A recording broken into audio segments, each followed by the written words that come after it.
New York City, 6 a.m. An out-of-control satellite radio show is being broadcasted to millions of Americans. At the controls, Opie, the father. Oh, this is perfect. This is how it should be. Anthony Cumia, an alcoholic. Hey, hi. And Jim Norton, a comedian. It's me! I work here! Glad I got that one out. Are we on live now? Is it happening? This is it? The three men make up the Opie and Anthony Show, a popular radio program known for its cringe style of entertainment and having very few limits. I like where this is going. I'm seeing a lot of options here. This is like different than any other radio. Don't tell them what we're going to hear in here today. Tits, ass, tons of cuss words. It's not like radio, it's like hanging out. In the past, they have been accused of multiple FCC violations and have even gotten their show suspended from satellite radio.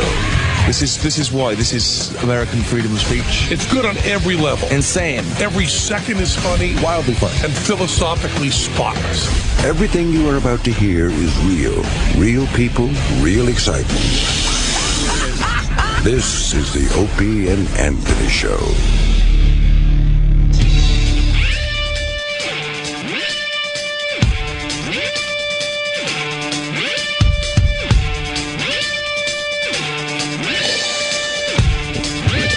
Good morning, Whoa, what's up with that? Hello. Oh, that sounds all right.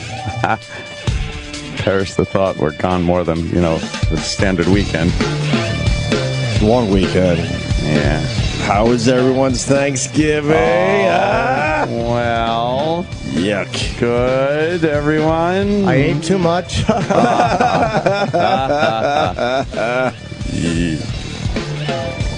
It was a nice break. Nice break in the action. Yeah. It was fun. There's a lot to talk about, but can I just say that Geno Smith stinks? Oh, no, what happened? He's pretty much the worst quarterback in the NFL. But he was getting rave reviews. Oh, boy, was he at the beginning of the year. Yeah. I don't know if the team's figured out his shit or not, but he stinks. Yeah, would they pull him? They pulled him at halftime because he was 4 for 10 for a total of 29 yards passing. Does he stink? That's like people bad. are starting to think about Sanchez again. That's how bad he is. Sanchez. Fucking Sanchez. Why is that even still a fucking I don't know. option? So then I was thinking, all right, my Jets stink. At least I got my. Oh, that's right. The Knicks stink too. The Knicks are 3-13.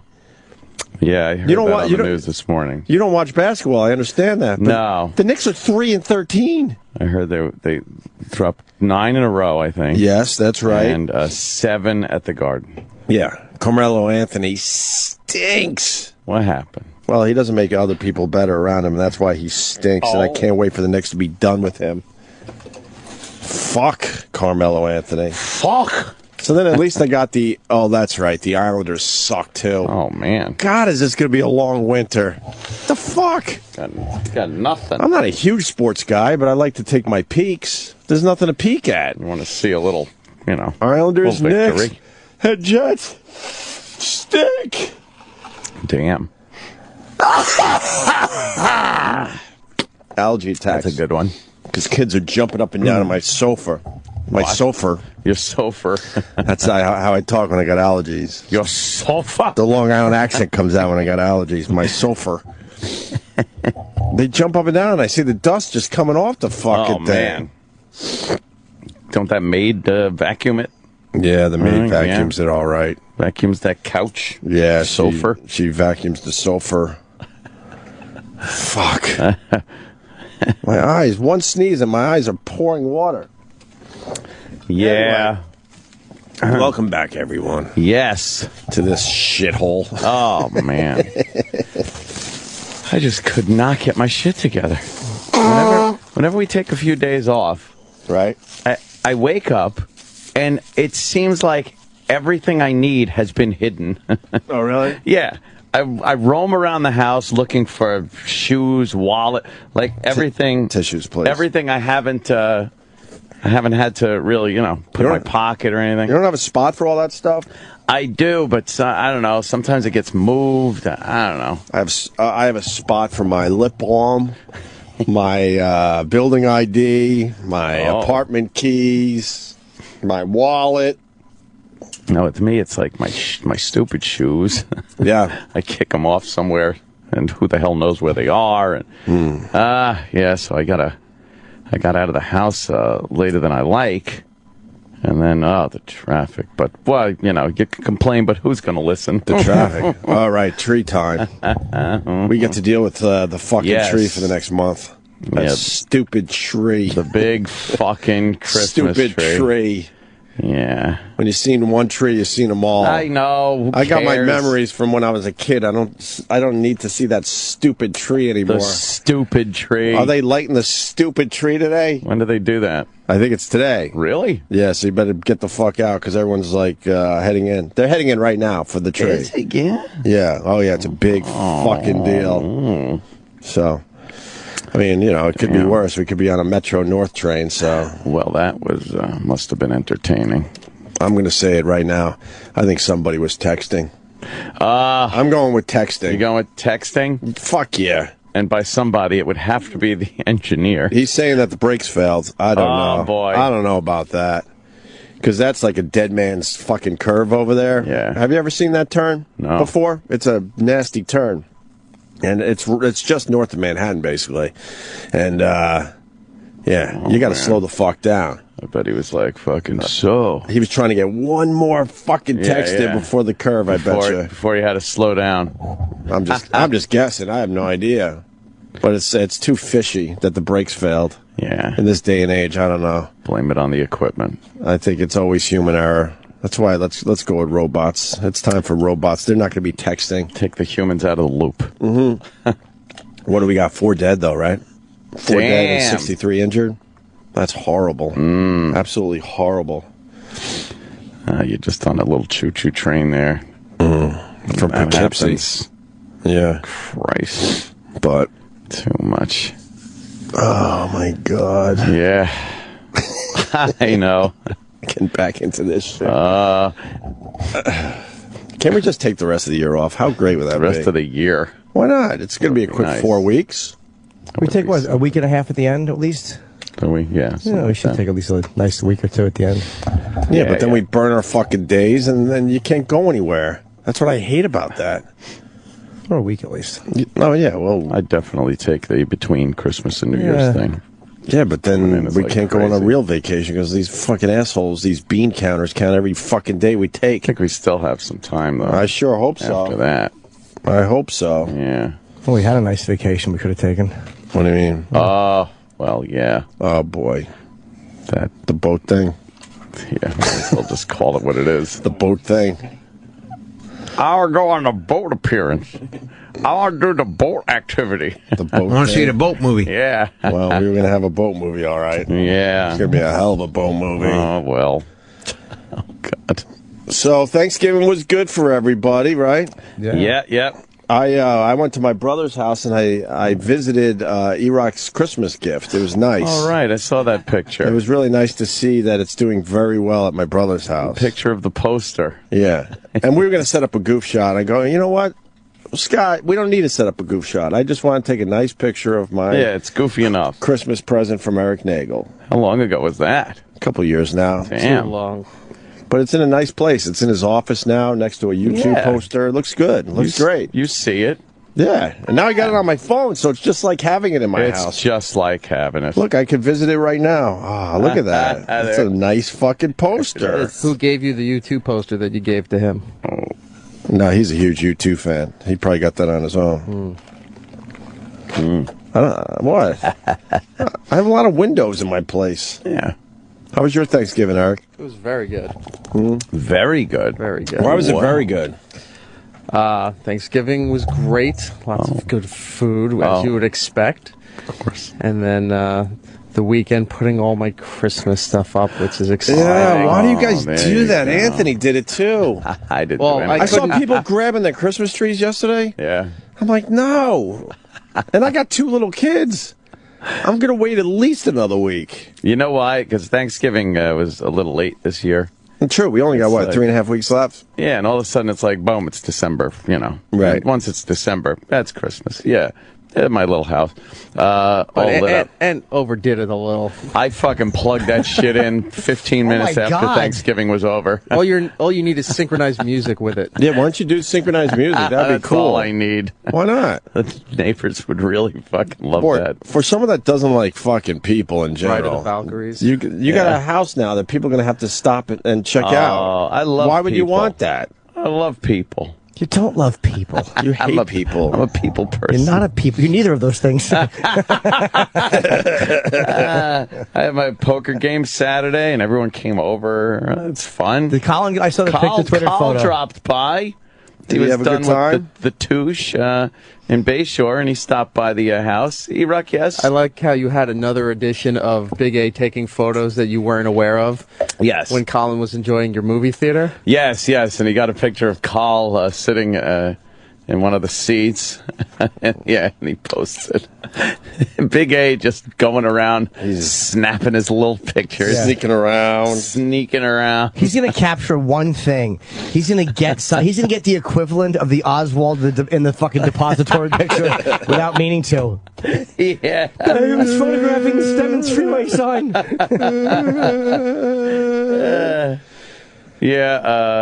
Him and his cousin there, Tim Gage. Tim Gage showed up. Sure. But he doesn't do well as the Kumias. No, him and Joe were there in the same room there. You know. They were. They didn't beat the shit out of each other. They fought back in the day, or right? anything. Rumor has it. Yeah. Is it true or not? I don't know. I wasn't there, but apparently. Yeah. But, I had a good time. Carl didn't stay long. He just kind of dropped in to say hi. You had to check it out. Yeah. Yeah, he checked it out, and then we got on with our little poker game. How big is the cat now? It's almost too big. Oh, he's beautiful. He is beautiful. You got to get another cat. He is pretty big. I know, but I kind of feel like I missed his growing up. Old. He's only 4 months. He's a little guy. I know, but I missed his youth, I think. I only saw it once. That's a big cat already. Yeah, it's a fucking beast. Yeah, you're going to have to get another kitten. Yeah, you should kill that one. Oh, no. All the Christmas decorations are up, and he's already fucking, Is he swatting behaving? at him. No. He's not behaving at all. He's a little shithead. You're raising a shitty cat. He stands up and swats at things. Like, he'll just fucking stand up on his hind legs and just swat at things. Wow. Very cute. Yeah. Little spotty guy. Does he scratch people? No, he's pretty good with everybody. Everyone comes over for the poker game and everything, and he just walks around. He don't care. Yeah, it's pretty good. Is it hot in here? It is fucking hot in here, Let's right? turn down the fucking heat, Morris. Turn that fucking... What are you waiting Everything's for? got to be Jesus. readjusted, readjusted. Yeah, let's get all our fucking buttons back where they belong. Oh, my God. Anyone do the Black Friday thing? We actually did the Black Friday Did thing. you? You went to a store? Wow. On Friday, I went to the Walt Whitman Mall. Damn, how was that? Well, I tweeted that I'm the worst Black Friday shopper ever. Yeah? I actually went to a crowded mall, got a crowded parking spot, walked into a crowded department store thinking I could sneak in that way, into the crowded part of the mall. Right. And a mere 2.5 hours later, I came out with one $50 T-shirt and $80 worth of socks. Oh, God. That's what I went to the mall for. Was the line a little long at the register? Everywhere. It's everywhere. I hate So not only did I only get those things, it took forever to pay for them. I figured it was time to get all new socks. Yeah. Once a year, I just blow out my sock collection. Good thing to do. I get attached to socks. Oh, fuck that. Yeah. Blow them out. I got brand new socks on right now. It could be one of life's simple pleasures. They are great. His socks don't have a long shelf life. Oh, Jesus. Wow, going after me today. Brutal. He rocks fucking... I'm not playing today. Going after me today, brutal. I do piss sock, though. I do that. Doo-doo. I do that. Oh. You're right. Oh, my God. And I just go golden toe, man. Yeah. The golden toe people were all excited that I talked about golden toe, so you would think they would fucking send me some golden toes. Some socks. Instead of fucking tweeting that they're excited that I'm talking about them. Yeah. Send me some fucking socks. Put your socks where your mouth is. Exactly. I say. So, that Yeah, Black I can't Friday wait. thing, I was all the way out east for Thanksgiving, and we're driving home around, I don't know. I guess it was just before 8. Yeah, it was just before 8. And we had to stop and get something for the kid, either a diaper or milk or something. I forgot. And it was right next to a Walmart.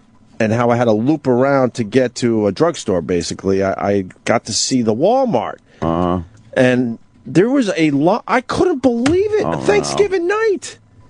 I guess they were opening the doors at 8 because the line was moving. But it had to be, if I had to guess, it had to be 300 to 400 people online outside the Walmart waiting to get in. I mean, the line was slowly moving. Wants to do that? Walmart opened at 6 p.m. on Thursday. That's great. Then why? This was around 8. Maybe this one opened up at 8? They had different sales. Or was it Target? 2 hours. It was either Target or Walmart. I don't Every know. 2 hours they change their sales or something. Do they? Gives a shit though. When you see that, I was thinking, like, how depressing that people is this a case of people just don't have the money to buy shit regular price, and like there's people that really just they see everybody enjoying iPads and stuff, and they have to have it. Like, is that what it's like? Yeah, they're on a that budget, sucks. so they're probably actually getting some real shopping done. Yeah. But even when I had no money, I didn't want to deal with that shit. Fuck that. Can't they do it online or no? They can't just buy the stuff online for the same price. You're right. Even when I was a broke motherfucker, As you get closer to Christmas, they drop the prices on everything to get those last-minute sales in. You have plenty of opportunities to get sales, is what I'm saying. Yeah. To do it Thanksgiving night, 8 o'clock at night. I couldn't believe this. Fuck that. Right. Fuck that. Oh, man. I was pretty amazed by that. I wanted to go in so bad. Yeah. Yeah, just to check out the craziness. I saw some videos. That's close enough. Some crazy videos of some crazy people. Apparently there was a woman with a goddamn stun gun. Yeah. I know this mall. Yeah? Yeah, I've been in this mall many times. When I go down to Philly, we go to this mall. When this is the mall of choice. Yeah? Yeah, it's Frankfurt Mills, right? Is it nice? That's where we go to check out Juice. Oh, Jesus. I joke about it every once in a while. Me and my brother-in-laws, we go there to check out Black Heinies. Oh. And they call it Juice. They go, hey, we want to go to the mall and check out some Juice. And we go. Uh-huh. So it's that mall, yeah. I know this mall very well. Well, apparently there was a woman being assaulted. She breaks out the stun gun. Those fucking animals people are. A little fight going on. In the mall. There it is. Wow, that rules. Good for her. I love it. Good for her. Oh, Carry a stun gun. That's great. It beats a real gun. Can you get in trouble for carrying a stun gun? Oh, yeah. Yeah. Yeah. Wow. Woman tasered in mall melee. Black Friday melee. Yeah. Yeah, there was that. And then there was a few of those where it's just pandemonium, people screaming, tugging at fucking boxes. And it just got like, you see these guys pushing women, grabbing at these boxes, trying to get that TV. It's just this, it really is a disgusting display. Yeah. Well, I mean, you're getting all those people in one place with sales. It doesn't bring out the best in people, I will say. Watch the police do nothing, this guy writes on his video. They're supposed to do. This is what is supposed to happen. Oh, my God. Grabbing for shit. What fucking pigs? It really is piggish. Why does the rest of the world hate us? They don't even have fucking water. Yeah. Why do they hate us? We don't understand. They're fighting over TVs. Right. That's who we are, though. Like, if we wonder why every politician's a scumbag, that's where they come from. Yeah, you're right. This video's boring, by the way. And then they announce some other sale, and they all run to another place in the store. I don't know. Why do they announce the sales like that? They actually want this bedlam in their stores because it looks like, wow, there's some great stuff happening. Sure. Yes. So they kind of deserve it. I never dealt with that. I don't know. Maybe someone could explain that to us. I don't know. The Black Friday phenomenon. We all have them in our family. Those people, whether it's your aunt or a friend of the family, that they can't wait to get online and go to Black Friday shopping. Yeah. And I don't want to hear. And it used to be where you had to stay up all night, but now they said, fuck staying up all night when we could open the stores at 8 o'clock Thanksgiving. I don't want to hear that they're broke either. Like, oh, shit, you guys talk like that, but people need to get to. I was wondering if it was that or not. I don't think it is. I don't fucking think it is. It might be for some people, but for the most part, I think people enjoy this. Yeah. They love going home and saying, "Oh, look at what I got! Right, I got this on sale." Yeah, they enjoy the whole drama of dumb Black Friday. When Black Friday comes, I wonder how it was in that mall in Atlanta where that guy used to do the security guard guy. All right. Taser people. Remember him? That must be great. Yeah. And now it's, Cyber Monday. We're up to Cyber Monday. How is Small Business Saturday? And what was yesterday? I don't even fucking know. You got the Black Friday, you got the Small Business Saturday, and nothing yesterday? Small business just carried over into Sunday. Oh, really? Yeah. But, yeah, I don't think the Small Business Saturday works. There's no small businesses. That's the problem. That's what I'm getting at. Yeah. And then why Cyber Monday when you have access to your computer constantly? I don't know. It's not... That's what they're saying. Everybody's going back to work so they can shop at their computers. Yeah, like they don't have them at home or on your phone. PC. But they got special deals only today? Not really. No. Oh. That's another load of shit. Oh. You could get the same dumb bargains. Yeah, it's a Black Friday bargains you can get at the website. Yeah. On Friday. Well, we got guys that did the Black Friday thing. You want to try to get into the mind of a Black Friday shopper? Yes. I'd go just to check out the people, but I wouldn't fucking deal with trying to yank shit from other people and wait online to pay for it. Punching people in the head. Carlos in Tennessee, what's up? California, bro. Carlos. Wow, that's how did they get Tennessee out of California? What's going on, Carlos? I worked in the electronics department on the Black Friday, the Thursday evening sale. Yeah. And I mean, it is an entire massacre there of people. I think we had a fight, people fighting over a crock pot in the home department. Was it a fight? A couple of people? Sorry, I don't know why my heart is beating like fucking 50 miles a minute. Oh, sorry, you sound delightful and relaxed. You really are a big deal. Yeah. All right, Carlos. Our Marine officer manager went into the electronics department yelling, "Who wants an iPad? Who wants an iPad mini? Mini. You want an iPad mini?" Yeah. And everybody's just fighting over them. Here, I want one. And we had like the lines of like at least 400 people. Yeah. Brawling. All right. Gotcha. An amazing call. Thanks, Carlos. Oh, no, he was all nervous. Well, let's go to Kristen in New York. And he failed. He failed to entertain us. Isn't that great? It's like, the caller failed to entertain the hosts. Thumbs down. That's what it comes down to, doesn't it? Kristen in New York. What part of New York? Boys. What part? I'm in Salamanca. I'm an hour south of Buffalo. Wow. Yeah, kind of no man's land. Fucking. Go ahead. Did the Bills win yesterday? I need to know. No. And they played in Toronto, right? They did. And there's a great picture of Rob Ford eating a chicken wing. I guess that diet's working well for the guy. I'm sure that it is. Did you see the picture yet? I have not. The guy's supposed to be on a major fucking diet, and they got him chomping on chicken wings in Toronto watching the Bills. Anyway, what do you got, Kristen? I just wanted to say that we used to do Black Friday shopping for a few years in a row until about 3 or 4 years ago. I was 7 months pregnant, and a woman pushed me to get to a TV. So she's just kind of tapped out after that because, visibly pregnant, and this woman. Well, let me ask you, were you in the way of the TV? There you go. Apparently so. There you go. All right, that's a fair question. There you go. Yes, why would you go to a Black Friday thing if you're 7 months pregnant, though? Yeah. Well, good point. But I wanted to go with my mom because my mom was afraid to go by herself. So I thought, well, what the hell, I'll go. Where the hell would she go then? Yeah, she brought a pregnant bodyguard. This just sounds like something you two should have stayed at home. Yeah, it sounds like you weren't that smart. Jesus. Well, I agree. It was probably not our best judgment call, but we tried it, and it failed miserably. So we decided that we would not do that again. But also on your point, you had asked if you could get the prices online, and yes, I bought everything online this year. For the same price, right? Of course. Yeah, the same price. Yep. Yeah, it's just delivered right to your house. Right. You don't have to fucking drive around. Thanksgiving Day. Right. Yeah, everybody at Walmart was fighting over 32-inch TVs that were $99. Yeah. Like, at most, they're $189.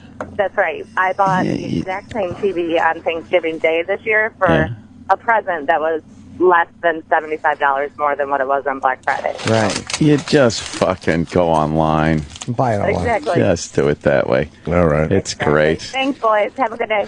Good job, Kristen. Unlike the other guy. Yeah, Chandler. Parking at the mall is like, how far away do you have to park? Not too bad. Oh, yeah? Yeah, I know a little area. Oh, the secret. You got to know the side roads to the mall. Not the big fucking and you also have entrances. to, and you also have to bail on getting the good spot.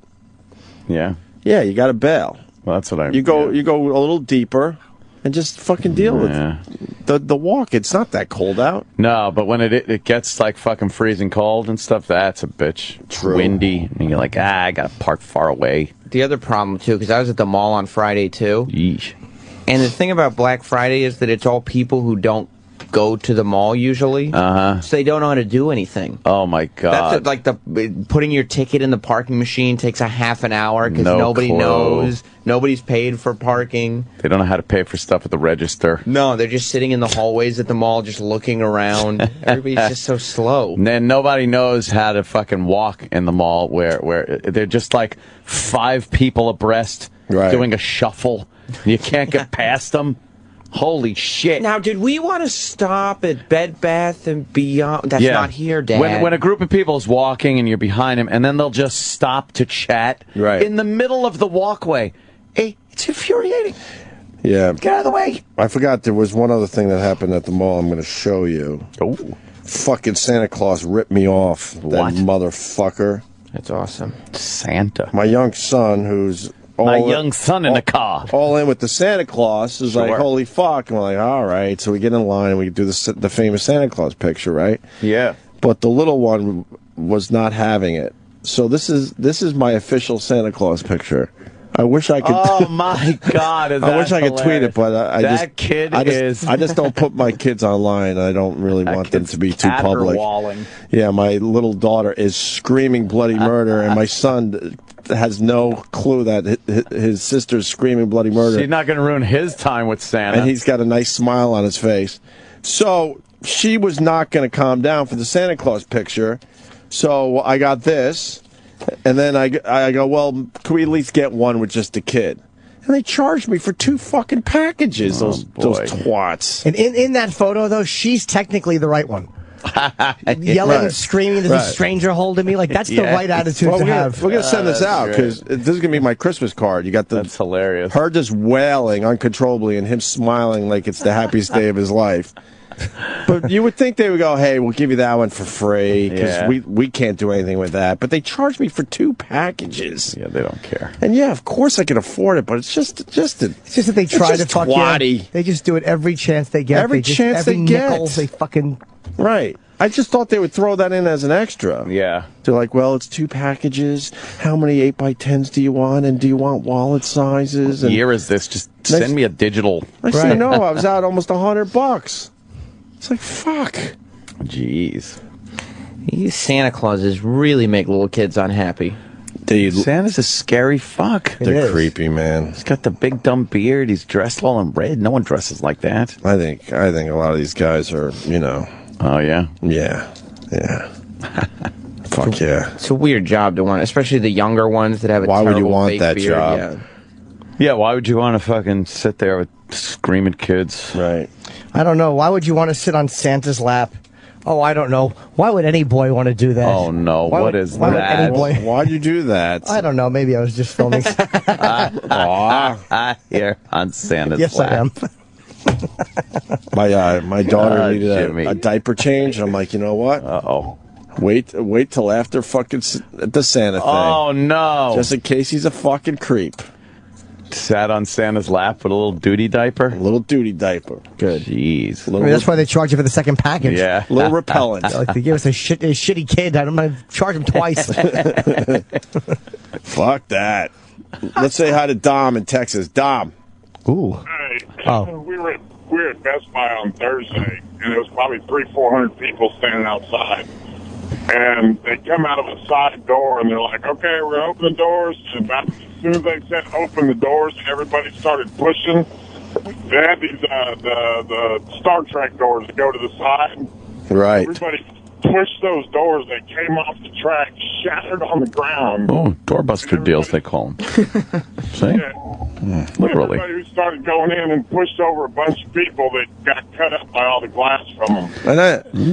And we all have this in us, by the way, because we always wonder how long it would take for all hell to break loose. Society to break down. If we lost, electricity or something, Yeah. it would be the Black Friday thing times 10. Yep. We'd all be in those fucking stores, elbowing the shit out of people to get whatever the fuck we can for our families. At least that would be understandable, though, if we were getting water or some food. Right. But the Yeah. fact that we're just trying to get a fucking flat screen for the bathroom. Exactly. Just what animals? The worst part about it, they've got, a few undesirables. They'll get the little baby chair, just put their purses in it, like they, wrap it up like it's a baby, and then start screaming. You see them 2 minutes inside the store, and they're walking around with an empty one, just loading shit up in it like it's a shopping cart. Oh, how could they? Who gives a shit? Fuck them. He hung up on that. Black Friday, if you just go any time of the day, you're good to go. Yeah, it's when they first open those doors where you get fucked over. Well, you got to get the doorbuster deals. Doorbuster deals. They're called doorbuster deals, huh? Yeah. You What get kind of in deals? there and, look out. $35 PlayStation games. How much are they normally? $35. How much are they normally? These games, $50. So you're saving $15. You're getting pushed through a plate glass window for $15. Right, that's crazy. Oh, you get $8 Blu-ray movies. But hold on, let's go back to the games. You're trying to tell me that between now and Christmas, they're not going to be close to $35 somewhere? Yeah. Somebody's going to say, "Fuck it, let's sell some games." And the big gift this Christmas is PlayStation 4 anyway. These Right. are all, none of these games will work on it. No. Yeah, PlayStation 4. That's a scumbag move. Yeah. People want to play their PlayStation 3 games, man. What the fuck are they doing? Well, all these games are going to be obsolete. Like Jimmy just said, fucking, they have to get you at every fucking turn. Buy new games, fuckers. Right. That's what they're saying. Yeah. That's unbelievable. So now you got to, buy the games twice, right? Because you probably have a couple PlayStation 3 games you really enjoy. So now you got to get the version for the PlayStation 4. The upgraded new version, that's full price. That's just fucking horrible. How much different is the PlayStation 4? Like, is it that much better? It's one better. Of course it's that much better, especially if you're in the gaming world. I have a new Xbox I'm not using. I'm trying to give it to my nephew. It's an unopened brand new Xbox. I'm gonna Well, do now it. they've upgraded the Xbox, so your nephew's going to be like, what, is this an old Xbox? No, it's probably piece from of like shit. 6 months ago, 8 months ago. Yeah, That's they came old. out with the That's old Xbox school. One. Yeah, they got a brand new one. Oh, You got a 360. That's like Yeah, your nephew's I do. gonna be like, I'll give him that- that old piece of That's shit. that whack shit. There you go, Nick. right. Knock yourself want out. that. Go fucking Gee. smash my face with it. Thanks, faggot uncle. Thanks, Uncle Jimmy. That's great. Yeah. Thanks, uncle, yesterday. Yeah, right. I don't know. Yeah, like you can save $150 on a MacBook. Oh, yeah? Really? How much are they? That's a lot, though, if you got no fucking money. I guess, but they're like $1,500-$1,600 anyway. Yeah. Yeah, you can't afford it to begin with. Yeah. You shouldn't be buying it anyway. Does Apple not have sales, though, right? Apple does not push the stores? They were giving $50 to $100 gift cards on a bunch of stuff on Friday. Yeah. But that was it. Like, if you bought an iPad Air, you get a $50 gift card. Right. You got to buy something else there. Right. That's a good gift card, though. An A fucking Apple gift card everyone likes. That's a great gift. Yeah. Oh, yeah. You gave me one. It's still sitting on my dresser. You never use it? I got to use this. Yeah, you probably should. Now look at Probably I one of those- want It to. was more than $50. Like, Sam, we ready to do some research? Yes. Look at one of those TVs and the sale price. Now go somewhere else online. Go where you could buy it online and see what it would cost. You just go there. Well, what is the where is that sale for that TV? Yeah, where was that? That was Best Buy on Black Friday. Best Buy on Black Friday. Best Buy on Black Friday. Okay. All right. Now we'll see if you could just go online and get one for pretty much the same fucking price. Okay, let's see. I like this. Investigative journalism we're doing here. It's a good bit. We're like fucking, we're like Cronkite. Yes. Good bit. It's amazing bit. Kidding me? Doing a little research. I just want to see how stupid people are. I hope it's cheaper online. Everybody who fucking went and got a deal and got injured for no reason. Yes. Okay, you can get it on Amazon right now for $12.97. Yeah. Okay. On Friday, the TV cost, with the Black Friday savings, if you got there for the doorbuster, right, $12.97. So these shitheads Holy shit. are trampling each other when they could just order it online? Order online. It comes right to your fucking door. And they're going to drop it off with a fucking droid. How cool is that? Yeah, right. That's a bullshit story, right? They can't. They can't have droids in the sky delivering their Amazon packages like they're saying. It wouldn't be practical, I don't think, to How have cool them. would that be to look up in the sky and just see droids all over the place? They're all delivering over. stuff. I bet you'll sooner be able to just order something and print it in your house before they'll get droids. Ooh, printers. Those 3D printers, once everybody has those, which we all will someday, Yes. you'll just order something and print it. But here's That'd be amazing. I'd like some bacala, please. Bacala. Terrible example, guy. it says save $402. But the TVs are never the actual list price. Right. Oh, They're never. always. That's why it's called Best Buy. It's always on sale. Best Buy is going to go bust, right? Yeah. Do you think? I don't know. They seem to be doing okay with their electronics. They're doing okay. Yeah. It's the movies, the company. Oh, here's the Amazon thing. Retail giant Amazon has unveiled. Chief business correspondent and drone expert, well, she is today. Christine Romans is here with more. It feels a little pie in the sky, but Amazon the fat Jeff broad Bezos said is thinking pie in this the is sky. happening. He says 4 or 5 years, and he says this is a research and development project, but he wants to make it happen. It's like a Domino pizza dropping out of the sky for you, right? At 30 minutes or less, you would buy something on Amazon. It would get in that little yellow box. It would go in that little drone, and it would come to your doorstep if you live within 10 miles of one of their warehouses or their fulfillment centers. Look, they have 34 of those fulfillment centers around the country. By estimate, maybe 2 million packages a day. Even if they did a quarter of their traffic by drone, you would have a sky full of little black bugs dropping stuff out. Now, I was asking people this morning. Yeah, people would grab them, break them. Some kid would get their eye taken out. Yeah, police. It would never happen. Comments so far. People say privacy issues, All three of them. air traffic. Privacy. Was the package looking at you, fuck your wife through the window? This sounds a little Orwellian. What are the bugs that come? We're always Locusts? afraid. What are they called? Crabs. Head lice. Bed bugs. Beyond the fascination of, if he could actually pull this off, and what does this mean for business? This sounds like it would be yet another game changer, which Amazon already is. Talk about the impulse purchase, right? You could be sitting there and you could have something, and you could have it. Do they do returns? I know. Can you please wait 10 minutes while I make sure it fits, right? Oh, I love their their banter. It's wonderful. It really is Since good. 2012, you've had commercial use of drones has will been not, legally come allowed. to fruition what bothers me anytime soon. What bothers me about the media, once again, I know, but it's one of our things we focus on. Why don't they use the other? Why don't they say the other part of the story where Amazon figured out a way to get everyone talking about them today? That's pretty much it. Because the odds of this actually happening are so slim. Yeah. They say Right? by 2015. There's no way, because the safety concerns are the biggest thing. Like, we're such a litigious fucking people as it is. Could you see that thing falling out of the sky and hitting somebody or their car? And of course, you got opportunists that are going to figure out they're going to get big nets and they're going to be on the rooftops and they're just going to be swatting at these fucking droids to get the goods. Yeah, it's You have an old woman trying to get into an apartment building and a propeller from a drone just levels her in the back of the head. Yeah. And not to put cameras on them to prevent thievery, and then the privacy issues will get brought up again. That's the problem. Well, we're going to lose the privacy issue. Yeah. Technology is going to take care of that. You're not going to be able to hold back the technology. We're already what's the difference between having one of these that's flying around or the multitude of cameras that are already on you out on the street? Right. Just because it's connected to a pole outside doesn't make it any less intrusive. Let's go to Brian in North Carolina. He used to work at Best Buy. He's got some Black Friday knowledge for us. He's fired for rape. Jesus. Some terrible story. Brian, what's up? Oh, you fucking cockbags. These assholes, they would start camping out Tuesday usually for the Black Friday. So they would set up fucking tents outside of the store. They would ruin their Thanksgiving, sit there for 3 nights. We asked a dude in line a couple years ago, the very first guy. We said, "What are you even waiting for?" He said, "I don't know. My wife just told me to camp." Apple 5. He was just told to camp out.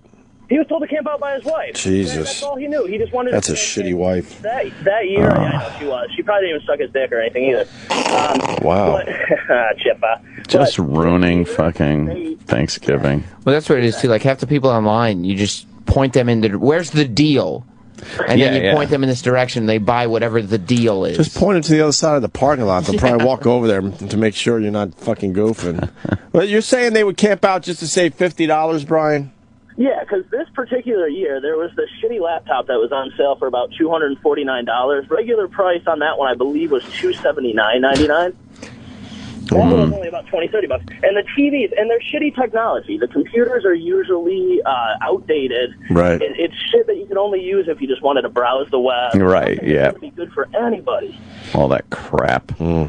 Yeah, people think they're getting a great deal. You're all fucking sheep. Yeah, and then for the point that Sam had with the games, that shit usually lasted all day because they had thousands and thousands of those $35 games. You could go in at 3 in the afternoon and still get those fucking games. Right. Yeah, because no one wants them. That's the whole reason they're on sale. Right. And none of the new stuff is on Black Friday Doorbusters. Brian, some great insight. Thank you. Oh, amazing insight on the Black Friday phenomenon. Amazing. Did you see the end of the Auburn game? No, I heard something happened. That's all I heard. I went to find a video. I couldn't find one. You can't find the video? Nah, but I was on the shitter, so I crazy. didn't take much time. That was the only play I saw. I was just flipping around, and I'm like, oh, field goal to win the game. I'll check this out. I'm not a huge college football fan, and that was the only play I saw. What happened? You don't know? No.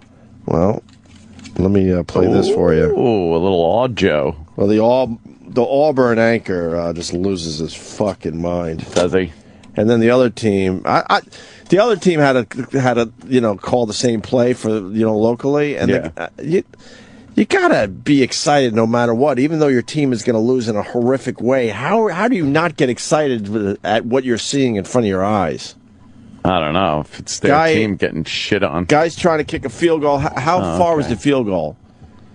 50-something. It was pretty far. Yeah. And then the guy runs it back for a touchdown. Oh, what, did he catch it or did he get blocked? Yeah, he catches it. Are you allowed to do that? Yeah, obviously. So if you miss, you can catch it and run it back. Yeah, and Alabama had. Wait, here are the Auburn and Alabama. Oh, okay. Yeah, so the first one. Which one do you want to hear first? The one that's really exciting. The Auburn one. Yeah, this is the point I'm trying to make. And then the one with the go full screen too. God damn you! All right, field goal. 56-yarder. Okay. Does not have the leg. And it stays in bounds. He'll run it out to the 10, 15, 20, 25, 30, 35, 40, 45, 50, 45. There goes Davis. Oh, my God. Davis is going to run it all the way back. Auburn's going to win the football game. Auburn's going to win the football game. He ran the missed field goal back. He ran it back 109 yards. They're not going to keep him off the field tonight. Holy cow. You guys really didn't see this over the weekend? No. They played this about 100 times. That's amazing. It was 109 yards, but officially it will be 100. They don't keep track of it like in the NFL. What was he doing back there? I guess just in case. I bet you when they kick it over X amount of yards, they have a receiver. Yeah, just in case. What was it? In most cases, you're not going to get that. It's going to be over your head, and that's it. How long was it? 56-yarder. Oh, wow. I think over 50 maybe they put someone back there. Yeah. And then Alabama has nothing but linemen on the field. Right.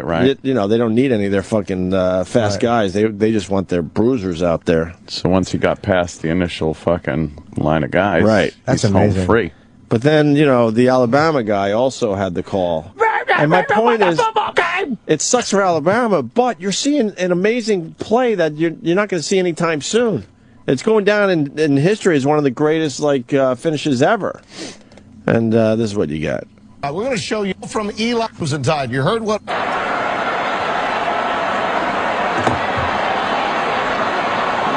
Auburn. 57 yards to win the Iron So, see, he's excited. Like, here we go. Our team's going to win this. Kick on the way. It's got leg. It is sailing. It is short. It is grabbed about 8 yards deep in the end zone. Brought back to the near side. Run down the near sideline. There's nobody there for Alabama. Auburn's going to win. Auburn is going to win the Iron Bowl on a one-back of a missed. A little different. That wasn't amazing, but it wasn't as bad as I thought it was going to be. I thought that was going to be totally dead, but I don't you know. but I know you. I don't understand. You have to be professional because wouldn't you be like, holy, what the? Well, compared to the other guy, Yeah, right? the other guy. Auburn gonna win a football game. Let's go to Eric in DC. Eric, I'm here. Yeah. what? I'm here. Yeah, I know. Great. I said hi, Eric. Thank good thing. What's up, buddy? Thank God for that. Hey, yeah, there's more to the story. Oh, what? Oh, really? Do tell. Yeah, well, it was going to be an overtime. They had the last play of the game, and the guy went out of bounds. And the Alabama coach argued that there was 1 second left. And, I mean, it might have been a tenth of a second. Right. So he insisted on them getting to kick the field goal for the win. Right. He could have beaten them in overtime. They were dominating the game. Right. But he insisted. I don't know if they're dominating the game if it's tie. Yeah, and by the way, if he insisted... Dominating, it's a tie, you're right. Because in the end, it's really about how many points you get on the scoreboard. What? Auburn only really had big plays. Alabama had really... It was a joke, idiot. I understand what that actually means, but it was just a dumb joke. And also, how could the coach insist and make that so? Right. Coaches insist all the time. He challenged the review and made them look at the clock, so they went and looked at the clock the exact moment that kid's foot hit out of bounds, and he goes, we get 1 more second, we're going to win with a field goal. All right, so the coach was technically right, though. Yeah, I mean, you got to go for that every time. Obviously, it didn't work out in his favor, but you want that opportunity. That's a long field goal, though. 56? Not for a lot of these college kids. They're animals. Anything else, Eric? Have a happy Thanksgiving. Yeah, or whatever. It was all right. It was nice.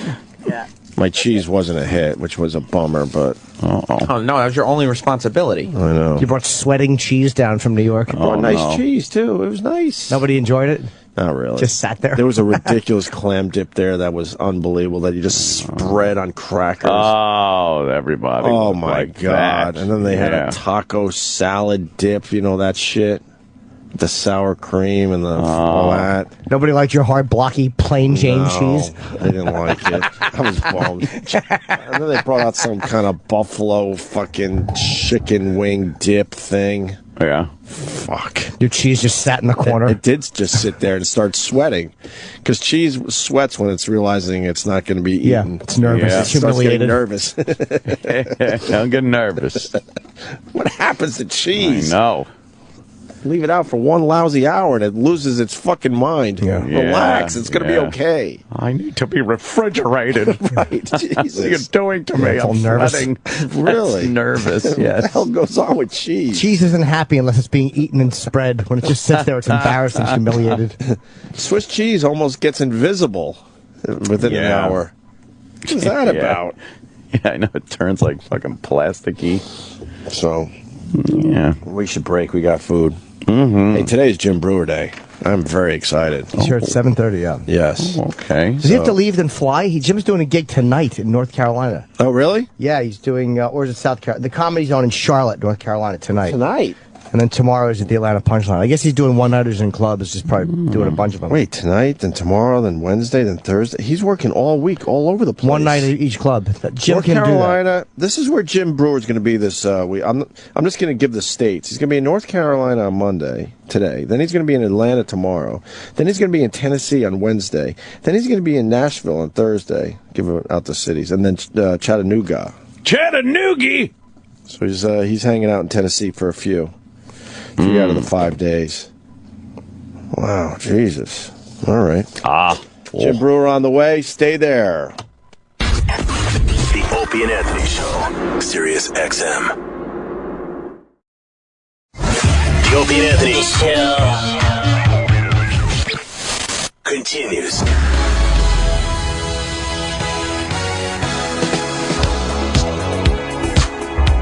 Oh, I know. 30 years ago. It's been dead that long? This was a big deal. Oh, and you'd hear this on MTV. You're like, well, no videos for half an hour. Right. Yeah. This would knock out 3 videos. Yeah. Ola Ray, the beautiful black girl that he picked up, yeah, the nice fucking hiney. Right? She was nice. She had some nice juice in that hiney. I liked at the beginning, though, the little acting part before the music even starts. Well, they're on a date. They're on a date. Very believable. He gives her fucking, what did he give her? Gives her something and goes, now it's a fish shoe. A fish shoe? A fish shoe. Did he really say that? Yeah. Yeah. It's just, now it's a fish shoe. Now it's a trout sneaker. I don't know. I don't know. So, this Lost Prophets guy. Yeah, I mean, I kind of didn't want to talk about this because I hate this creepy shit. It's getting harder and harder to like him. Yeah, this guy. What was the big song by the Lost Prophets? I actually like this song. Something about a train, I think. What's the song, E-Rock? Oh, boy. Hang on, I'm looking. Come on, E-Rock. You should know this off the top of your head. I actually like this one song, but... I don't know any of their music. I don't know. There's no real reason why you should, but you might know this one song. This guy is just despicable. Wow. Yeah, he's a real piece of shit.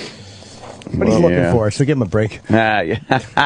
Lost Prophets lead singer allegedly abused hundreds of children. Hundreds of children. How did he get away with this for so long? I don't know. You don't have the song? They probably wiped it out. It's Last Train Home. Yeah, Last Train Home. Okay. Yeah. They also had 1 or 2 other songs that were... Oh, God, yeah, I've heard this. Yeah. Wake Up and... Oh, that's picture's not good. This one you wouldn't know. I don't know if he was abusing people in the hospital, but he was... I got the story here. I just want to hear a piece of this. A lot of people know this song. To every broken heart in here. Well, his band is fucked, too. They're like... they're like... God, can we find a new singer, please? No, they just broke up. They'll change their name. They'll probably just come back together and get a new singer. No. This is quite They all generic. go to different bands. Yeah, maybe. Quite generic horse shit. Yeah.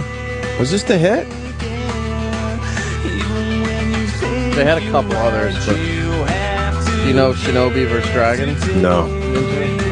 That's this one. But he had a...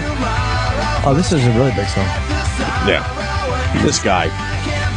Lost Prophets rocker Ian Watkins was a drug-addicted pedophile who abused hundreds of kids during his years as a rock star. His ex-lover has claimed. Gee. What's her issue? Nah. If she knew all this shit was going on. Well, she had been going to the police for years. So what the fuck were the police doing? Nothing. Joanne, who's 38, said the sicko singer, who this week admitted trying to rape a tiny baby, 11-month-old, yeah, used his band's world tours to have sex with underage fans. She claimed she even went to cops in the star's native South Wales to complain about his depraved actions, but police dismissed her fears and took no action.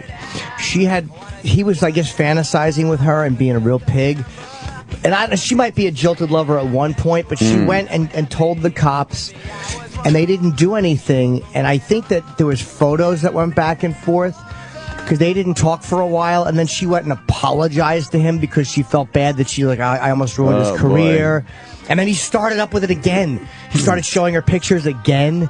And then she went to see him in L.A., and she thinks he stole her BlackBerry probably to get rid of the images. I was reading a whole bunch of shit on it last night. It's really fucking amazing. But you didn't see that last-minute play by Auburn. Yeah. Well, very busy. But you're all in on this one. Well, yeah, I feel this is a bit more newsworthy than some guy running with a fucking blown-up ball. Kid fucker is definitely more compelling. I said to the police, there's hundreds of victims out there, and you're never going to find them because the mothers are in on it. Yeah. What? How does that happen? What? How young were the victims? I don't know exactly. I know. What the mothers were in on it. He said not guilty. I didn't do it. This is bullshit. And then apparently they hacked his iCloud, which I think is where they found a video or something. And there was a lot of hardcore, disgusting images of child porn. I think he got accused of making some child porn. Wait. Jeez. It's scary enough to think about what's on your hard drive. Why would you have this shit floating around in the clouds? But it's a cloud. That's guessing, crazy. right? I'm guessing he didn't know. At and he least you just feel backed it like up. with that hard drive in your computer, you're like, okay, it's all self-contained right there. here. I could always tie a rock to it and throw it in the ocean. In the river or something. Or to have it floating in an iCloud. That's nuts. Just up there. It's hard to walk by the police with a rock around your iPad when they're knocking on your door. Excuse me, I'll be right back. I'll bet he didn't know. I'll bet you that he didn't, wasn't aware of the backup stuff. Because I know somebody else whose iCloud got hacked through their iTunes or whatever. Wow. And the police finally got a hacker to get through. And they found, I guess, that's, I think, where the baby rape attempt allegation came from. Jesus Christ. Is that, I guess they have video. I'm guessing. A, how do you do that? And B, how do you live with yourself after you do something so horrific like that? That's unbelievable. I don't think they think of that shit. At all, right? Like serial killers or anything else. His charity work made him an ambassador for young people by the Kidney Wales Foundation in 2008. He's since been stripped of that title. Oh. So he was also, one of the headlines was that he would fantasize about fucking kidnapping and killing children. That's just wonderful. That was that's the latest. It's lovely. He denied charges that he raped the 11-month-old child, but admitted to the 2 counts of attempted rape. Jesus. I'm guessing they found the picture of him attempting and couldn't. That's again pure speculation. My God. Whose baby was this? Some woman. She's been convicted. They don't release the names in England. The woman is that big of a fan where she goes, "Here, have at it with my baby." Yeah, that's amazing. So her and another mother, I guess for another kid, both, and girl got in trouble for tweeting their names in England. That's like a crime in England to name victims, so you can't name the mothers because the victims are related. So the mothers are kind of going to jail, but they haven't been named publicly. The musician also admitted to sexually assaulting at least one child under the age of 13, aiding and abetting a female unnamed co-defendant to sexually assaulting a child under age 13, and conspiring to rape a child under the age of 13. Fucking guy is really fucked up. 2 women ages 21 and 24 have also admitted a string of sex offenses. So that possibly would be the moms. Yeah, probably. In cahoots. As they say. Lost Prophets, they formed in 97, sold more than 3.5 million records.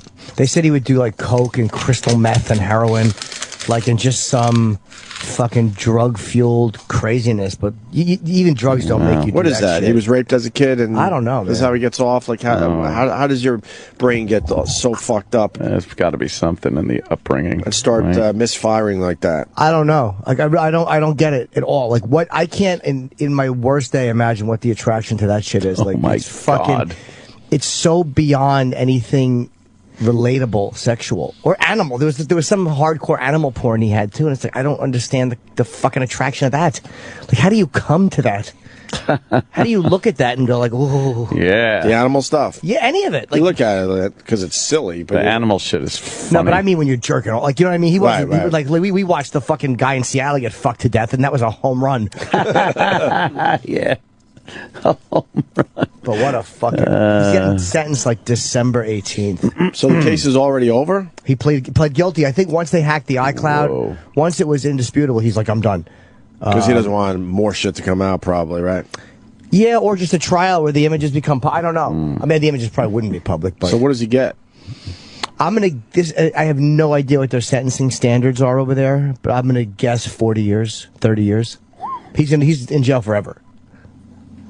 Or does he get out half that time? Because he's a relatively young guy, right? Dude, I guess he's in his 30s. He's trying to fuck an infant. That's a big... Well, I hope so. I hope that's a big deal. No one's You going to never fucking know. There's a story. sympathize. Speaking of a big deal, remember the nanny when we were in Boston? Oh, remember her? 1997-ish? Yeah. Me and Ann were doing radio up there when that whole fucking thing went down. A 19-year-old nanny from England was over in Boston, schooling or whatever the fuck, and she shakes a baby to death. And she's now living in England in a small town somewhere, and she's having her own child. She's 35 years old now. And it turns out she barely did any time for that. Less than a year. Less than a year. It was like really? 200 and, I want to say, like 78 days. That's all she got for killing someone's baby in the end. That's all she got. I thought you meant the other nanny that was cut in half and left in the dumpster. Oh, God. I know where that dumpster was, too. Never happened to that. You look at that dumpster to this day, it's creepy. It's still there. Why it's like... And you know they just hosed it down and never got a new one. They never caught that, whoever did that. Wow. You know, Ixnay. Oh, right. We know some people. Could have been Ixnay. Inside job. Ixnay. Cops. You know? Ixnay. Might know some people. Ixnay. Oh, boy. Been some strong rumors up there for many years. Ixnay. This stuff, what is this guy saying? Bill in Michigan, go ahead. Hey, I'm a child protective services worker for the state of Michigan, and I'll tell you what, this stuff goes on way more than what you want to know. Parents sexually abusing their kids, and what we get quite a bit, too, is these scumbag mothers of children that have registered sex offenders move in with them. We have to go out. Heard about that. We have to go out and warn the mother. It's like, hey, Johnny Swinging Dick here, your new boyfriend is a registered sex offender, and, we tell them about having to hold them accountable and stuff like that. I've never found a mother yet that didn't already know her new boyfriend was a sex offender, yet they still allow these registered sex offenders around their kids. It's crazy. It's unequivocally crazy, and I know Hope is a little freaked out about it. I mean, I've been doing this for 17 years, and I think most people are freaked out by it, by the way. Not just me. Of course, I got 2 young kids right now, so it's way on my radar, but...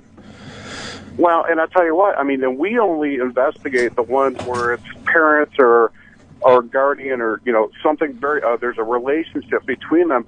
We don't even get involved with the ones where there's no relationship between the child victim and the perpetrator. That's law enforcement only, and they probably do twice the amount of number we do. It's sickening, and you do this for long enough, and I hate to say it, you get numb after a while, but...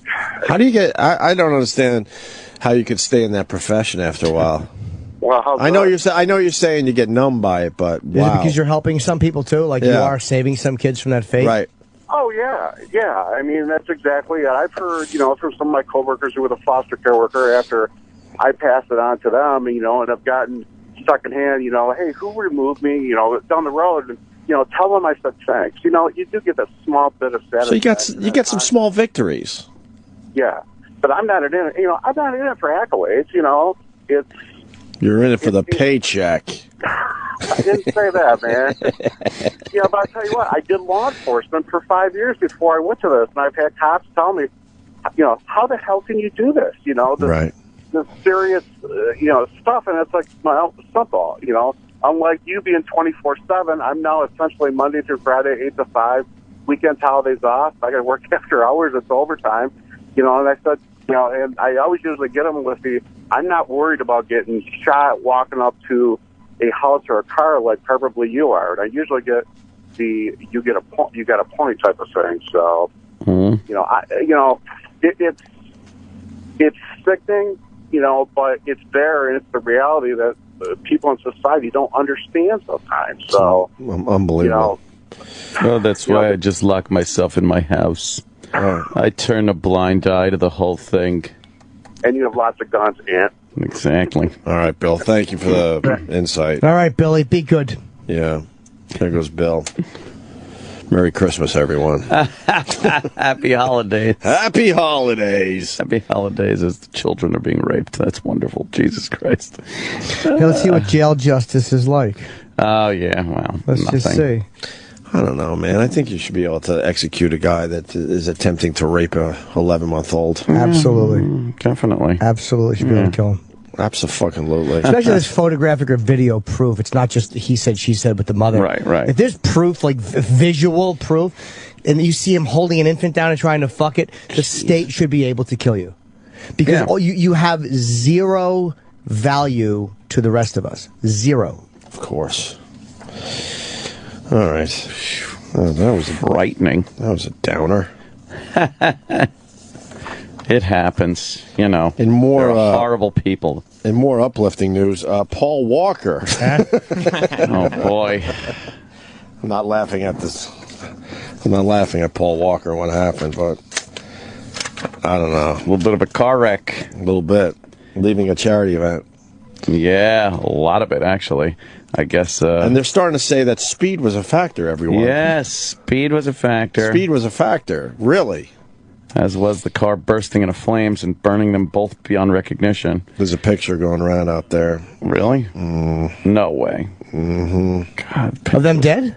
Oh, Jesus. Oh, gosh. I chose not to click. Those pictures just I chose not to click. turn up. It's amazing. A lot of our listeners are trying to turn us on to the picture. I guess a French newspaper, I think it was, actually posted it online and then quickly removed it. But, of course, anything that's up for a few seconds, people grab it. Yeah. So now people have it. And it's kind of becoming that thing. Hey, man, you want to see?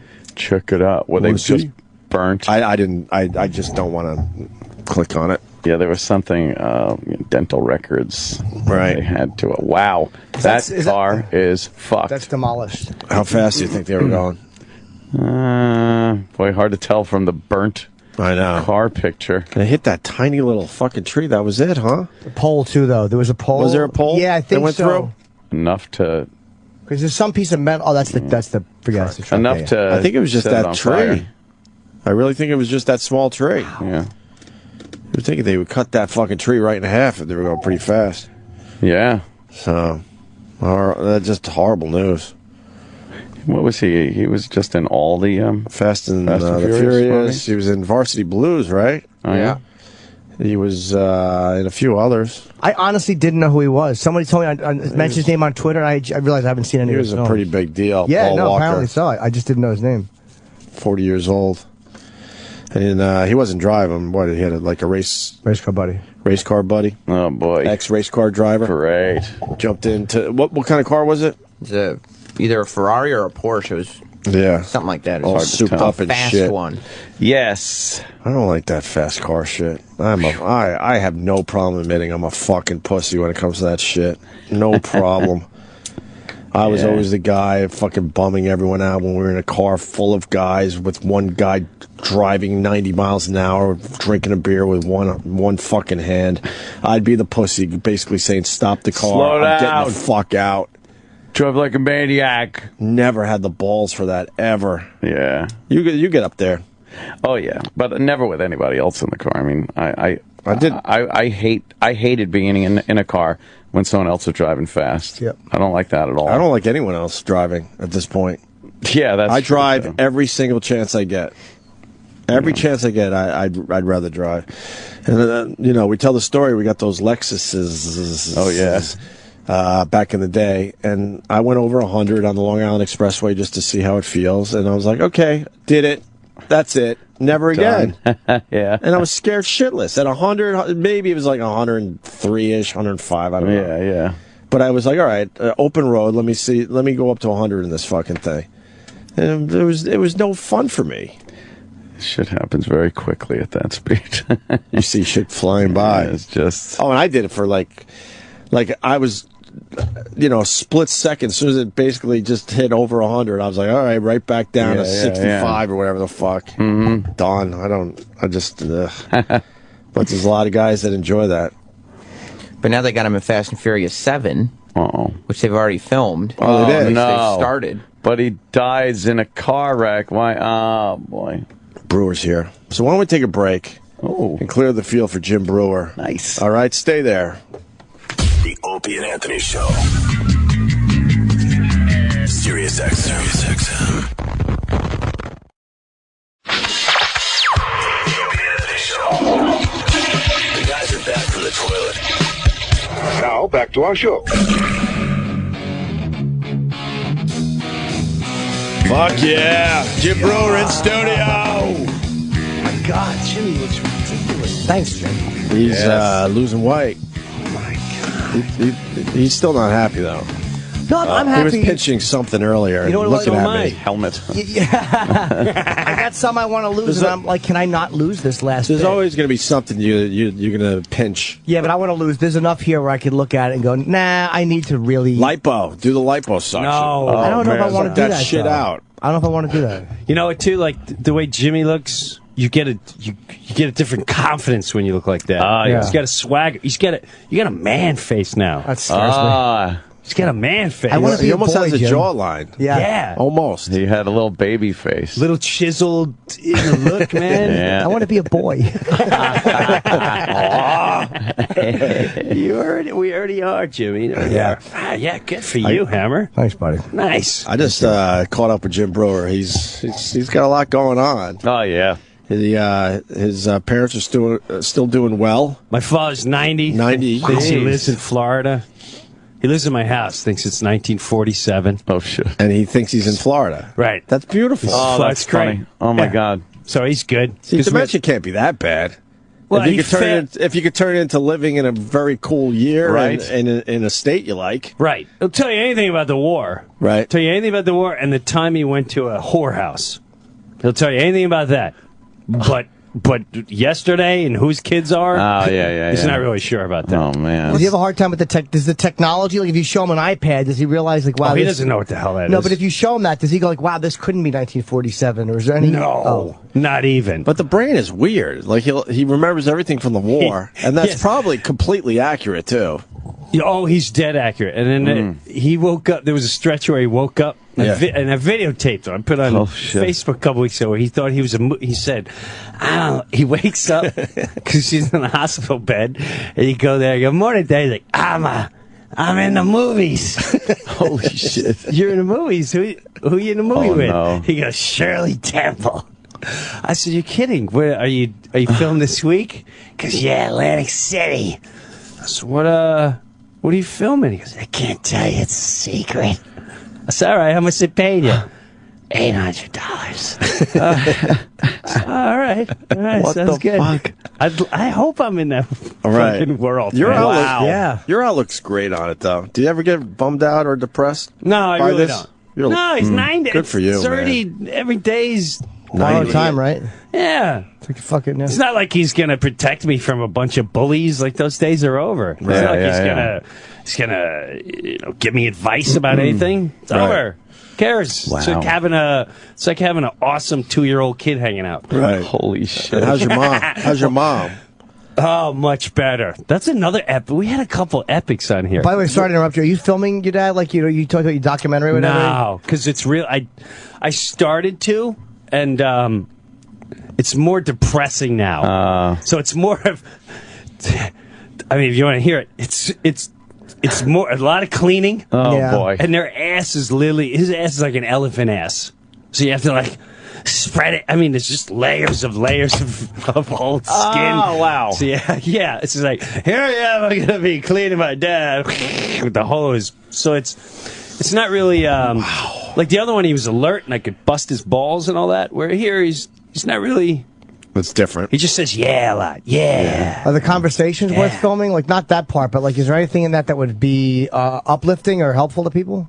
Because I think that's fascinating. The shit that you The documentary was great. Yeah, no, it was, and I think I got pretty much everything I could have got.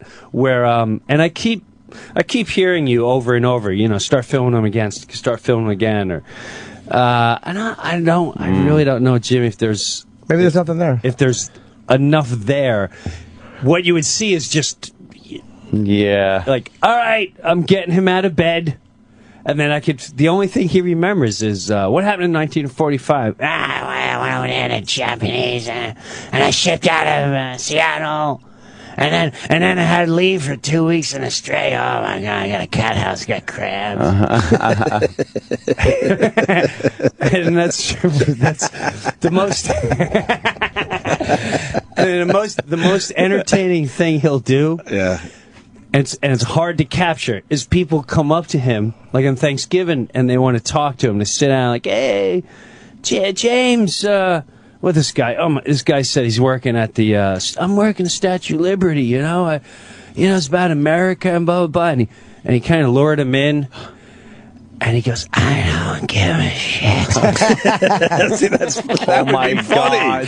But if they're so far and few, right? I'd have to have a camera on him 24/7. But also the contrast between what you've filmed already that was in the documentary and what's going on now could be.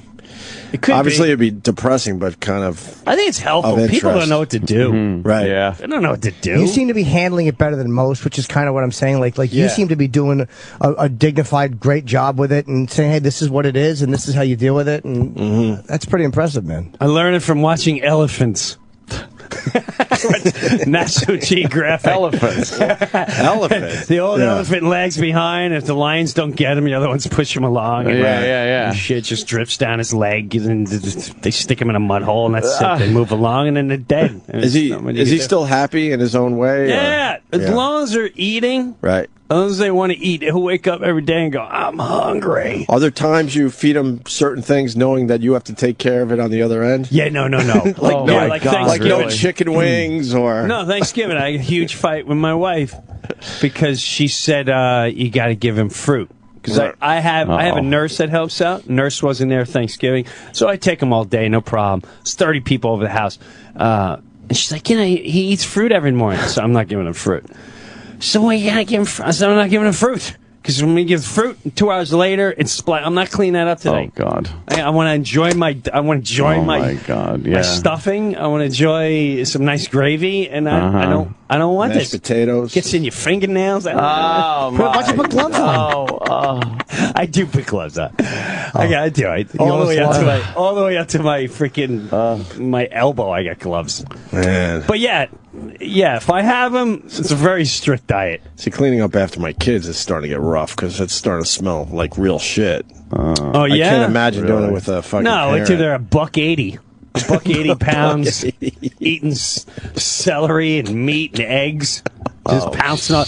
Then they're in the old tubes. Right. Half of them are they've got dead meat in there for 30 years.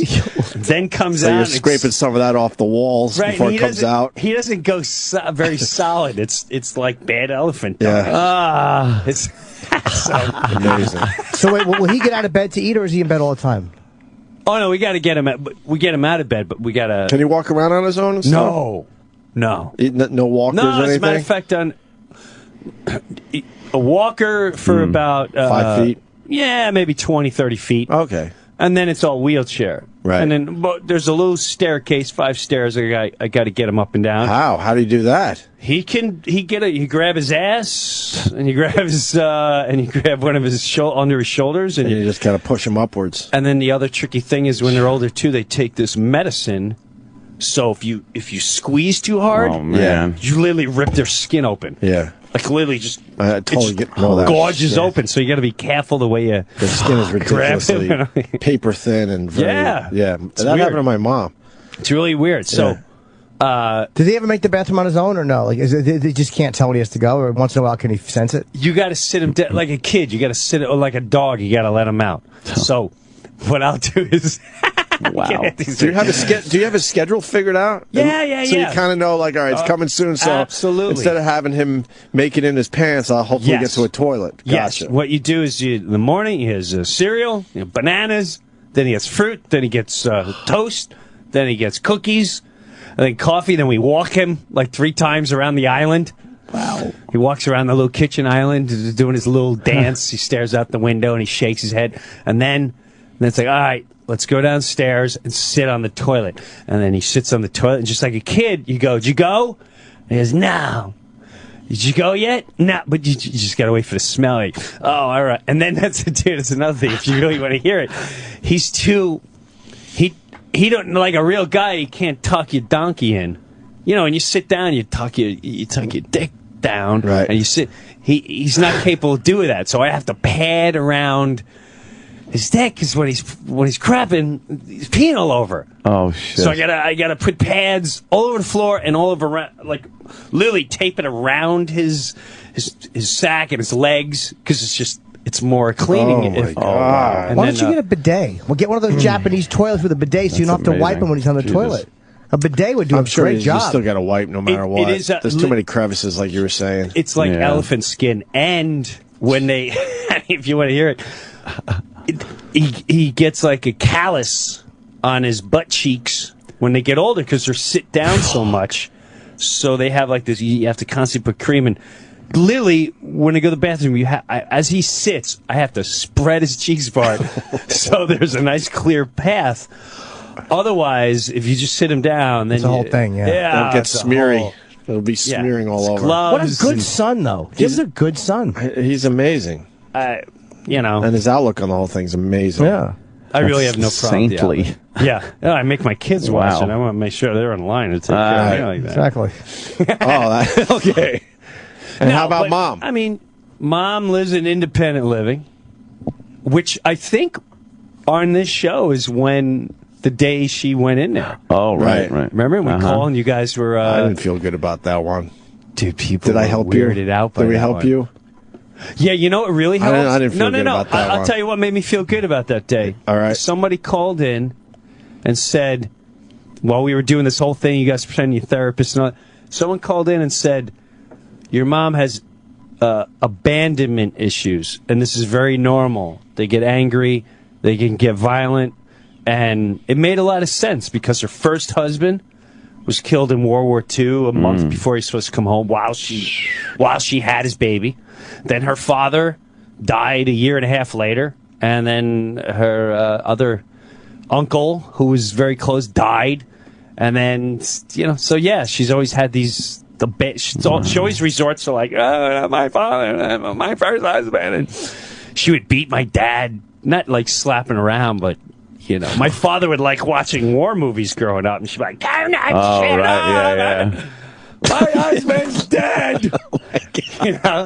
She would sit there drinking. She would sit there. He's sitting there, and she's in the other room. I'll be home for Kristen. Goddamn Nazi son of a bitch. So, yeah, it was. And your dad was never aware that maybe the war movies was not a good idea. Well, he should have like switched to westerns or something.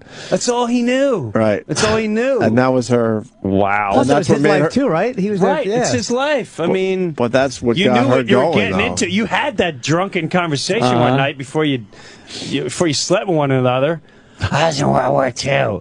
My husband was dead. Oh, great. Let's do this. Let's pop out a kid. Right. I mean, you know what you're investing in. So it's not like she knew what she was getting. How old is she now? 87. God, I missed the old days. She would come in with your sister at NEW, and she'd be a trip. My mother's funny still. She's really funny. She's a rip. She's much better where she's at. She's a different person. Yeah? Is she happy? She's back to the NEW days. Really? She happy over there? She's a wise at. Yeah, she's very happy. Good. Do they miss got each other? Friends there. You know what? He doesn't miss her. But, and I don't know if he even knows her, but when she comes over now, she has she sits with him the whole time. Oh, they do sit together. Okay. She'll sit with him the whole time. She won't ask. But whenever she pays for his care, I pay for her rent where she lives, and she pays for him. And whenever this paycheck time, it's like, the nurse gets a lot of money for doing it. And I'm like, yeah, Mom, listen, take it down a level. If you were in a nursing home, it'd be 10 times the amount. This woman's a godsend. So yeah, they take care of our elderly. Yes. If you find a good place, they're all right, man. It's very hard. Yeah, How do you know where to send your mother? That's scary. You got to do some research because there are the places out there where they pick up some horrific things with the nanny cam. Oh, God, really? Yanking them out of bed. The best places, honestly, are private care. Right. They're going to cost more money, but you got to think. Yeah. You got to think like in the private school mentality. If you go to a state-run nursing home, forget it. Let me tell you something too. I would have I'd have In-N-Out, Walmart, trampling clientele showing up to take care of my father, and they were a disaster. They'd be on they'd sit him on the toilet for 3 hours. I had to get cameras. They'd let him lay in bed and his piss for a while. Wow. Oh. They'd show up at the house with an attitude like, I gotta take care. So you got to go through a lot, and if you start going to state-run places and run by the government funded, Those workers don't care. 90% of them are horrible. So when you say private, do you mean home care or Yes. okay. Like a home care nursing home or home care independent living. You may pay more. Yeah, but the it's thing- worth it in the end because you know they're being taken care Well, of. they're private, so they depend on your money. Right. They're not yeah. depending on the state. They're not depending on. They can't have a situation go down in their place. Correct. Is what you're saying. We're gonna, we take you Because under. that would really fuck up the money coming in. That's right. People would yank their parents out of there. Right. What's the price difference between a state-run one and a private Oh one? my Like, God! just generalized. Night and day. There's so many people that are probably listening right now that can't afford the private care. Right. So they'd have They're to do the both. state. They're both. I don't think you're going to find either or for less than $5,000 a month. Yeah, it's about what we're paying for my mom. It's probably $5,000 a month. All we're right. doing about $5,000 a month. My mom's 3 and 3 for independent living. So basically, she's living in an apartment on her own, and she gets a meal here and there. Wait, and but all it's that. in a home, right? Yes. It's one of those places, but the door is all dressed up like Yes. it could possibly be her. Yes. Her real home. That's cool. Yes. I know exactly what Right, you're you go in talking and you go in the apartment. It's like, oh wow, and she lives by herself. There's no one in there. But Yeah, there's a front desk lady, and there's we went from that to the next stage. And where then there's the she's got to lurk- be watched Then watched there's a little more. the lurking building 100 yards away. That's where they send you. You eventually. can't be independent anymore. You're going down the hill. That's the Down the hill. down the hill you Send go. it down the hill. Where we sit you in the hallway and you just sit there and your head cocked in your lap guard. God. Or the bad wing. The bad wing. Yeah. Like that weird part of the high school. Remember? Harborfield's that Ann talks about it too. That's Yeah, the strange. back hall. That you never really went down there. You just knew some shit was going on. And I think the lights were dimmer. Yeah, Everything just drastically changed. You would take that right turn, and it was the other section of the high school. Teachers you only saw once in a while. Right. Yeah, it's like, who the fuck is Kids, that? you're Who's like, that teacher? yeah, What does he exactly. teach that guy? Exactly. What are they knows. teaching in this hallway? What happened to Eddie Gonzalez? He went down there and he never came out. It never came But out. 87 and still independent. That's pretty cool. Yeah. So she goes on the field trips and all She that. goes on field trips and dinners and this and that, and she starts. Wow. She has her happy hour every Fridays. Happy hours from 4 to 7, and you got to bring. I mean, they give you 2 glasses of wine or something. Oh, else. wow. That's righteous. Cheese and crackers. Where's the happy hour? In the place itself? Yes. Really? And she says Lily like they try to hawk extra wine, and it's great. Is there sex And going she's on? There has to be. That's what I'm asking. It has to Wow. be, right? There has to be. There's definitely one creepy guy around. I want to say he's like in his 50s, and he looks like a bizarre late 1970s 80s bar hag. Right. I think I work with him. Classic.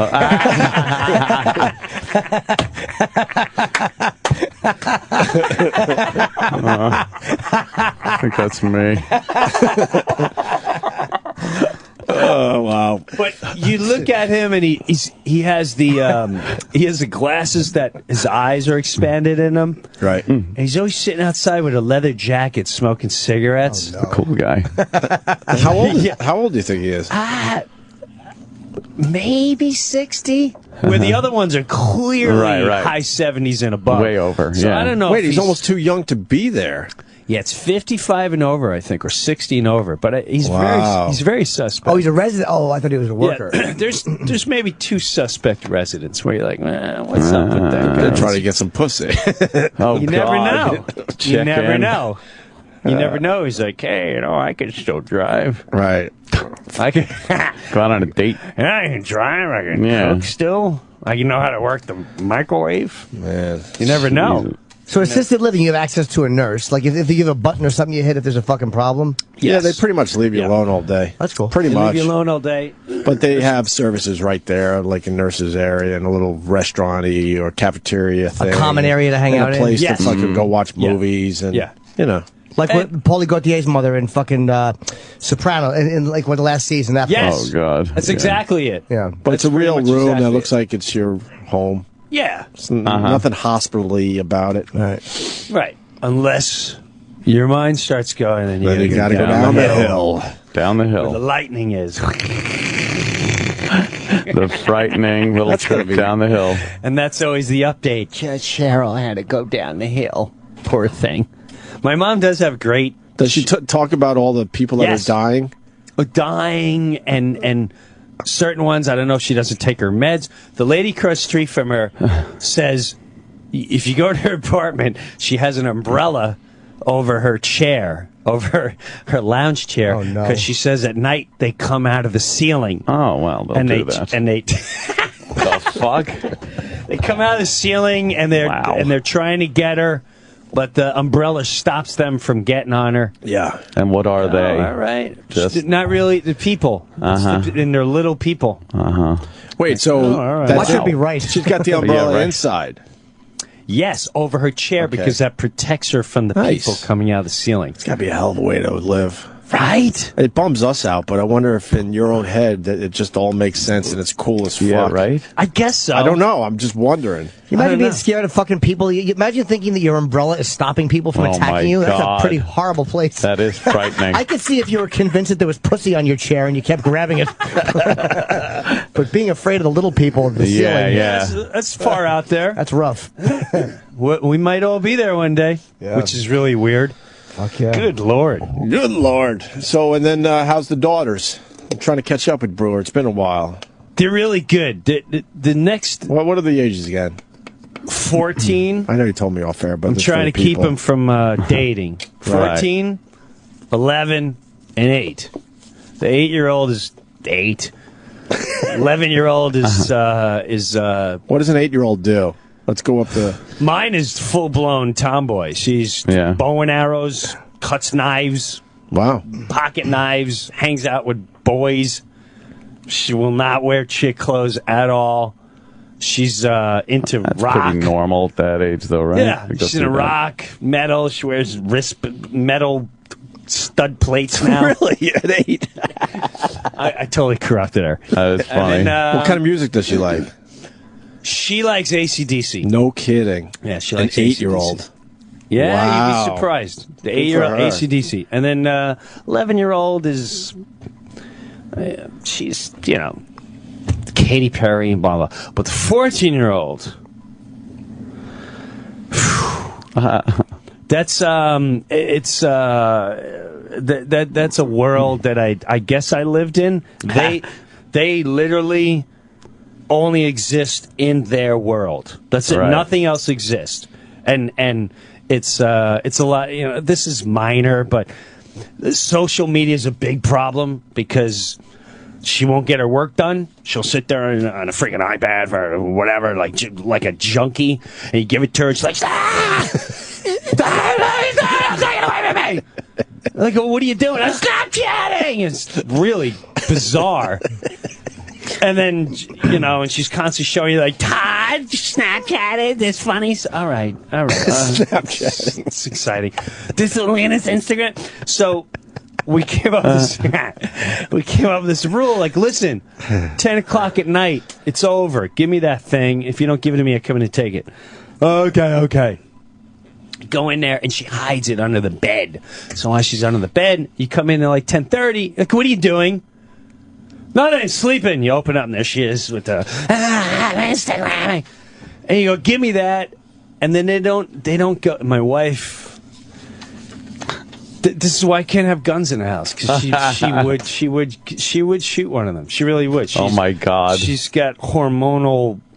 She's a maniac with she goes from 0 to 140, and she takes off the door hinge, and she's like, so she walks in. Oh, you taking the door off? Oh, yeah, all the time. I've had that happen when I was a kid. All the time. Doors taken off, everything's unplugged. She had to sleep in the living room for like a month, this kid. So she goes in there, she's under the covers. Are you on Instagram? No. Pull the covers away. There she is, the thing. And the kid don't get it. Instead of going, all right, sorry, she puts her hand out. She goes, wait, just wait.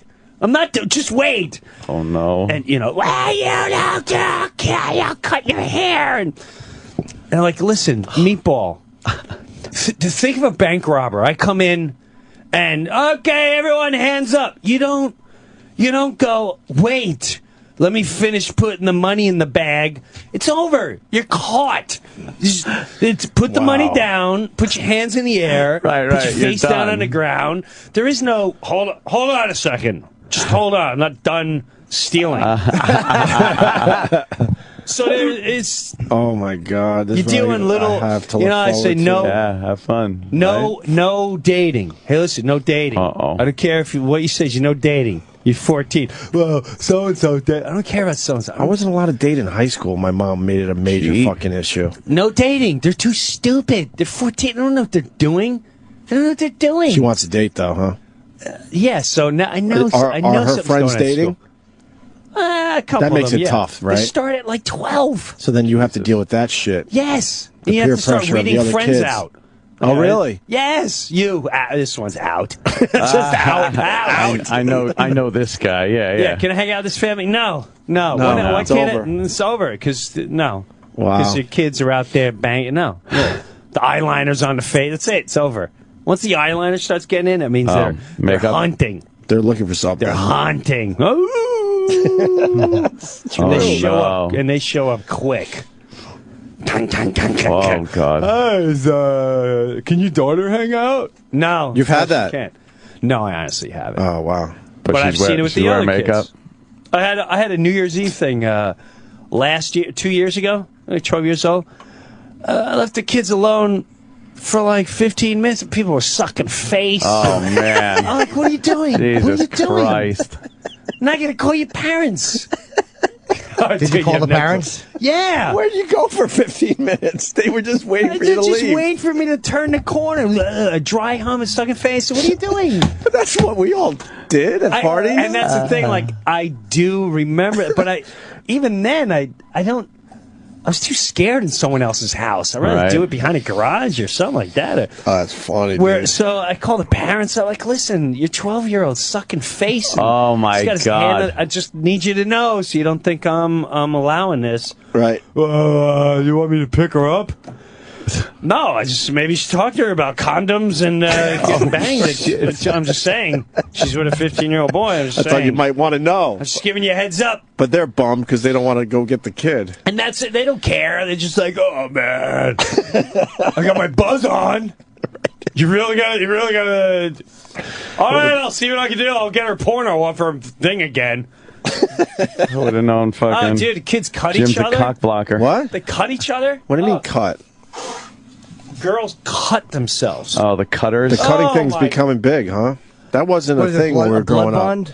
Like that? No, they cut they're just cutting themselves for attention. Oh, yeah. I never heard of that. We never had this I used to growing do up. it. But we didn't have it growing Seriously? up. When I was drinking, I was a teenager, 16, 17. Are you kidding, Jimbo? Yeah, I'm all cut up. Look at a fucking mess. You used to cut yourself? Oh, yeah, I was a fucking... before emo was popular, I was a little attention douche. Oh, God. I was a little emo. Before emos? But how did that become popular? Yeah, like, well, how do you get from...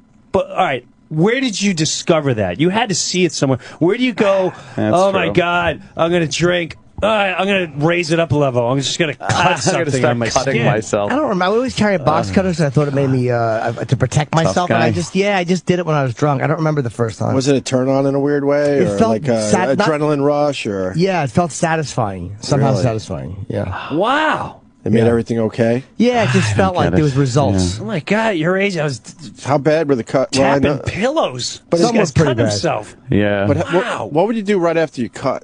It was such an attention Oh, thing. yeah. If I wanted to be dead, I'd be dead. It was just, you used to look at all the blood on you and fucking. Sometimes I go to sleep like that. Just wake up with it on me. All over your sheets and stuff? Oh, you yeah, had, on me. Yeah. You had, Wow. all right. Yeah. You had some stuff going on. But perhaps. But my point, we're all perhaps you're just starting to figure that out, Breuer. But we're all within the same age, and like when we were growing up, there wasn't a lot of that. But now it seems like it is a thing. Yeah. How did it become a thing? I have no clue, but it's weird. It's Once creepy. it bleeds into the music, I think, and once people can now everything is uploadable, so people can see it Right. and see the results of it. Yes. Back then, you didn't have that. Right. So there's a lot of girls in her school doing this. Not in her school, but in the area. In the area. In the area, it goes on, and More you just gotta your awareness level is heightened on number 4 terrorist alert. It's forget terrorism. This is terrorism a whole different. I mean, it's just there's What's the so big many level? things going Orange was orange the big one, or we went to red? I think sometimes red. Okay. All right. Well, I'm in alert red. system. You're in red. You know, and they're conniving. You gotta. You know how I learned with my daughters? You gotta watch CSI. I'm not even kidding. Really? You gotta watch CSI. And you know what the best show ever is? The First 48. Oh yeah, I love that one. When they I love that one. When they interrogate people. Yep. You're picking up some pointers. Because here's what they'll do. Here's what they'll do. They're always very vague. So the big thing with teenagers and preteens are, can you drop us off at the movie? Oh, you know, most parents go, oh, okay, I'll drop you off at the movie. What you don't know is they've already texted, Twittered a whole gang load, and the story is we all meet in the theater. We'll even pay for the ticket. Then the minute they leave, we ditch the place, and we got an hour and a half or 2 hours. Like the Fire movie's phenomenal. It's like 2 hours, 40 minutes. That's like crazy. That's a preteen freaking the Fire movie. An entire night. It's like, night oh my out. God, 2 hours, 40 minutes. We can suck face. We can go behind a dumpster. We can try crank. We can tear this up, and we'll be fine by the time dummies come back. And then they push it out like, there's a pizza place next door. So they buy another hour. Oh, God. So, do you hang out in the parking lot? Have you done it?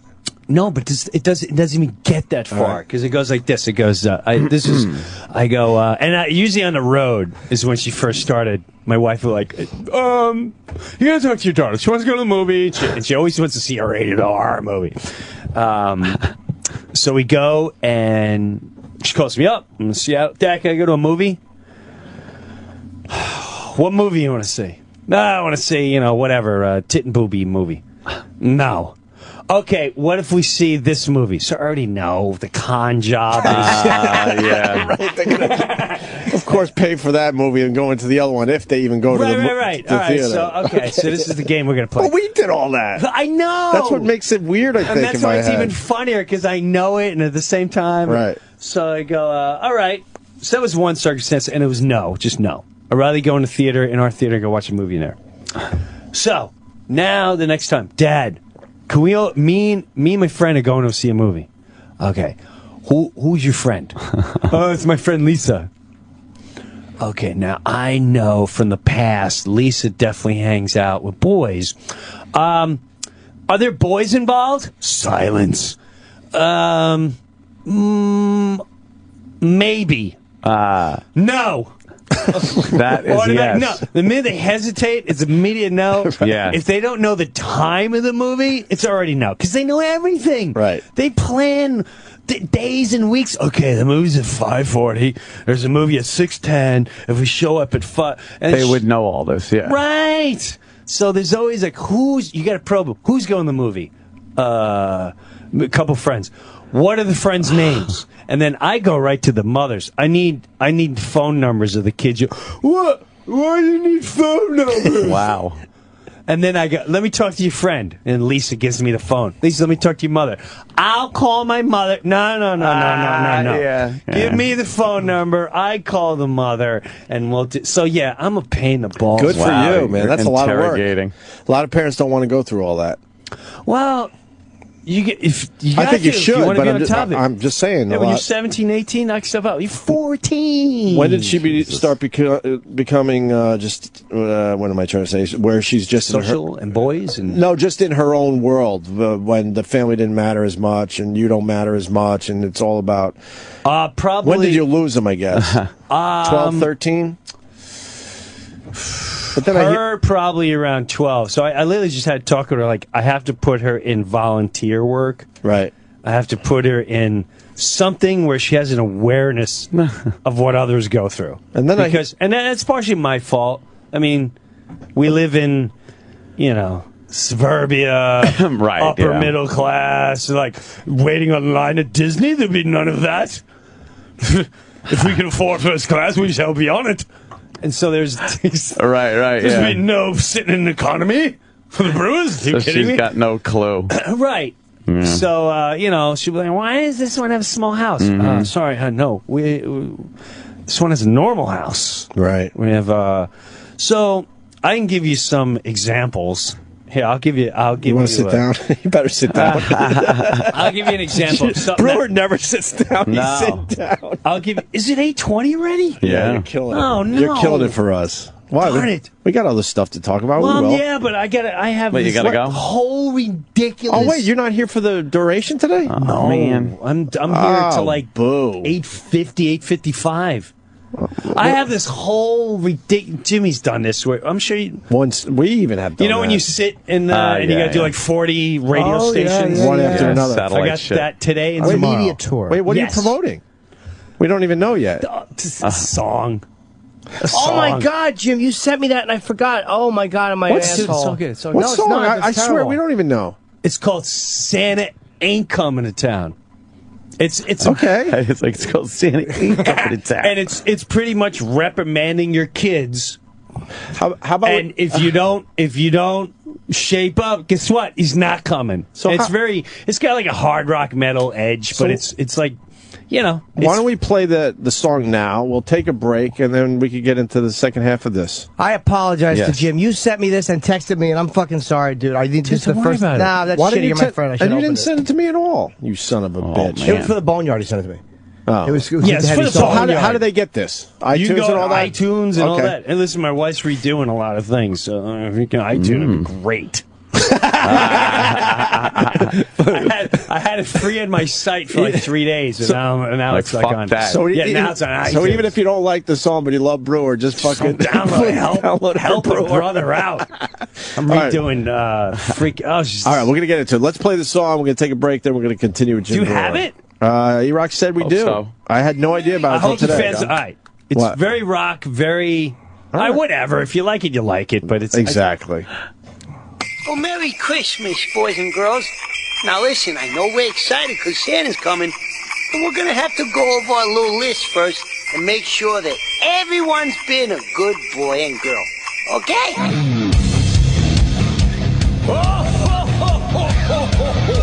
Merry Christmas! Yeah, well, I'm checking out all the kiddies' Christmas list. Now, you know what? I have some issues. Let's review.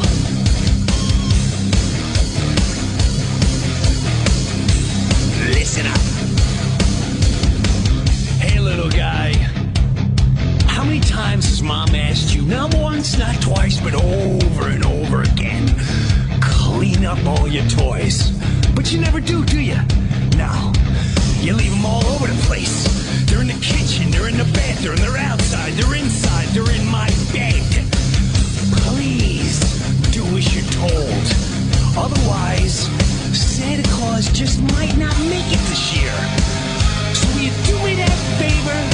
Start cleaning up all your toys and all your clothes while you're at it. Please. Santa Claus ain't coming to town. Santa Claus ain't coming to town.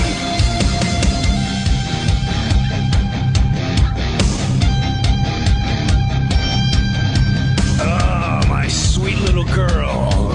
Pay attention. Unfold your arms and look at me when I'm talking to you. We've discussed no social media, which means no iPod, no iPad, no computers, or Facebook, or Snapchat, or Instagram. None of it.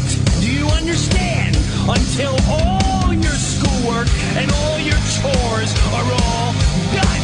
Otherwise, Santa is gonna skip right by the house. I'm not fooling, young lady, and neither is Santa. Okay? Santa Claus ain't coming to town. Santa Claus ain't coming to town. Okay, let's tighten up as a family, okay? This Christmas, we're gonna get back to the true meaning, which means spreading joy and using manners, which means please and thank you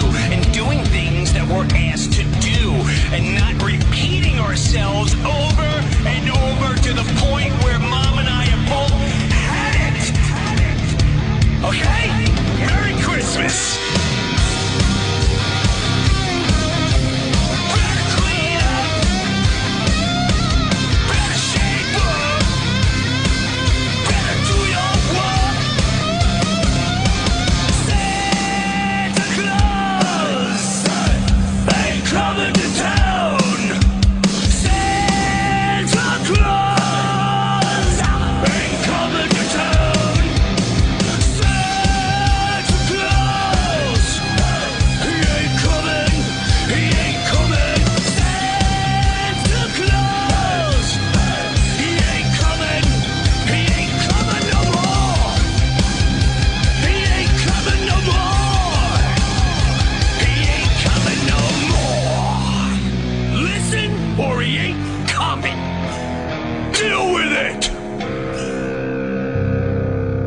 Punks! Merry Christmas! The Opie and Anthony Show. Sirius XM. Bravo, Jim. That's great.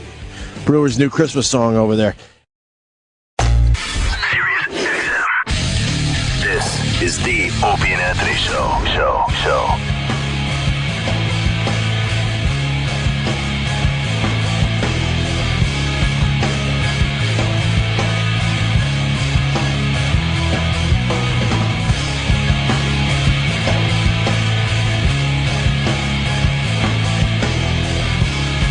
Got Jim Breuer in studio.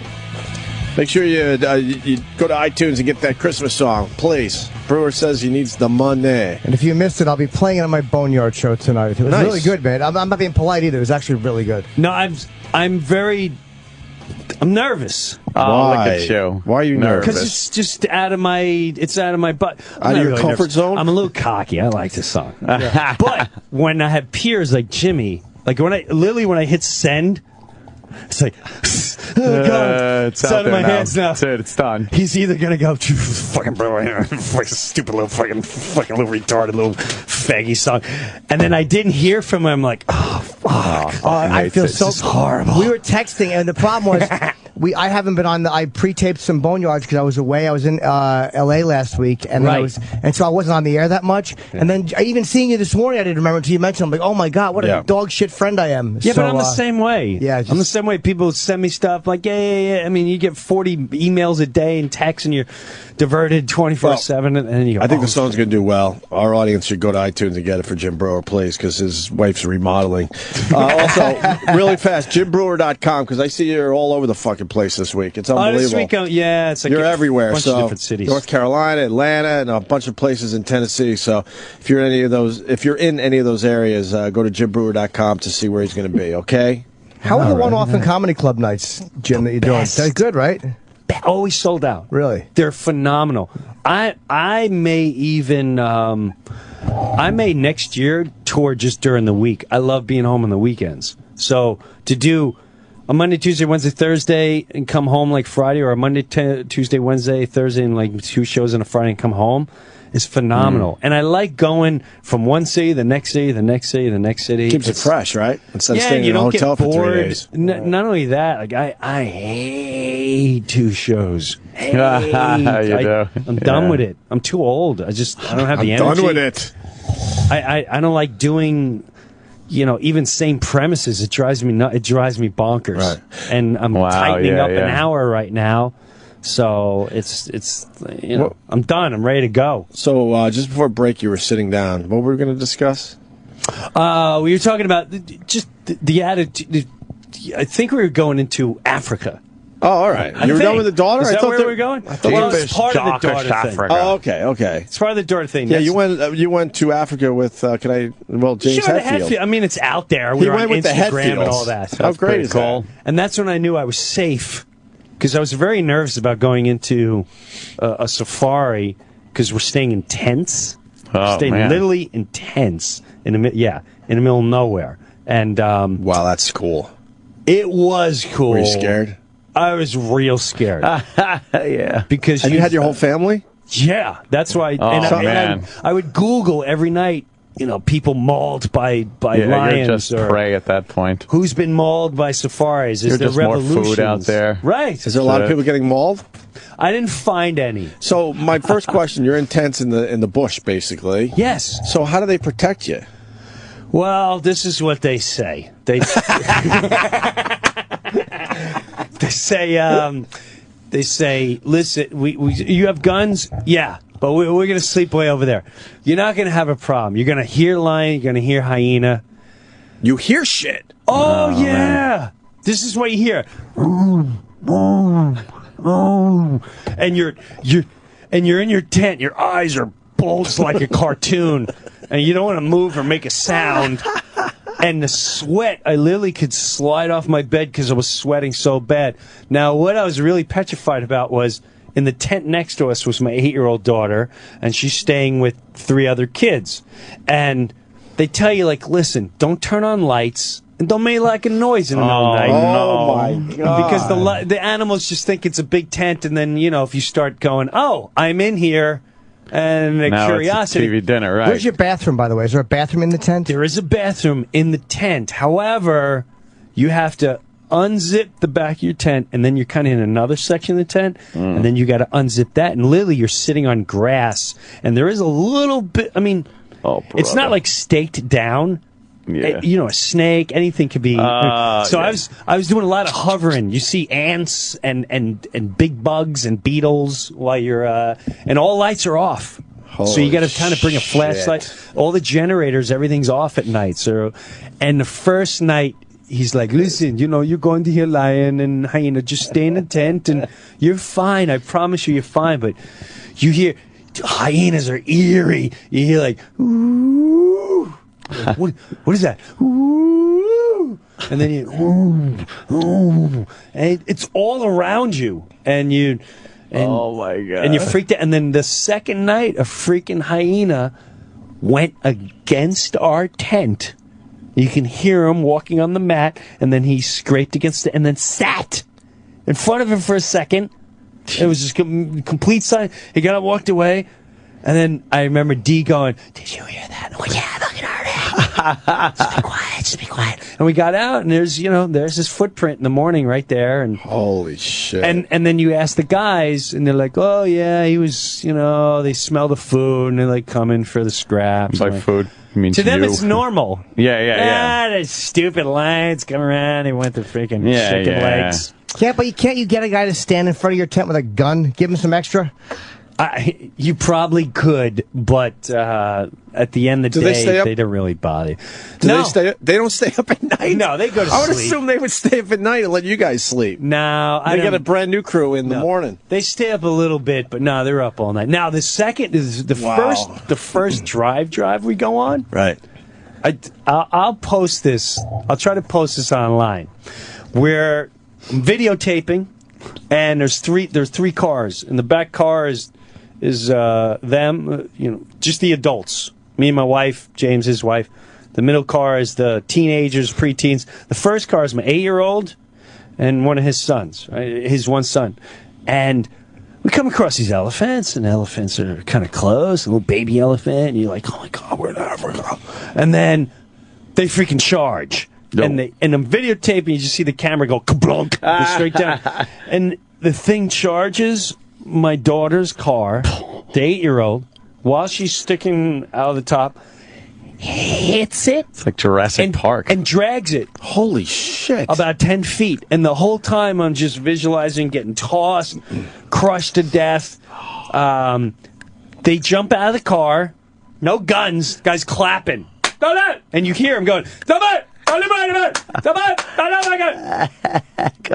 I swear my life. I'll send you the video. Oh, I believe it. And so then I pick up the camera once he starts running away, and I pick him up, and he shakes his ears, and he kind of gives us like a little F you with his trunk, and then takes off. And everyone then turns to me, he's like, did you get that video? I went, no, I didn't get a video. I panicked. And I want to see what's going to happen to Dean. And my daughter's like, oh, I got it all. And she did. I was like kind of excited. Wow. She's got the snapshot of the elephant pushing the car. Holy shit. And you see my daughter like looking on like, oh my God. Freaking elephant. Was there a baby elephant that pushed the car? Or No, it was a full. It was a full-grown. It was one of the teenagers. So how'd the guy fucking clap his hands and make the elephant go away? He says they think it's a gun, and now they claim never ever do elephants actually make contact. 20 foot. Most of the time they charge, and they'll get all the way up to the. And they do that slide stop. And then they do slide stop. Right. Yeah, their ears go out fucking real wide. Right. And it works. Yeah. Yeah. But he goes, this was very unusual that he actually made contact. Of course. Why wouldn't it be unusual? Right. Why wouldn't it be unusual when I'm here? Of course. Of course it's unusual. Why didn't the car drive when the elephant was charging it? Our cars were off because when we first got there, it spooked them, so we turned the engines off. So you're sitting there and you're taking in the ambiance and the elephant. Did you complain to the manager? The manager. I'd like to see the supervisor, please. I'll tell you. That's why I love that fucking Disney Jungle Cruise. Nothing unexpected. God, you just assume they have it all figured out. Like you're intense and they're staying up all night for you. And no, matter of fact, one of the last nights, it was the greatest thing in the world. How long, by the way, was your trip? 12 nights. Wow. Okay. So on one of the last nights, and you're in a different park every other night. One of the last nights, we're all sitting around a fire, and it's before dinner. Before dinner, one of the Zulu guys come to your tent. You got to flash a light. He comes, picks you up with a spear, and he walks you to the fire, which is next to the dinner tent. So you go there, and all of a sudden we hear like, and he gets a flashlight, and about 30 yards away is a freaking hippo. Oh shit! And that's the first time I saw. That's the first time I saw. Don't look to your right, Jim. You rock. Sorry. That's the first time I saw a safari guide panic a little. He went, okay, everybody stay behind the fire and start slowly backing up and head towards the tent. Please go in the tent. And out of all the animals in all of Africa, hippos I hear they're are the most dangerous. Yeah, they kill more people over there than any other animal. I didn't know they attack on land. I always thought, like, people retarded? You don't know in the water? No, they come up on land to graze, and like an elephant, and if they see you, they're heading for you, and they snap you right in half with them jaws. Jesus So wait, Christ, did the hippo see you guys? Of course he did, right? He did, and at one point, he was sideways, and when we flashed the light, he faced us. Oh man! And that's when, and then the other guy picked up and he stuck the lights in his eyes, and we all went behind the fire because the fire was freaking him out. How primal is that? Hey, we got to protect ourselves with fire. Yeah, do you ever think you'd be hiding behind a fire from a fucking hippo? 2013. This is on television. Right, I was in The Real Survivor. That was The Real Survivor. No Do they have guns, the guys? They got to have They do gun. have guns. Okay, because so we would go on guides, and they would definitely have guns. I'm sure it's the so what ultimate happened with the last hippo? resort to shoot one of them. We didn't even know. We went to the dinner tent, and once you're in the tent, he's not gonna bother you. It's just too noisy. There's too many people. It's fire. They don't want to mess with it. Yeah. But it was sick. Yeah, no kidding. How big was it? Awesome. How big was the hippo? Yeah. Oh man, he's probably a good 8, 9, probably like 8 feet long. He was a big hippo. Do they not like being petted? That's amazing. I tried my damnedest, but no, he wouldn't. If I had pictures, I'd I got to tell you, everybody thinks that when cavemen finally discovered fire, how to make fire, you always think of the cooking aspect first. It's like, and heat and stuff like that. How fucking great must it have been to go like, wait a minute, everything that tries to eat me is afraid of this shit? That's right. It's got to be the greatest fucking thing they ever came up on. Like, we'll just put this shit out in front of the cave, and now no fucking things are going to just sneak in and eat our babies tonight. You're right. That had to be the most amazing thing. It really was, and Anthony, that's the first time that thought process even went, because the first thing he said was, get behind the fire. I went, fire. Oh yeah, the animals are I hate fire. this shit. This is great. Hey, this is great. Get the fire! Just walk around with a torch all day. There's not an animal on the face of the earth that has figured out, except for man, how to put that shit out. you know? Like, there's not one other fucking animal that can put that fucking shit out. And even we have trouble. But at least, You would have... that's fucked up, dude. There was another. We went to this tribe in the middle of the bush, middle of nowhere. And this one night we slept in these tents that weren't even canvas. They were see-through. Oh, they were like God. mesh tents.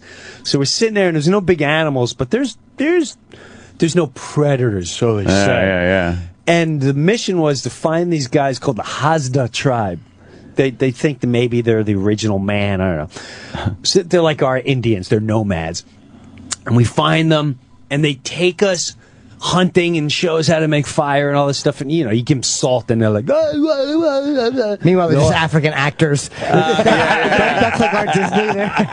Right? And that's, you just happened to find them. And that's all I could keep thinking. I went, no, the safari guide was like, listen, I got these guys coming. The guys in Metallica, and the other guys are playing. I could really use your help here. When they all salt and a poison dart. When they all get together, they sound like every cast member from The Wire in real life. They're just like, oh yes, well, we were out there in the bush. That one guy looked like he was high all the time. I see his kids look just as big as him. They're crazy. So they took you hunting, though. Dude, that's pretty the best up. But they separate you. So you're only allowed 2 a quote warrior. So me and my 8-year-old are following this guy through the freaking middle of nowhere. And I started panicking because you really don't see anyone else, and you're in high grass, and you're going around. And he kept going around these rocks, and shooting out, and then he finally came out with a spear through like one of those prairie looking. It looked like a prairie dog. Yeah. And the thing's still alive. Like, shit. And my daughter's traumatized. Like, oh my God. And I'm going, oh, it's great. And he took its head and smashed on a rock, and he smashed the thing, and he tied it up to his waist. Like that's his lunch later. It was pretty fuck. When I put the whole thing together, I'll show you like little highlights of that. It's freaking. That was one of the best when you see him just holding this thing up with an arrow through it. And he smashes it and ties it up to his waist. Like it's no big deal. All right, let's keep continuing our journey. Were there any hotels at all? Like when you first got there, or was it right to the bush? When we landed, our safari guy picked us up, and the first thing I saw was in the middle of the night, we're just on dirt road. Oh, man. We were in Tanzania, and you just see people wandering like the street. There's no shoes. Where are they going? I'm like, where are they? Some people walk. There was a fish market we went to one day in the middle of the desert. We had to drive like 5 hours in a desert to get from one destination to the other. And people have like a donkey in the desert, and they're walking. Oh my God!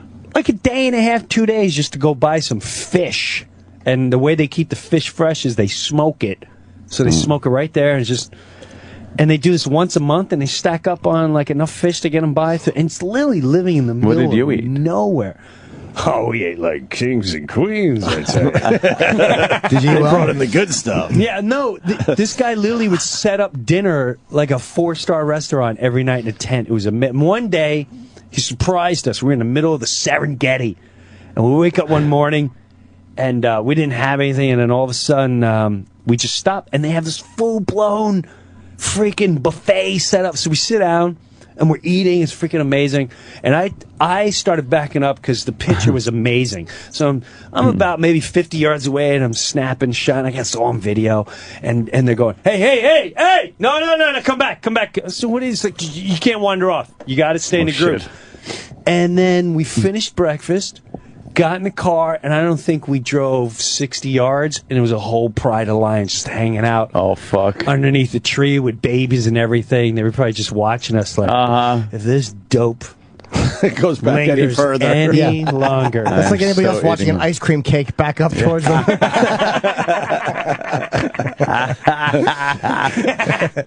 Yeah, it was. Wow. It was freaking awesome. That's awesome. You weren't worried about like the food or water? You're getting sick. I was, but they supplied nothing but bottled water, and the food was unbelievable. Really? It was, what kind of stuff did you eat?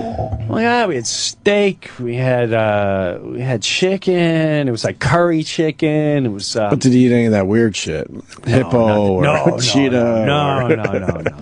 And the guy, the safari guy literally flies to the States, and he goes over everything you want to do and everything you want to eat. Oh, wow. What kind of wine you want to drink, what kind of alcohol you like. Damn. Dude, you would You would and if you're a hunter, yeah, Anthony would love it. There is one element he might not care for.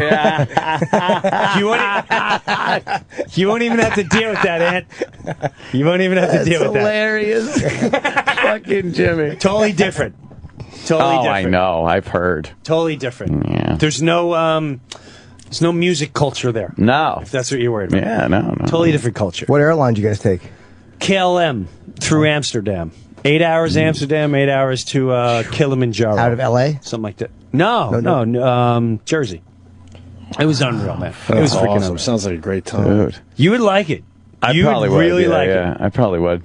But if you were to do it through the people we went through. I mean, it's literally, you don't have to see nothing. They personally, they wait for you at the airport, get you, brings you to his he brings you to his compound overnight, and I mean, now I just watched the freaking movie. What do you call it? With the Django.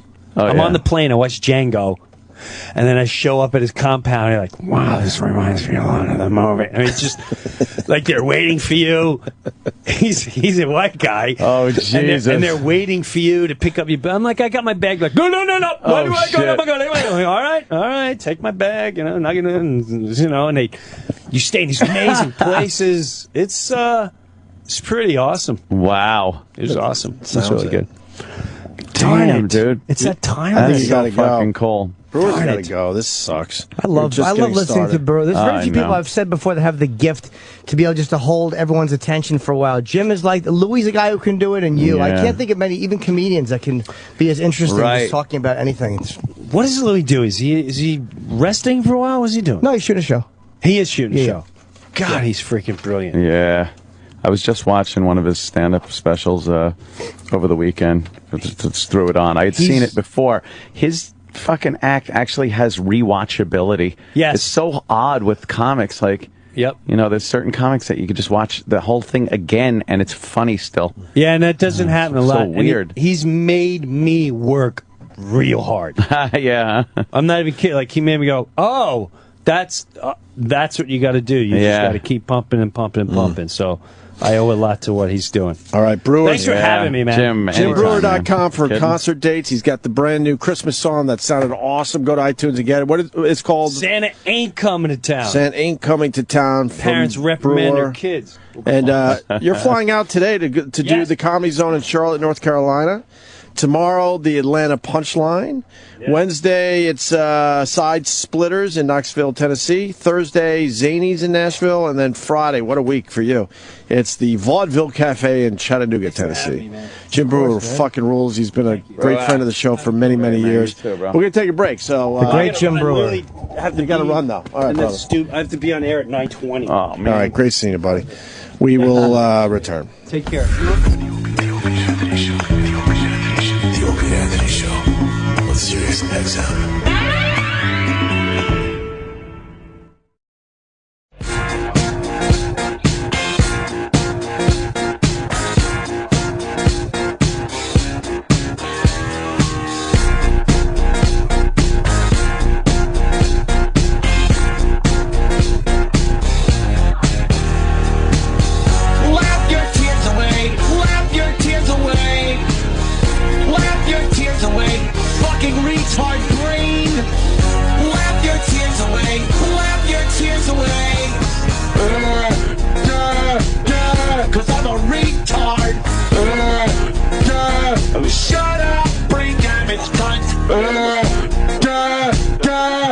You fucking dummy. You're not smart, you're not funny, you're not clever, you're a retard.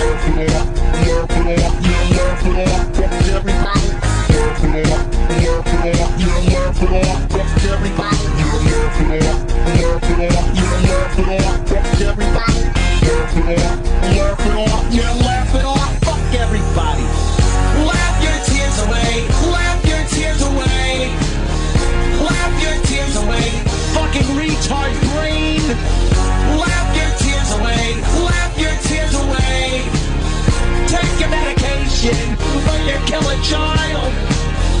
Laugh your tears away, laugh your tears away. Get your own fucking life. Fuck you, you nosy body. Get your own fucking life. Fuck Fuck you, you nosy body. Fuck you. Bye-bye. Bye-bye. Fuck you. Bye-bye. Bye-bye.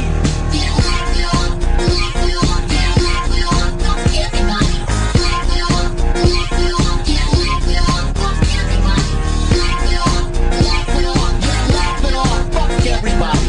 Laugh it off. Laugh it off. Yeah, laugh it off. Fuck everybody.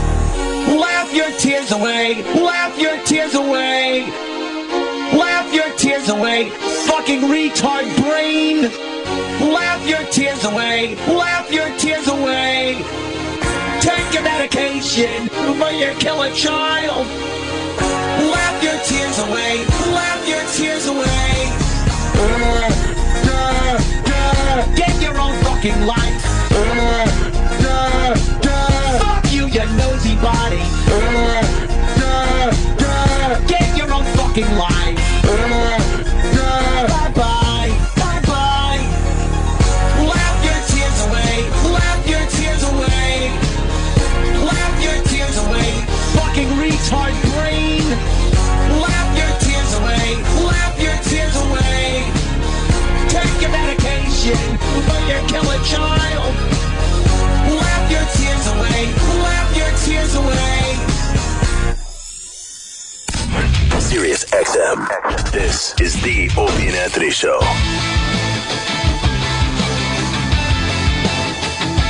Let's clock myself in the eye with the headphones. I want to thank Jim Breuer for stopping by. That was another great appearance by him. We're going to have to do a Jim Breuer podcast in the very, very near future.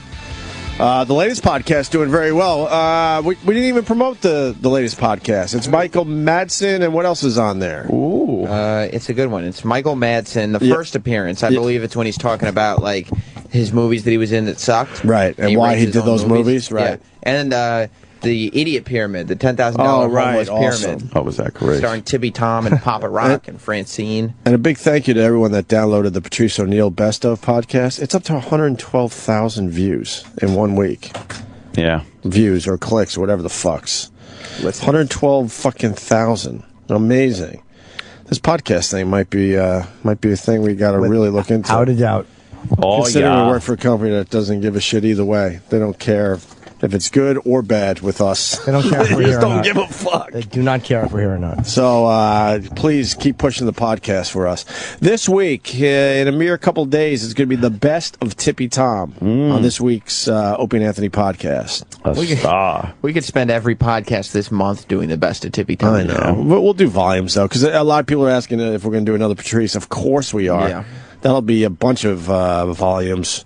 And then we got to get a Jim Breuer one on in the near future. Edgar Mellencamp. All right, let's move on. Jesus. You don't think we should do the best of Edgar podcast? Never. Oh, and I was hanging out with Brother Weeze over the holiday, and he gave me a videotape from 1989 of Sam Kinnison in studio. That's pretty cool. And it's literally the day that changed my life, where I realized I got to do radio very different than what I thought. And I've been uploading some clips on my YouTube channel, Opie Radio.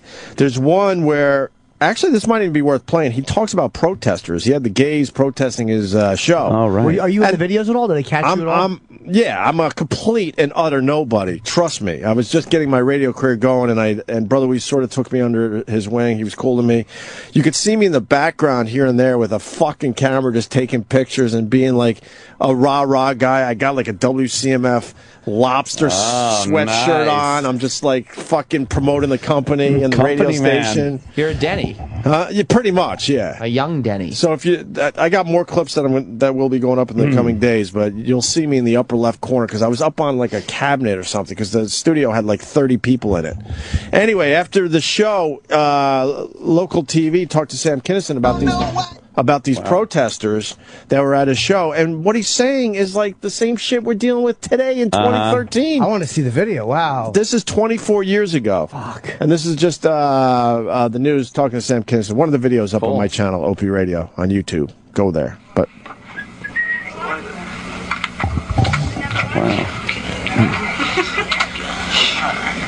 Like custard.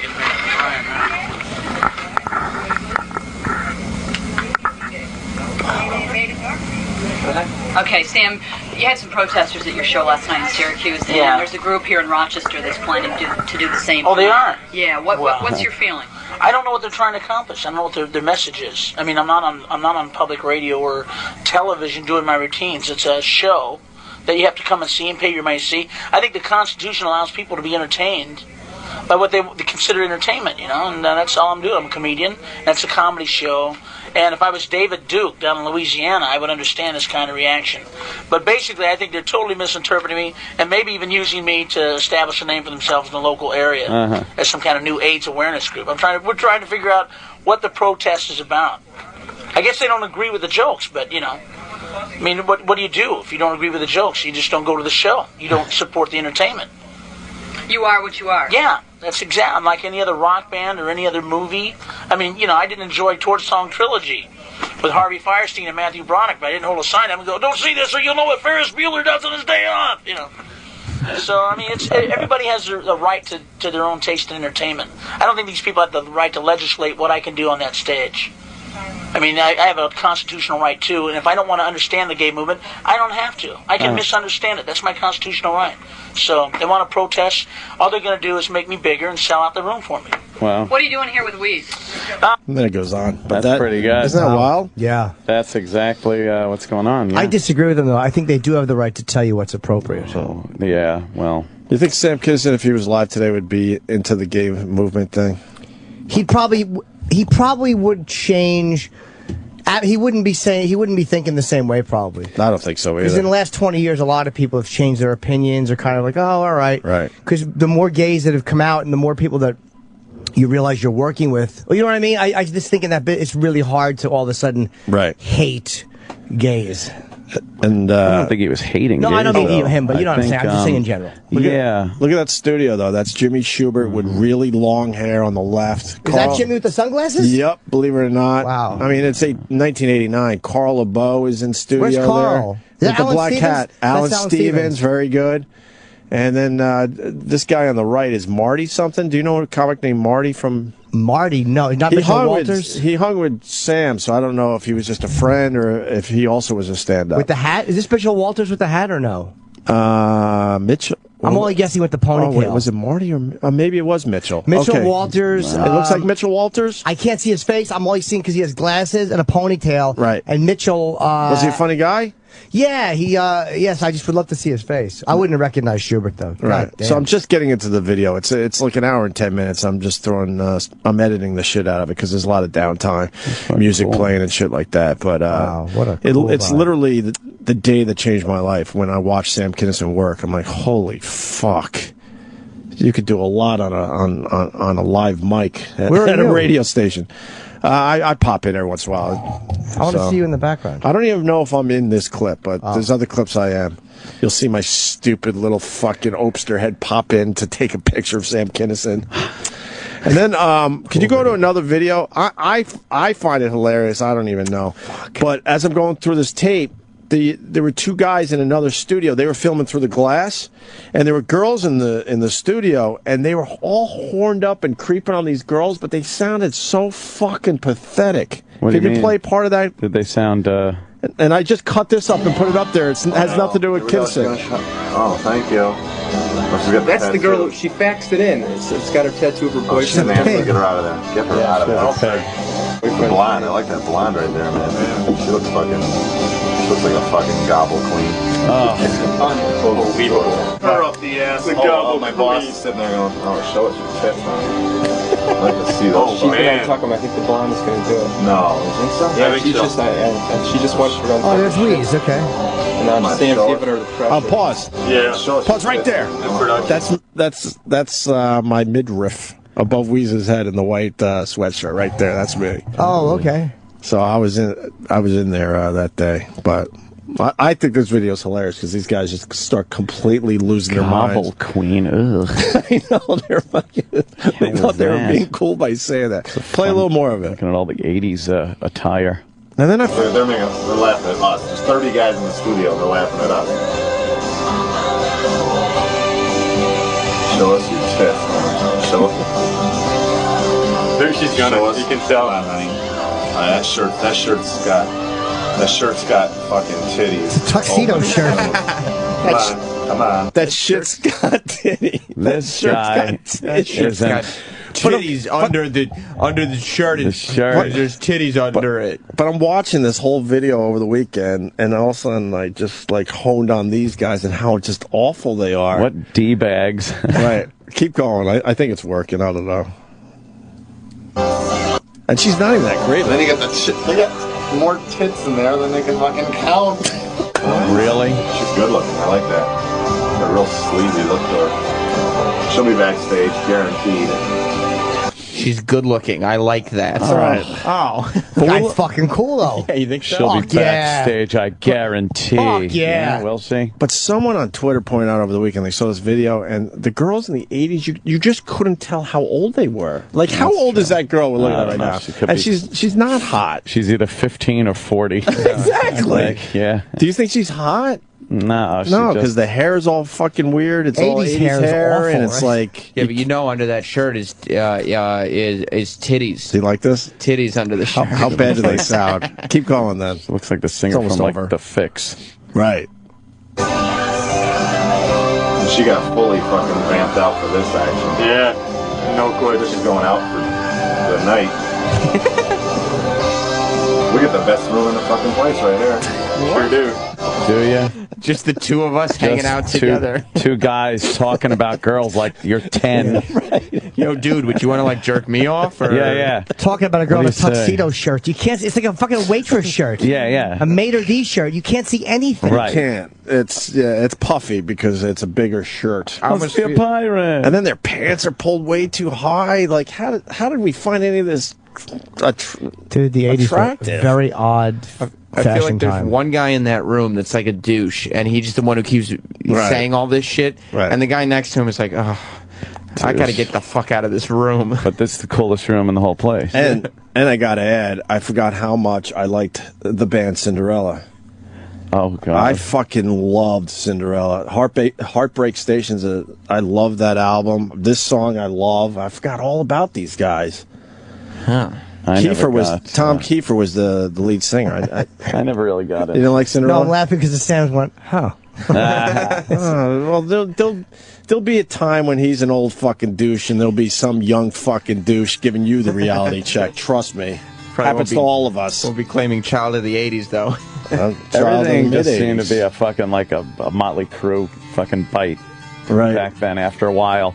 So, like, I liked Motley Crue a lot. Yeah. But every other band, it just seemed like, oh, I might as well just listen to Motley Crue. Wait, you never really got into other hair bands? Not really, no. I got into a lot of them for a while.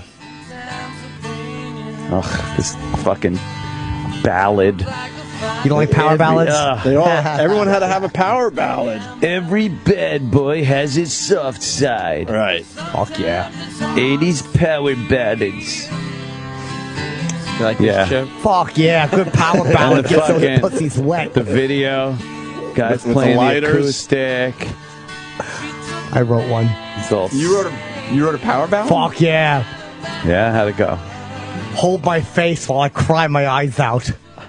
Why would someone hold your face? Some pussy shit. Right. Yeah. Can we get back to these two dorks in the other room back in I 1989? think Mike Judge saw this video at some point and developed a cartoon series. Yeah, that's what it is. It's almost over. They can't get over this girl. There's like lots of tits in that room. That shirt's full of tits. There's no Sam Kinnison in this clip. It was just about these guys. I had to put this online. Come on, honey, show us your hooters. Hooters. I'd like to see this naked. I want to see this woman naked. I bet they get her naked. 96 WCNL rock and roll radio, that's Cinderella. You don't think so? What was your name, Shannon? Shannon, yes, where do you work, Shannon? Oh, that's Weeze. I'll be down to get my fucking hair trimmed. What is he talking What? What did that mean? She works at a hair cutting studio, so he goes, I'm going to go down there and get my hair trimmed. I'm going to get my hair trimmed. But the best part, he thinks he's killing. Oh, yeah, He yeah. thinks he's killing He had it. to add in an F-bomb. Right. My fucking hair trimmed. What? Yeah. I'm going to ask for my butt hair to be trimmed. That way she'll see my butt. No, stupid. And then he said before that he was like, "Oh yeah, she's hot. I wanna see her naked." Yeah. He just. Where's the game? Who is this asshole, by the way? I remember him as being a cool dude. That's the sad part. Well, He's in a a sales loose guy. mood. He's a sales guy. Yeah. Oh, sales guy. Well, that figures. Yeah, but he was also on air too. He was way better than fucking me, and I guess he chose not to do the on air thing. Maybe it was all the great fucking shit he blurts out. Right. Hey, who's into naked girls, huh? Yeah. I am. That's one. Wait till you hear how this ends. Oh. Hopefully the gunshot. It's just about over. It's like 30 seconds. I don't know if she's in the Show us your tits. Anyway, never mind. Show us your tits now. You know what I'm saying, man? I'd like to give you the... I'm like gonna will that fucking shirt off. Exclusive on this. Oh, come on. Oh, I don't want to see her. She's nasty. She's got a nasty scar. Yeah. Oh, no. What? Hello. Oh, my God. Nice beaver. She's nasty. Get her out of here. Oh, nice beaver. Nice beaver. What movie is that from? I think that's a movie line, isn't it? Naked Gun. Yeah, Naked Gun. Was it Naked Gun that did Nice Beaver? Nice beaver. I feel like I know where certain rock DJ got the hello. Oh, that's true. That He guy did was go, just like, hello. I told you I got it from him back in the day. So wait, that chick, how'd that video get in? How'd you get that one? It was from the station? What do you mean? That's not the same video you had on Sam. Yeah, they decided to, just film all day. They just were filming. Oh, okay. So then they went back to the Sam Kinnison stuff, and they kept their fucking mouths quiet, thank God. But I couldn't, I was laughing my ass off editing that. I'm like, these fucking losers. So I'll do another 2 or 3 clips from this. I'm thinking of just putting the whole videotape up there as one long thing, because you see downtime, Sam just having a fucking blast and music's playing and they're just shooting the shit, eating donuts and fucking drinking wine coolers and a couple of dudes on beaver patrol. That's right. Beaver. Nice beaver. I'm going to will that shirt off of her. Are you? Are you? You fucking amazing man. I like that shirt, and there's titties under the shirt. Titties under that shirt. Yeah, that's usually a shirt that a woman's wearing that hasn't had a problem. Hey, she's good looking. I like that. I like that. Good looking. That video is called She's a Gobble Queen if you're looking for it. I'll just retweet these links. Fuck it. Gobble Queen, anyway. Young and sweet only. What Cinderella song was playing in the background of that? Not sure. I was too busy looking at the beeve. Yeah, Nice looking at that beaver. fucking hot chick. She trims hair. I might have to go get my hair trimmed. You know what the like fuck all I'm he's got to do talking is about. sit in that chair and start rapping to her. And the Gobble she's Queen just will get to work. Yeah, the Gobble Queen's going to go to town. Hey, thanks for the haircut. Can I also see you naked? Yeah. Just a little off the top of my cock. Whoa. And she'll be like, all right, I'm the Gobble Queen, right? Right. She goes, yeah. Did you notice under this shirt is titties? Yeah. Titties under this shirt? You're good looking. I like that. What an ass fuck. Can't help but notice you're good looking. That's kind of my thing. I kind of like that in a girl. Good lookingness. Yeah. You know what I hate? Girls that are bad looking. Nah, that's a bad thing. For me, that's bad. For me. That's my taste, though. I want to see those tits. Anyway, enough talking. Why don't you start gobbling, Queen? Yeah, you're the Gobble Queen. Hey, I bet you went backstage that night, didn't you? Yeah. I'm going to will those pants off you. Who's Sir this? Ian McKellen. What? Sir Ian McKellen? Mm-hmm. Oh, man. He's out there with Jim. Should have brought in my fucking... My he doesn't want to come and say Lord hi? of the Rings poster. You could. Yo, Sir Ian. Yo, Sir Ian. Oh, he's already gone. He's an old queen. Really? Yeah, he's very gay. Did not know that.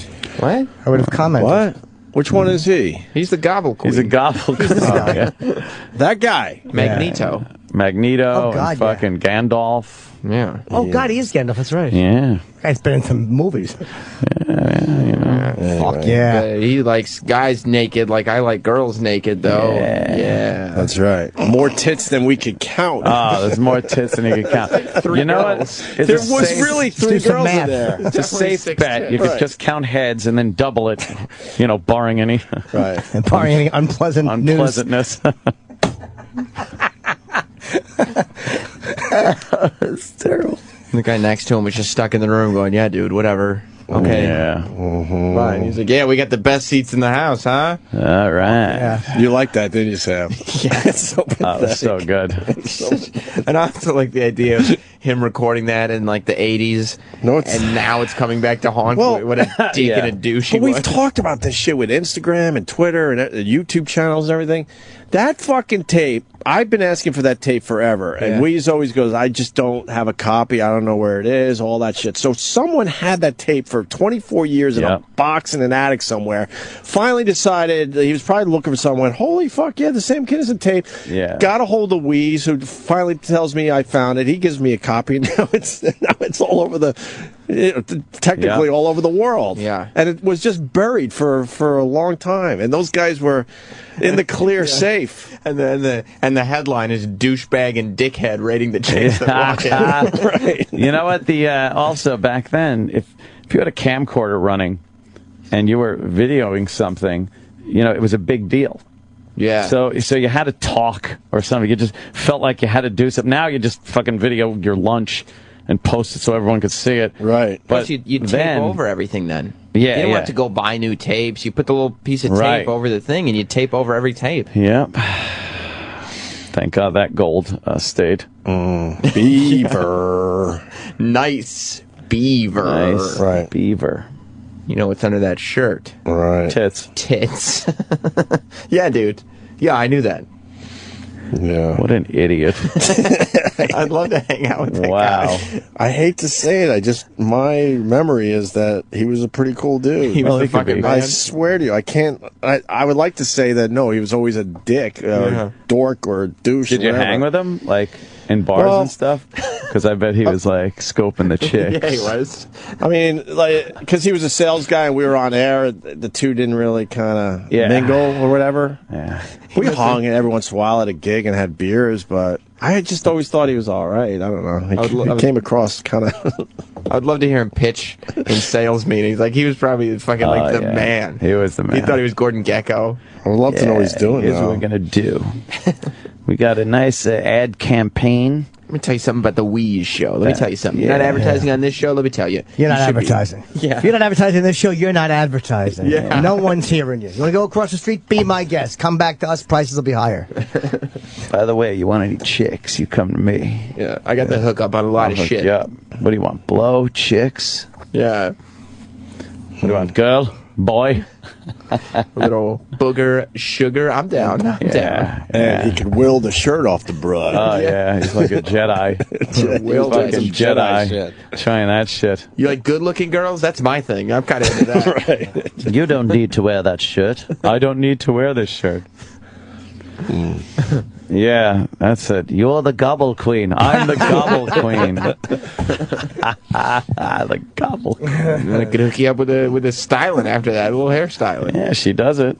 The gobble queen. Wait till you see the beaver on this chick. Oh yeah, nice beaver. Can I hear the first part again? Please, yes. please. I think this should go viral. I really love do. this. It's just so fucking douchey. It should go viral. Just the first part where he calls her the gobble queen. Believe me, because now we know them. Listen to the whole thing again. Now we know them. So now these lines that we ignored at first. Yeah, yeah. Because you guys weren't really sure where I was going with I wasn't this. all in at first. Me neither. Didn't take long, but it's two guys just looking through the glasses. Brother Weeze is hanging with Sam Kinnison back in 1989. It's that horribly mediocre girls. They're in like E-Rock's little production studio. Right. Yeah. Looking in doing their own little show with a video camera. Then there's another video camera in studio, and I got some of that footage too. Oh wow! That I'm going to upload soon.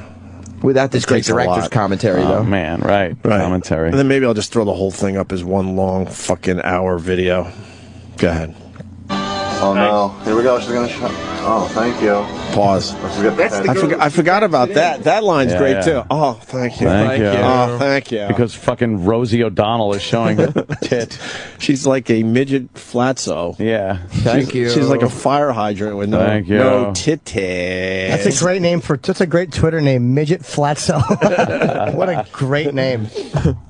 No titties. No. That's what we were waiting for in here. This was the original man cave. Oh, yeah. He's right. All right, let's go. Oh, here we go. She's gonna show. Oh, thank you. Thank you. That's the girl. She faxed it in. It's got her tattoo of her boyfriend. Man, get her out of there. Get her out of there. I'll say. Blonde. I like that blonde right there, man. She looks fucking. She looks like a fucking gobble queen. Oh. She looks like a gobble queen. She's just an innocent girl that's in the studio one day. She is the gobble queen. Yeah, there were girls that came in. And I got topless bras from 1989 too, but. That I is have to adjust that for YouTube. Bad. But she doesn't look like a gobble queen. That was just something you'd say. Not even close. She looks like just a normal fucking girl that's, got excited because Sam Kinnison was in. He just wanted to say it. Yeah, he's a gobble queen. Whoa, this guy's fucking outrageous. Yeah, this guy's nuts. He didn't have real opinions on these girls. 1 minute he's saying the girl, thank you for getting topless, and then say, oh, get her out of here. Get her out of here. Like, which way's the room going, guys? Which way's the room on going? the gobble queen. Mm-hmm. Yeah. Her up the ass. My boss is sitting there going, oh, show us your tits, man. I'd like to see those. She's going to tuck him. I think the blonde is going to do it. No. You think so? Yeah, she just wants her to untuck her shirt. And Sam's giving her the pressure. Yeah. Show us your tits, man. In production. They're laughing at us. There's 30 guys in the studio and they're laughing at us. Show us your tits, man. Show us. Maybe she's gonna. You can tell. That shirt's got. Pause. She's gonna show him. You could tell. You could tell. What in her body language says that she's gonna lift her shirt up? Trust me, fellas. I've seen a lot of girls show a lot of tits in my life. It's a look they get in their eyes. Yeah, he could just sense it. He felt the energy shift to tit showing. I'm like the titty whisperer. You could tell she's just amateur. a nice girl that's just laughing it up a little bit. No, bro, that's what she wants you to think. You trust me. I see the subtleties in a woman's eyes when they're going to show their tits. Go back. You had a youngster like Opie going, yeah, wow, he sees the subtleties. Yeah, he's great. I got to hear the you could tell part. Yeah. Show us your tits.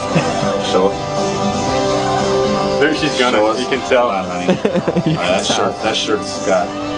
shirt's got fucking titties open soon. That shirt's got titties open soon. Open soon. He's trying to come up with like clever lines as he goes, but realizes there is no humor value to what he's saying. Hating this guy more and more. He should be on WDUD. Titties open soon. Dude, titties. We didn't catch that one the first time. Open the titty show. Titties mouth. open soon. What? He's an idiot. That shirt. Titties open soon. Nice bow tie. I got a bow tie for you. Yeah. Well, why don't you put that bow tie around my dick? Yeah. Yeah. And then with your titty. She's wearing a cummerbund. How about I come in your butt? He's such a dude. He'd say something like that. That bun should have cumber all over it. He's the worst. Go ahead. Come on. And then you get that shit. They got more tits in there than they can fucking count. No, it's not. She's good looking. I like that. Yeah. Real sleazy look to her. Yeah. She'll be backstage. She's wearing a bow tie. Right. She's a nice enough person.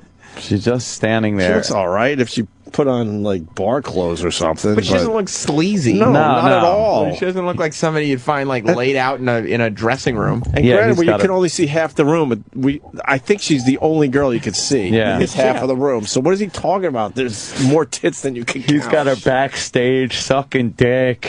She could make me come with her nipple ass. Yeah. Good one. Yeah, thanks. He's fucking horrible. Oh my God. I feel cool though.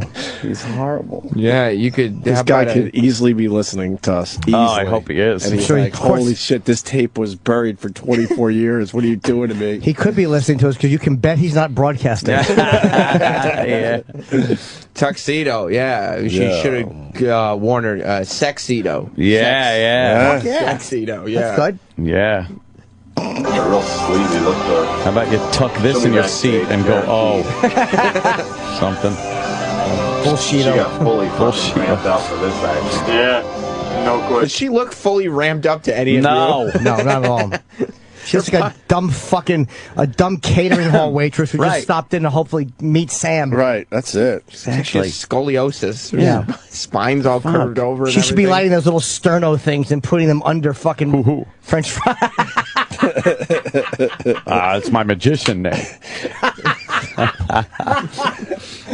Sterno the Magnificent. Oh, he gives, on one of the videos, he gives Howard a little jab. Yeah, he goes, and we all know how reasonable Howard is, and he rolls his eyes to the camera back in 1989. Oh. And then, of course, Joe Hoff, 23 on Twitter, he just can't leave my pal alone. He goes, all right, which one of these shitheads is Jim Chandler? Oh, no. Jim Chandler was college radio. I didn't work with Jim Chandler at a professional radio station. He's not in that room? No, he's not in this room, you assholes. You and Jim Chandler ever talk about girls like this, though? Oh, fuck yeah. I bet Jim Chandler was all about this. Shirts that open. This guy's like, has a little chip to him. What's that? A little chip. Oh, fuck yeah, this guy's great. Chip loves him, yeah. Fuck yeah, he's saying some cool shit. Take her out for drinks and then maybe bone. Maybe. Right, he just runs out of steam. So many tits in there you can't count. He ain't bullshitting. He couldn't figure out what else to say after the shirt was full of, like, tits. He has a lot of confidence, and then it just peters out. Yeah. I love her, man, for sex. Yeah. Right. Yeah. Yeah. You want to keep going again, really? Oh, yeah. All right. They should be on a train to Zilchville. Right. This is going out for the night. We get the best room in the fucking place right here. Sure do. Yeah, because we don't get to talk to any of the girls. Right. We're not actually having contact with these girls. I'm just fucking making shit up. Right. We got the best room in the place. Fucking radio station. No, you don't have the best fucking room in the place. Best room in the place. Is that kind of like that, having the best seats in the house? We got the best room in the place. We got the best room in the place. Best. I'm starting to think these guys think they're better than everyone else that day. Yeah, you think so? Yeah. Look, honestly, I don't know who this Wheeze guy is, but I mean, to say we shouldn't be on the air is ridiculous. Right. Yeah, this is gold. Come on, honey, show us your hooters. Hooters. This guy's a fool. He's in his head. All right, I've said tits a whole bunch. What can I say? Yeah. It's cool, but Well, he something said different. titties. Titties. Yeah. Hooters.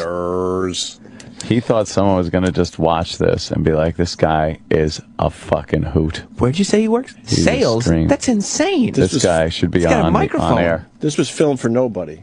Yeah. It was just someone's private fucking camera that day. We didn't even think to like film it. Yeah. Wow, dummies. There's no place to put it. If you didn't have a TV deal, what are you going to do with it? Yeah, what are you going to do? I guess. The fucking place right here. Sure do. Sure do. Come on, honey, show us your hooters. And I wouldn't let her get out I'd of like to see this naked. I want to see this woman naked. I bet they get her naked. I want to see this naked. I want to see this naked. This woman naked. Naked. Yeah. What an idiot. He is a fucking dolt. It goes from funny to you're just angered. Now I'm just mad at him. Trying to be the cool guy in the room. Yes. Just a tool. Like, he went home that day. That's what's so infuriating, that he went home that day. He got in his car, and he was like, I was just thinking, I'm the fucking man. Yeah. That's right, he's the man. See this chick naked. Wait till these gobble queens get a load of me. Yeah. She's got a cummerbund on. Why She do you does. want She to has see a her naked? cummerbund. Fucking catering hall employee. She is, yeah. I hope she never even made it to work. I hope she hit a fucking pole on the way to work.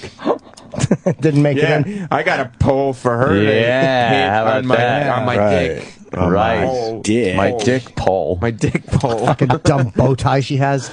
Shirt probably Yeah. smells like foot. You ever smell a waitress shirt? It fucking stinks like the kitchen. Yeah. How about a fucking bow tie? How about that's her blow tie? Yeah. Yeah. Blow tie. Because she's a fucking gobble queen. Gobble queen. She needs to wipe her mouth on that blow tie. You might work. Titties open soon. Yeah. Titties open. Work in a catering hall, but I got dessert in this room, which is cum. Right. All right, let's continue. Oh, please. I love this. I want to see this woman naked. I bet they get her naked. 96 WCML, rock and roll radio, that's Cinderella. Oh, Shannon, yes, there you work, Shannon. You look like a waitress. Fuck. I'll be down to get my fucking hair trimmed.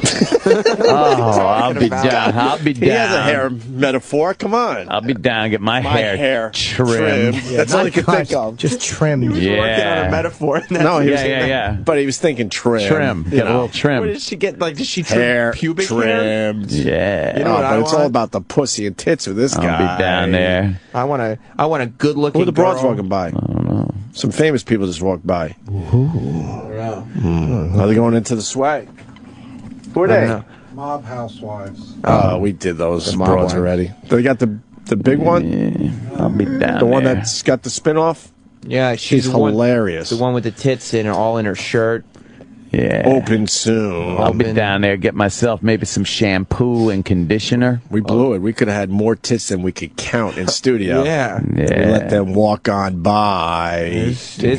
This good-looking girl, I'd like for her to trim my pubic hair in public. We're going to get down there for a trim. Just anything she said, he was going to try to come up with something. Yeah. Oh, he's terrible. I work at the pharmacy. Oh, I'll go down there and you fill a prescription. Yeah. Fill her prescription. He would have said something double entendre, but awful. I need a prescription. You know what I mean? I'll fill her pill bottle. Right. Hey, I got a cough drop for you. Right. Oh, damn. Take orally. There you go. I've got an oral dosage.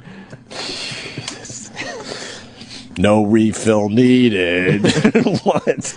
A little more. I love got it. medicine in my syringe for you. You say you have a needle dick? No. I hope there's more of these guys on the fucking video. I'll be down to get my fucking hair trimmed. Show us your tits, Shannon. Show us your tits now. You know what I'm saying? Now. I'm gonna will that fucking shirt off. Oh, come on. I don't want to see her. She's nasty. She's got a new girl. Yeah. Oh, no. What is she? Hello. Oh, my God. Nice beaver. Dork. Everything he said was douchey. What a dork is Every word out of his mouth was douchey. If that Shannon girl showed her Hooters, they probably would have started blowing each other in the other studio. And yeah. they go, but it's not gay because we're so turned on. Jack me off real quick, dude. Right. Jack me off. Yeah, help me empty my cum.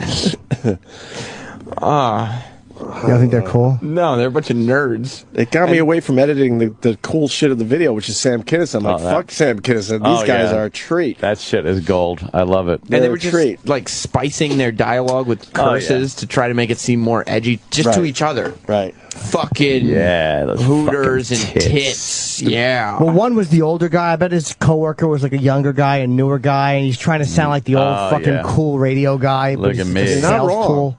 He was will that shirt off. He was a sales guy that was there for most of my time there, and then the other guy in the room, because I'm starting to remember all this now, was a younger sales Yeah. guy, not by age but by experience Yeah. more than anything. He's trying to be the cool guy. How long do you think that people would last at the station before they realized he was a dingus? I swear, I remember him as being like, all right. That guy No could idea. not have been all right. Then there's another video I'll put up where now the camera's in studio and you'll be able to see those guys. Oh, nice. So now they'll be the famous guy. All right. But that'll be later today. I got a lot of editing to do. See, like, this was a guy who would, every time somebody new came in, Right. he would try to impress them because his coolness would only last like You don't a think month. he was cool, huh? No fucking way. Do you think he knew what to do with a girl? No, with he had big no- Hooters. Hey, dude, some chicks are going to come in the studio. Why don't you come with me in the back room here? Let me show We you can how it's watch it. done. Let me show you. Right. Yeah, look at that chick. Fuck, all these guys think I'm a nerd. He'd probably refer to a girl's tits as puppies to her. Oh, yeah, like, you yeah, got, yeah. So these puppies are nice. Yeah, nice puppies you got there. Right. Oh, thanks. The girl's like, shut up. I just want a prize. I just want to win a prize. Hey, quiet down a little. I think I hear your puppies barking at me. Ah, yeah. So just give me the tickets to the show. I gotta fucking entertain this Sales shithead. twat with a bad mustache. I'm not gonna fuck you, okay? There was another girl that came in and she flashed whatever. Damn. And they gave her a pair of tickets and they thought that was the funniest thing ever. What? A pair for a pair? Yeah. Pair for a Yeah, pair. they Ah. made that joke. Yeah. They were dying. They thought it was hilarious, but no one was making that joke. They just said, here's a pair of tickets that they lost their minds. Pair. Hey, that pair got her a pair. Write that down for Weeds. Get it in there, Yeah, Joe. that's a good one right there. Then the contest got sad when they only had one ticket to give away. Well, we have the one single. Oh, God. I gotta sit alone. Yeah. That's great. He's like a low-rent porn star extra. Snacklefish. Snacklefish on Twitter. Looks like we just got tickets to the Beaver show.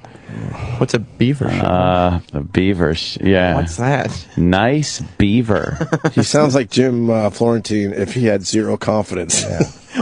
or That's what some God, say. or right? humor. Yeah. Right. Yeah. I mean, Florentine's hilarious. Yeah. Open the shirt opening. Yeah, I'm dying to see that. I want to see the shirt opening thing. Like Florentine would go up to her face, hey, come on, honey, show your fucking tits already. This guy is behind bulletproof glass, being a fucking ladies' man. just other dudes. Yeah. Just praying that the young guy wouldn't pick up on the fact that he's a nerd alert. A douche. Yeah. A dingus. Great. Anyway, so spent my weekend looking at that video. It was pretty cool to see. Yeah. Holy fuck, Sam Kinnison in his prime. School. 1989. He was gone a mere 3 years later. 92, I believe. Yeah. That is fucked up that there was really no outlet for a video like that. You'd shoot a bunch of video, and unless you popped it in your dumb VCR at home and showed people, traded it or gave no it to one people, saw it. But why like couldn't a we local access show or something? I'm just no one did that. You know, it was like, where were the visionaries?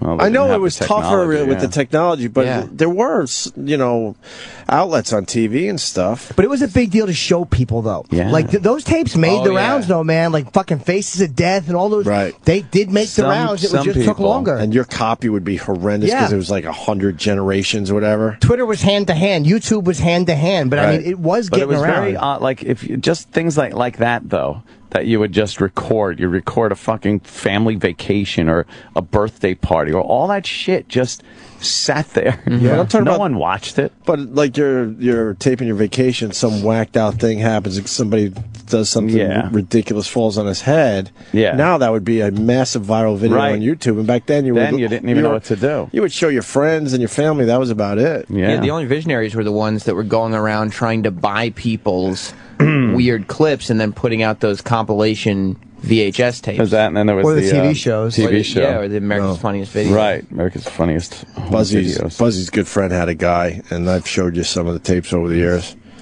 Oh man, he was a collector. Oh right, yeah. You know, back then, All the news footage all and the stuff. all the news footage. They, even though they knew they couldn't show like the. I saw one. It was a motorcycle accident where the guy was absolutely fucking headless. There was a head on the side of the road, and they did the story on the horrific motorcycle accident. But they filmed all that shit for their own shit. They knew there was no way it was going to make TV. Right. But then they would put it on a tape and trade with other like news stations from around the country, and they were all in on it, man. And this one guy we knew, Buzzy's friend mostly, he had a whole basement filled with shit. I wonder if that guy ever did anything with that stuff, made a YouTube channel or something. There's got to be a bunch of useless video out there from people's just mundane lives.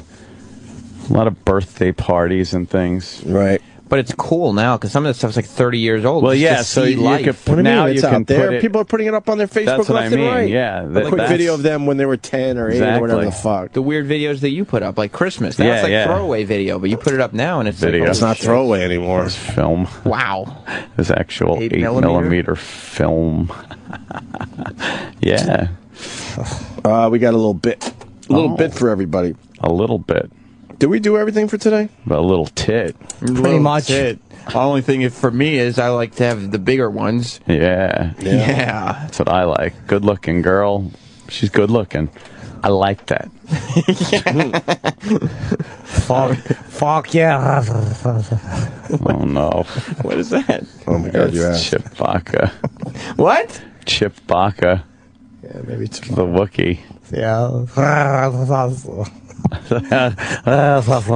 Millennium Falcon. What they call it, like the Millennium Eagle.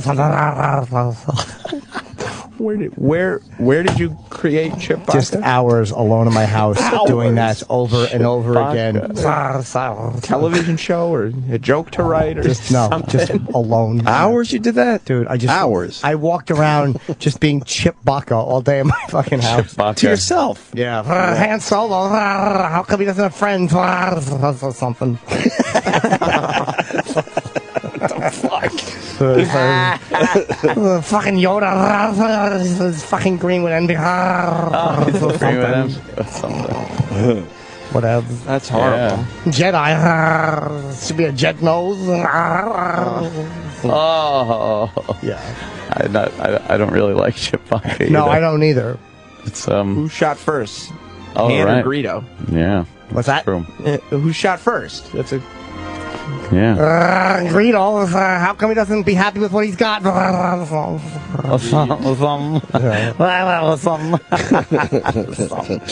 Chipbox is going to be a sensation. No, he's not. You don't think so? No.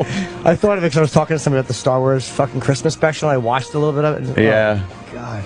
Isn't that so utterly The fact bad? that got made is just atrocious. How Yeah. anybody shot that and thought it was good. Yeah. Wow. Maud. Well, That we're fucking B. Arthur. starving for anything Star Wars. Star Wars related. Oh, God, it was terrible. So that's probably what went into it. Mala and Lumpy and Itchy, the names. Oh, they were terrible. And then Jefferson's Starship or something was. I didn't watch the whole thing. Was there, and then. Well, they were They're all talking. They were a Is big get so back then. bad. See, but this is now online. This was really hard to find for a really God, long yeah. time. Yes. The Star Wars Holiday Show, 1978 on YouTube. That one has no audio. You got to get one with audio, Sam. That one's got no audio. There it is.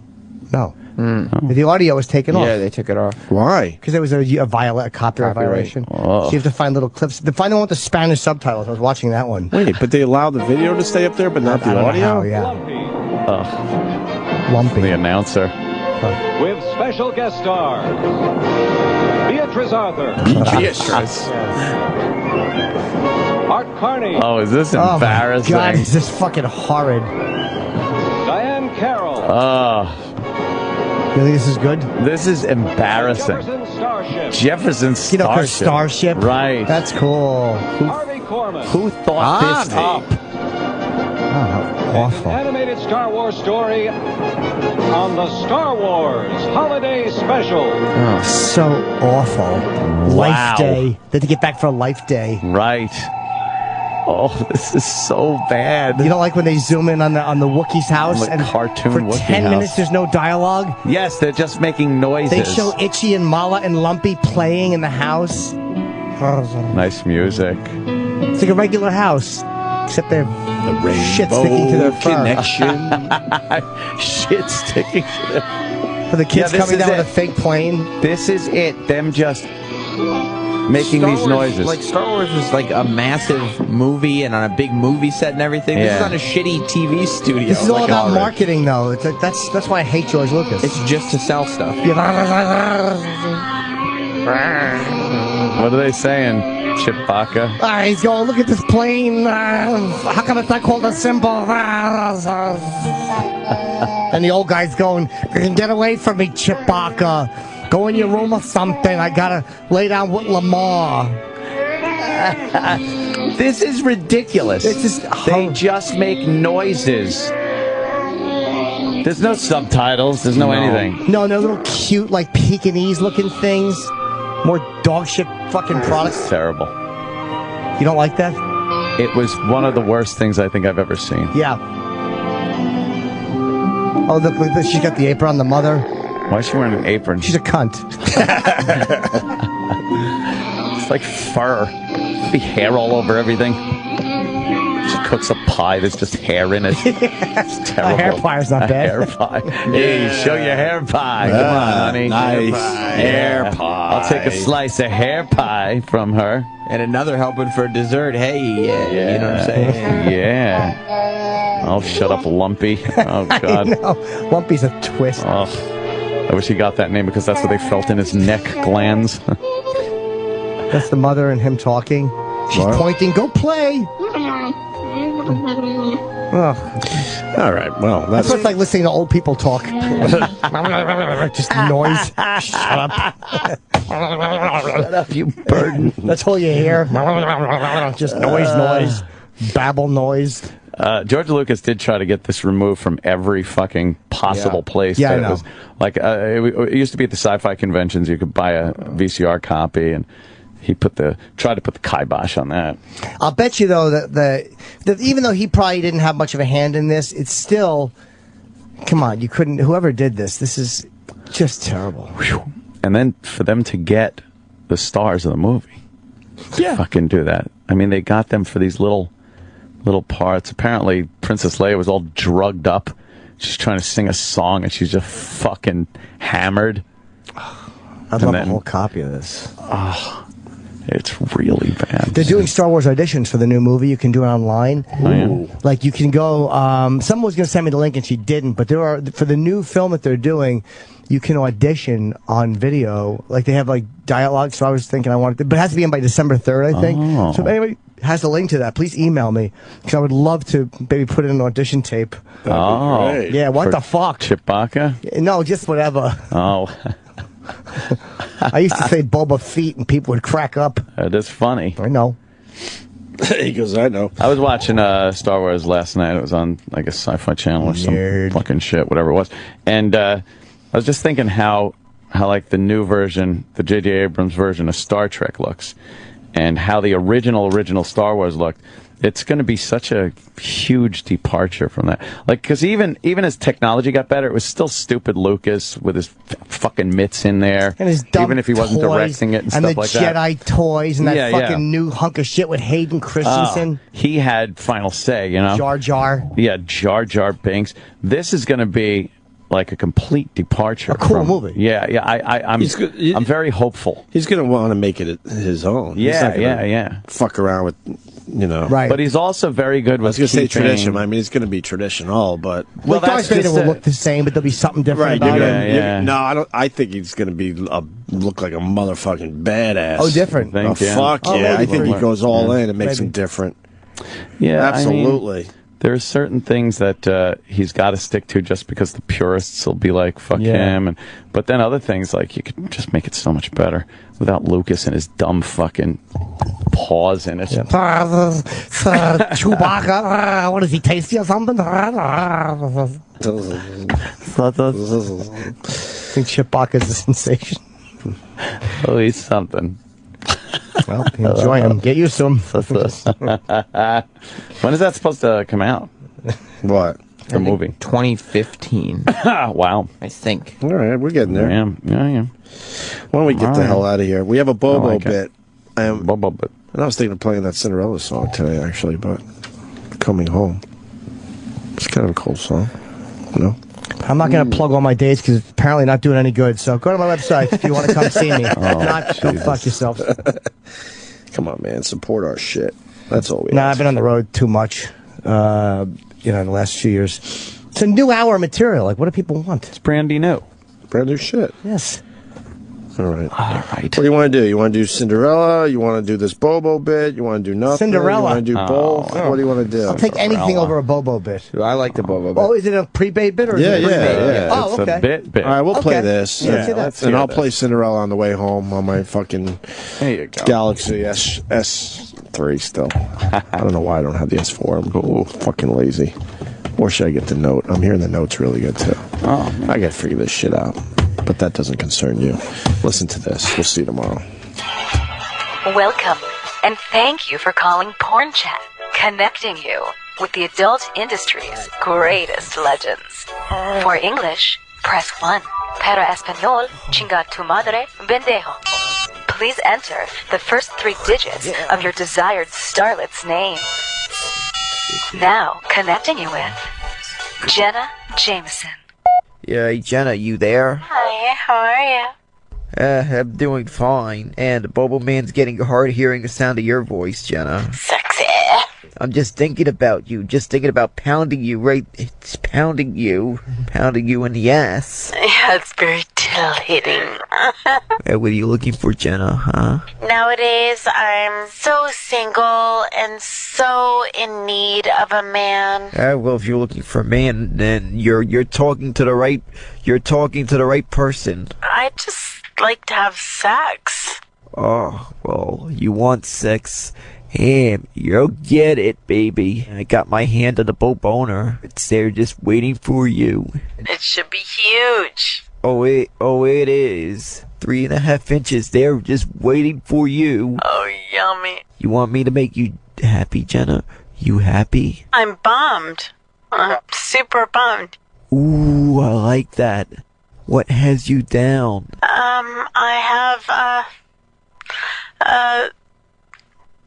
bad ex. Tell me more. Oh yeah, I have a lot of things going on, but my main priority are my kids. What else is wrong? I just want to make sure that I am with my kids. Oh God, I want to be inside you, Jenna. That's the thing, is I feel like I'll get on Twitter because I'll get mad and I'll be like, rah, and go crazy on Twitter, and people will think I'm nuts. But in reality, it's really just me trying to tell people what is really happening. Oh man, here comes the pre. And I haven't seen my kids for a very, very long time. I'm able to see them only 2 days a week, and they charge me $400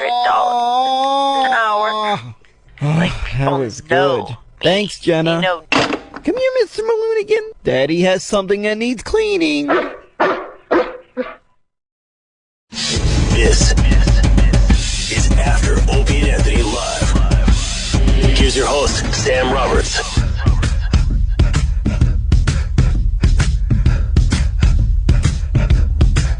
Oh, those two guys might be my favorite two people ever.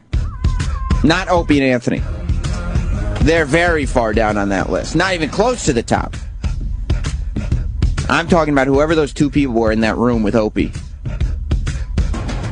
We were just watching the YouTube video. He posted it on his page, Opie Radio, on YouTube.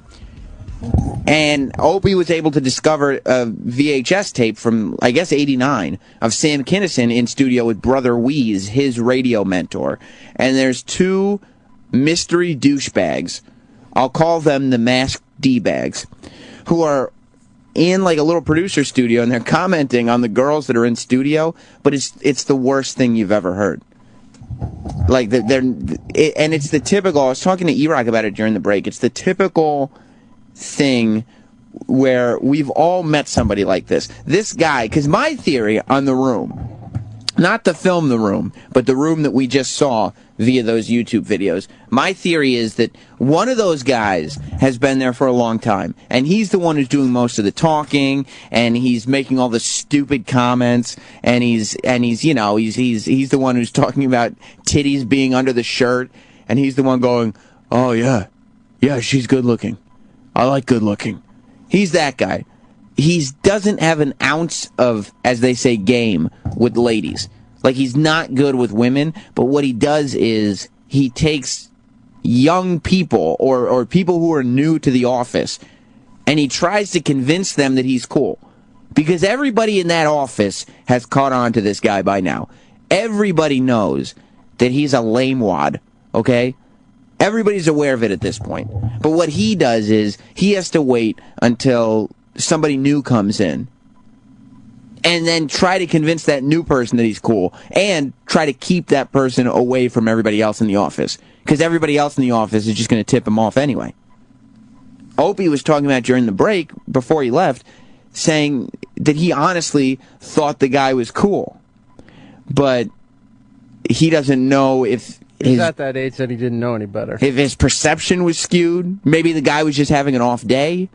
You know, but I told Opie, I think it's obvious that Opie also said earlier in the tape he's wearing like a station logo hoodie. And when was the last time Opie... We had a 4-day break. And Opie comes back to the show to go, oh, great, we're back to this shithole. So it's been a long time since he would wear the call letters on his shirt. He's not exactly Dennis Falcone. But Opie was still in that mind frame where he's wearing the call letters, and he's excited that he's in radio, and he's looking to really grab the world by the balls.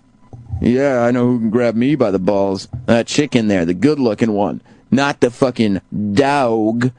Woof, woof, you know what I'm saying? Oh, yeah, buddy, yeah, buddy. I could understand where Opie was like, he was enthused by the whole thing.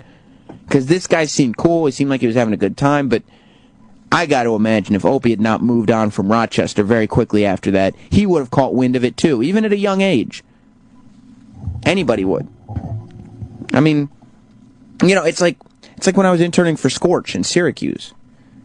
If I wasn't already such a little asshole, even at however old I was, 21, if I wasn't already such a piece of shit, I probably would have been able to get sucked up in some of his bullshit. Because you could tell, he's just like, yeah, he's got all these plans, and he starts going through them. You know, there's somebody like that everywhere you go. E-Rock, you said you've dealt with this before. Yeah, I've seen it, and the key thing for what Ope said was that the guy was a salesperson. You think so? And I've seen that just as recently as when we were up at K-Rock. Uh-huh. You would see some of the guys, and they were very nice, but you could see that mentality. It's just like, oh, dude, shut up. 866-WOW1-WOW is the phone number. So call in. It's after Opie and Anthony Live. And yeah, that is true. Because you find with sales guys, these are guys, a lot of them, there are some great sales guys. Yeah. But as far as the overall picture goes, the majority of sales guys spend the day in a shirt and tie. They're trying to sell some product to somebody while answering to a boss. So they've got to spend all this time on the phone trying to impress somebody that they're trying to get to buy something, while at the same time trying not to get their boss angry. And so they can't really do anything. They're just there to follow the script and to sell. And so they go way over the top whenever they get a chance to be a dude, I guess because they want to prove that they're just a guy like anybody else. And so they start saying things like this guy.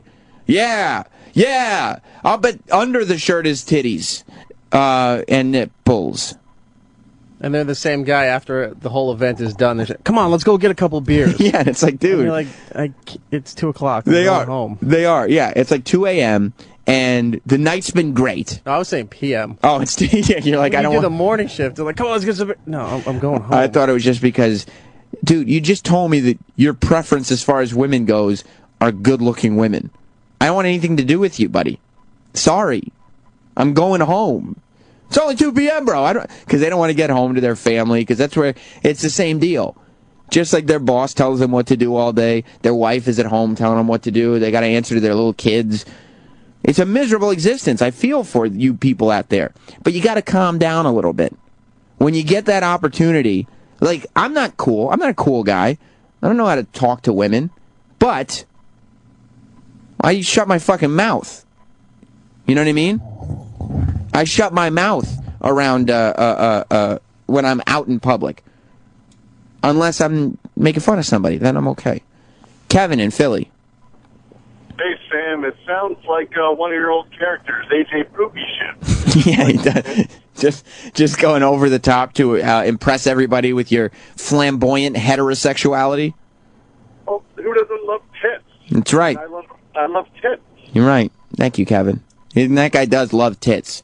And he needs to prove it to the world. He needs to shout it from the mountaintops. Any good-looking women can come his way. Speaking of good-looking women, you know the holidays are fast approaching, don't you? There's not much time left. You got to go to IHateStevenSinger.com. You know you have to get the woman in your life a gift, right? And you want it to be a great gift for the holidays. Well, Steven knows what every woman wants. It's diamonds. Yes, diamonds. The beautiful sparkle, the simple elegance of the diamond. Steven's going to make it easy and affordable. Check out his diamond stud earrings, starting at just $199. These are really beautiful, high-quality, bright white diamonds. Go online to IHateStevenSinger.com right now and see all of Steven's amazing diamond jewelry. Steven makes holiday shopping so easy and affordable. Go online to IHateStevenSinger.com and check out his beautiful selection of diamonds for her. Go to IHateStevenSinger.com now. Get your holiday shopping done today. Shipping is always fast and free. Steven makes shopping fun, whether it's in the showroom at the other corner of 8th and Walnut, on the phone at 1-888-I-HATE-STEVEN-SINGER, or online at IHateStevenSinger.com. It's a joyous event always when it comes to Steven Singer. I wonder if those guys ever got a woman a gift. Those fucking douchebags. They did, but it was probably some free sales thing. Hey, I know it's a gift, but it doesn't come without a cost. You know what I'm saying, honey? Here's a case of SodaStream. What are you mentioning SodaStream for? I see you tweeting this company. No plug-ola on this show, Eric. You've talked about it at great length. Yeah, but that's because I don't have any tricks up my sleeve. See? Rolled up. I'm like David Blaine. What you see is what you get. Douche. David Blaine is not a douche. What's his name? Chris Angel, maybe. But by the way, I saw David Blaine's DVD on sale for Black Friday at Best Buy. Well, it's probably one of the older ones. I guess. $5. Busy Phillips is just walking by outside. I loved her in Freaks and Geeks. She waved to me. She's on Cougar Town, right? Yes. Yeah. Is that what she's on now? Is that show still on? Yeah, they moved it. Where'd they move it? TBS. It was on ABC. It's doing new episodes on TBS? Yep. I was going to say, Jim Breuer was in here today, and what a great way to come back from vacation than with Jim Breuer. I swear to God, he always comes in here, and however much time he has, that's how much time he should be in here. If he can be in here the whole show, be in here the whole show, because he's electric. He comes in here with these stories that are unbelievable every time. I don't know if he realizes how cool, like he's living the life that young Jim Breuer would freak out over. He came in here today and he told a story of going camping with James Hetfield. He's going on family trips with the Hetfields from Metallica.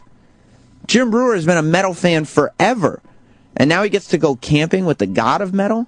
It's amazing. Who would you, Eric, as a youngster, if they found out that old Eric, today Eric, defeated Eric, depressed Eric, bloated Eric, was going camping with somebody? I'm just to kind of painting a picture. Horrible. Who would it be? Who would the James Hetfield moment be for you?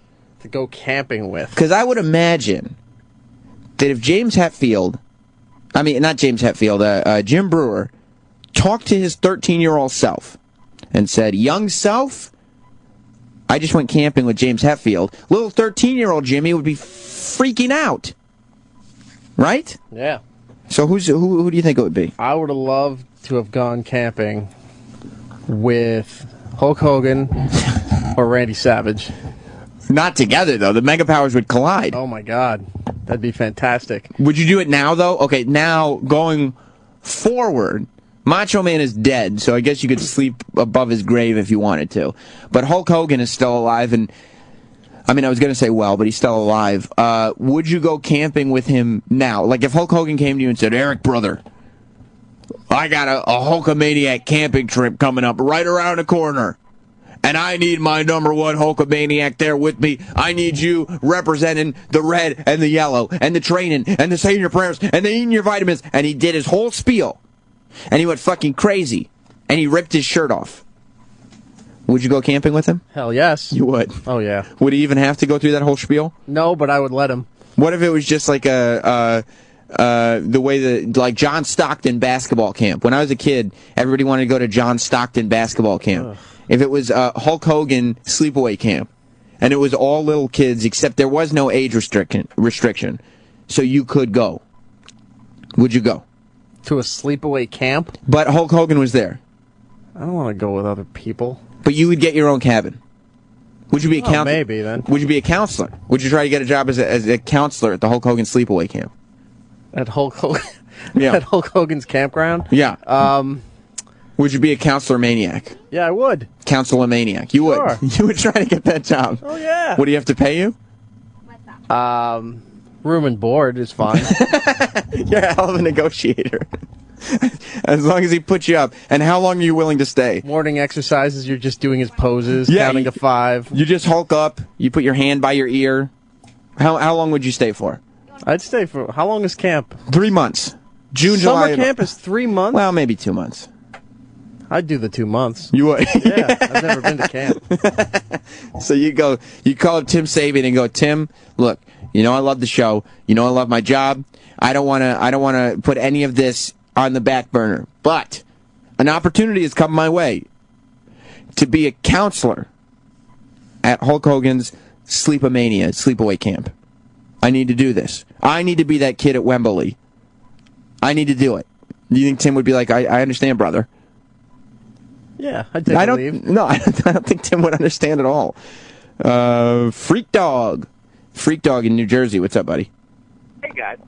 I'd really love to do the sleepaway camp with the Killer Bees, the wrestlers. Why? What? Mel and B. Brian Blair. Well, you know what would be great? They put their masks on and one molests me, and I don't know which one.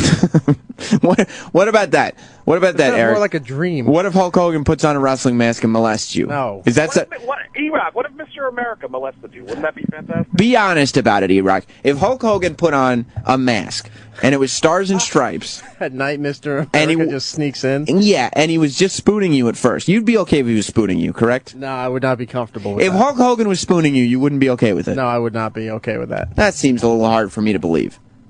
He's your hero. Sorry, brother. How far would you let him go? I wouldn't go far at all. Would you kiss him on the cheek? No. What if he said, plant one right here, brother, and pointed to his Hulkamaniac cheek? No. You wouldn't kiss Hulk Hogan on the cheek? Give him the boot. No, you wouldn't. You couldn't get your foot up that high to save your fucking I could, life. but it wouldn't do anything. You couldn't get your foot up to his knee. Be honest. That's fucking wrong. Would you give him a hug? I'll give you the boot. Would you give him a hug if he asked you to be a Hugamaniac? I'd give the Hulkster a hug. Yeah, and what if he said, now plant one here, brother, and pointed to his cheek? I'd be like, what the fuck's wrong with you? You wouldn't give him a kiss on the cheek? No. I don't know who my camping with buddy would be. I don't know. Rob Zombie. I guess so. I'd go camping with Rob tell Zombie. You, like, really fucked up, like ghost stories. That'd be fun. Yeah. Yeah, he would tell ghost stories, and then I'd be like, so Rob, remember that time when, and just do the Chris Farley thing. I would let Rob Zombie spoon with me, I would think. And he would shit talk White Zombie. Yeah, he would. I'd get him to. He'd tell you all those stories. I would love that. And so tell me what really happened. Why'd you leave? Because let's be honest. White Zombie was Rob Zombie, wasn't it? Was, yeah. Wasn't it? And he'd be like, yeah, let me tell you something about those fucking assholes. It'd be great, but we'd be in the spoon position. I told you about when I saw White Zombie, right? Because that's part of summer camp. I don't think so. I saw them at David Letterman. They set They set off the fire alarms that they had to actually end the show out on the street because they exit everybody from the theater. I can't believe you don't think spooning is part of summer camp. I've never been to summer camp. So you don't know? No. Mm. They tried to make me go to camp once, and I was gone within the week. It was a fat camp? No. Be It honest. was a baseball camp. Okay. It was a quote-unquote baseball camp, but was it one of those camps where it was heavy on the exercise, low on the food intake? No, it was baseball camp. Be honest. Lee Mazzilli, Bud Harrelson, baseball Bud camp. Harrelson? Bud Harrelson. Oh. It was a Mets thing. But it was. I just don't like camp. What was the average weight of the camp kid? Be honest. They're like 7, 8 years old. Were they fat kids though? That's what I'm asking. No fat kids. All right. Any more? Or I'm asking. Never. I'm asking at the beginning of camp, not at the end. Okay. DJ Who Kid just walked in. What's up, buddy? See, you're talking about the worst interview I've had in my career. The guy, remember I told you? Who? Rob Zombie was like my worst. Oh yeah, you had a tough time with Rob Zombie. Do you think E-Rock went to fat camp when he was a kid? No, he's not fat. I was never fat till I worked here. Oh. He's not considered fat. He's like thick. We were you know, when we see black chicks and then they're like, yo, you thick, son. Right, you start licking your lips and everything. Let me ask you, Who Kid. We were talking, because Jim Breuer was in here, we were talking about people who, if your like 13-year-old self found out you were hanging with him, they'd be like, oh, that's fucking awesome. Like for me, if my 13-year-old self found out that like I was texting with Mick Foley, he'd be like, that's amazing. Yeah, that's ill. Jim Breuer, the comedian, he was in here talking about going to camp in Africa with James Hetfield from Metallica. No. Yes. Get out of here. Yes. E-Rock wants to go on a camping trip with Hulk Hogan. I don't know what that is, but I think he can get it done. E-Rock, I think you're closer now than you've ever been. He wants to do, for some reason, he wants to go to sleepaway camp with Hulk Hogan. What? I don't know why. No, it started off with camping. And Look, I don't know, E-Rock. I can't get into the whole thing again. We just got into the whole thing. Sleep away with his wife. I can't get into it. Yeah, he hasn't brought up his wife once, and he's talking about spooning with Hulk Hogan. I don't know what his deal is. I never said any of that. But is there somebody like if I don't even know with you, if your 13-year-old self was like, oh, you get to hang out with 50 Cent? Nah, I probably like Eddie Murphy. Eddie Murphy. Have you ever gotten to meet Eddie Murphy? I met Eddie Murphy before. Michael Jackson would be a big one. Yeah, but not with his reputation. Like, he might finger me or something. So you were aware of that even as a kid? But when I met him as an adult, is different. When I was a kid, I wanted to, You wanted to meet Michael Jackson when I wanted Eddie Murphy. Oh, okay, because I was about to say, I'm sure Michael Jackson wanted to meet you when you were a kid. Yeah, that's reversed. That's a whole other thing. That's a whole other deal. So Eddie Murphy would be the one? You go camping with him? Yeah, because he used to have leather outfits, like the leather top and the leather pants. Right. Crazy. So imagine us in the woods with that. Looking good. Beavers love leather. And you think you'd be in leather too? Oh, yeah. I would go. Little kid leather, like, oh shit, look at me. Okay. A leather tent. Yeah. That'd be crazy. Would you spoon with him? Yes, Eddie Murphy, nigga. That's okay. That's what I'm saying. Like E-Rock. I can relate to E-Rock shit because Hulk Hogan is like the Jesus Christ to you guys. Yeah, but you know what? Like Eddie Murphy is still on that level to me. But now Hulk Hogan, like it seems realistic that E-Rock would go camping with Hulk Hogan. You know what I mean? It like, could happen. Like Hulk Hogan is not. Hey, brother. If you found out that Hulk Hogan started his own sleepaway camp, you wouldn't be that surprised. I wouldn't be surprised like that. No, you wouldn't. But if Eddie Murphy was like, "Yo, man, I got a leather tent," that's crazy. You'd be like, "What?" I'm like, "What?" Right. Nigga, what? Exactly. Exactly. I spoon with Eddie Murphy too, but no homo though, only because he's Eddie Murphy. Did you spoon with Michael? No, I did not. Okay. We were adults. I was just asking both of you. That's the problem. Would you let him spoon and then laugh in your ear? I think I would. Eddie laugh? Yeah, he's doing the Eddie laugh. You have to. I would. The other thing, I'm glad that you're here, Hookid, because the other thing that Jim Breuer was talking about was Jim Breuer has a 14-year-old daughter, and he's got it. What are you, Michael Jackson? 14. Oh, I'm sorry. I thought you said 18. And now you didn't. Those two things don't even sound alike. I'm like. Well, he said now he's got to worry about his daughter starting to date. Starting to fuck, you mean? No, date. I said date. Be respectful, goddammit. Does she have Spanish? I don't think so. All right. So she should be okay. Yeah, back to the date, yeah. But she's going up to him and saying, like, I want to start dating. All my friends are trying to date. I want to date. And Jim Breuer is telling her, you can't date. That's the rules. You're 14. You can't date. You have kids. Yeah. How old is your oldest son? 14 also. 14. And you came in here saying that there were people on his Facebook page talking about blowjobs. Want to suck his cock and shit. I was like, yo. Go for it, right? Get it going, Tiger. Right, exactly. Get him, Tiger. Because I'm sitting there thinking, while Jim Breuer is talking, that when I was 14, my parents told me I couldn't date, but it was just a point of fact. I was like, yeah, I know. I don't have the ability.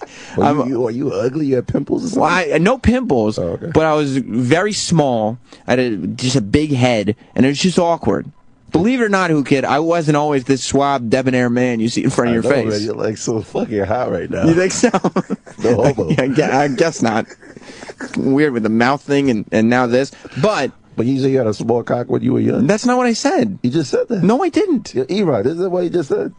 That's what I heard. No, it's not. That's ridiculous. You were small, so you have a small cock. I was a small person. Oh. I guess the cock matched. I don't know for sure. Right. I'm a bigger person now, though. I hope. But, like, I didn't know how to talk to any of these girls. Like, it's amazing to me that a young girl can be like, yeah, I choose to start dating now. There was no, for me, there was no, I choose to start dating. It was whenever a girl will look at me is when I would like to start dating. I was like 17, 18 years old. You gotta get that ass. Yeah. But there was no sort of early teens. I was so awkward around girls. But you probably got it before me. I got mine at 19. 19. So you were awkward too. But I had no gear. I had pimples. I was whacked. Right. Well, yeah, me too. Like, I didn't know what cool was. I was wearing size large wrestling t-shirts to school every day. Plastic coats and shit. Right. That's why Eddie Murphy was my idol, because he had a leather outfit. Right. Straight leather. Yeah, and you were like, yeah, that's cool. I remember like in 6th grade, because that's when you really start thinking about dressing cool.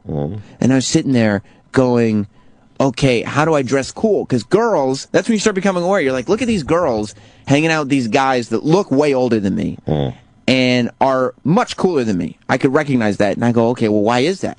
Why do they look older than me? Why are they cooler than me? Must be because of the way they dress. Not because I'm a fucking midget. You really that short? Yeah, I was real short. Must be because I was like, I wasn't 5 foot by the time I was a freshman in high school. Damn. Oh, it was awful. Damn. Like all the girls were like, oh, Sam, he's so cute. But not cute like, oh, I want to date him. Like, oh, you know what else is cute? This little schnoodle over here. It's part poodle, part schnauzer. Were you on some Stand By Me shit? Like you look like that, like back in the days? Which one? Like not the chubby kid. That was E-Rock. I wasn't chubby at all. I was rail thin. I looked like a thick man. I looked like a tiny little Ethiopian boy, except white. Yo, for real? Like I look like Starvin' Marvin, except with a little afro on top. Oh, yeah, I can't see that, man. You like a you're so debonair. Thank you. With my Yeezus t-shirt on. Yeah, you got a Yeezus joint on. But I remember going and like looking around because it's not like I was wearing. I had no idea what else to wear besides that. So, who kid, are you needed? Yeah, I'm needed real quick. Well, let me tell you. That's when I was like, oh, what am I gonna? Mom, next time you're at the store, can you pick me up some Tommy Hilfiger t-shirts? People still wear that stuff? I don't know.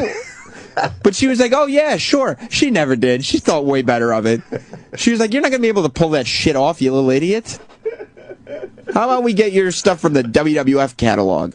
Well, what's wrong with Jim with his daughter dating, though? Ain't nothing wrong with fucking. They fuck at 14 now. Because when you're a father of a daughter, you don't want your daughter dating. You know these fucking scumbags like your son. Like doggy style. What happened? 69. I don't know what positions. Scissors. But what happens if a little 14-year-old, half black, half Asian kid walks up to his door with a crack dealer sweatshirt or a trap lord hoodie on? Yeah, suck that dick. Yeah. That's my son. He doesn't want any part of that. Yeah, I know. But it's hard raising kids now. I would imagine. At the end of the day, he's getting his dick sucked whether he likes it or not. Who, your son? Yeah, I couldn't argue with him. I was like, all right. It's probably easier when you have a little boy. Yeah. You don't have to worry about his innocence being taken from him. There's no STDs in the 14-year-old area. Well, not yet, no. Yeah, 18 is when the STD starts popping. So, not for me. So it's clean right now. There was no STDs for me. You know why? Why? Because I was not leaving my room. You should have seen who, kid. You should have seen how happy I was the day, because I'd sit there. Freshman year of high school was when kids started going out every weekend. Like, you'd go out. You'd go to the movie. You'd go out with your friends. But I only had 2 friends, and they sucked, so we never went out anywhere. I just stayed at home. Stand by me. Yeah. I just stayed at home all day, or I ran down the train tracks and looked for dead bodies. But I'd be sitting there. Every Sunday night, I would have this horrible pressure of, what am I going to say I did this weekend? Because there'd always be some girl. Shit. Right. There'd always be some girl that was like, what'd you do this weekend? And I'd be like, why the fuck would you ask me that humiliating question? Atari, nigga. Yeah, what am I going to say? I sat home and played wrestling toys? I'm 15 years old. I'm too old for that shit. The day I found out. That's crazy. I'm sitting there, I'm searching. I'm like, wait a minute. And one time I heard somebody say it.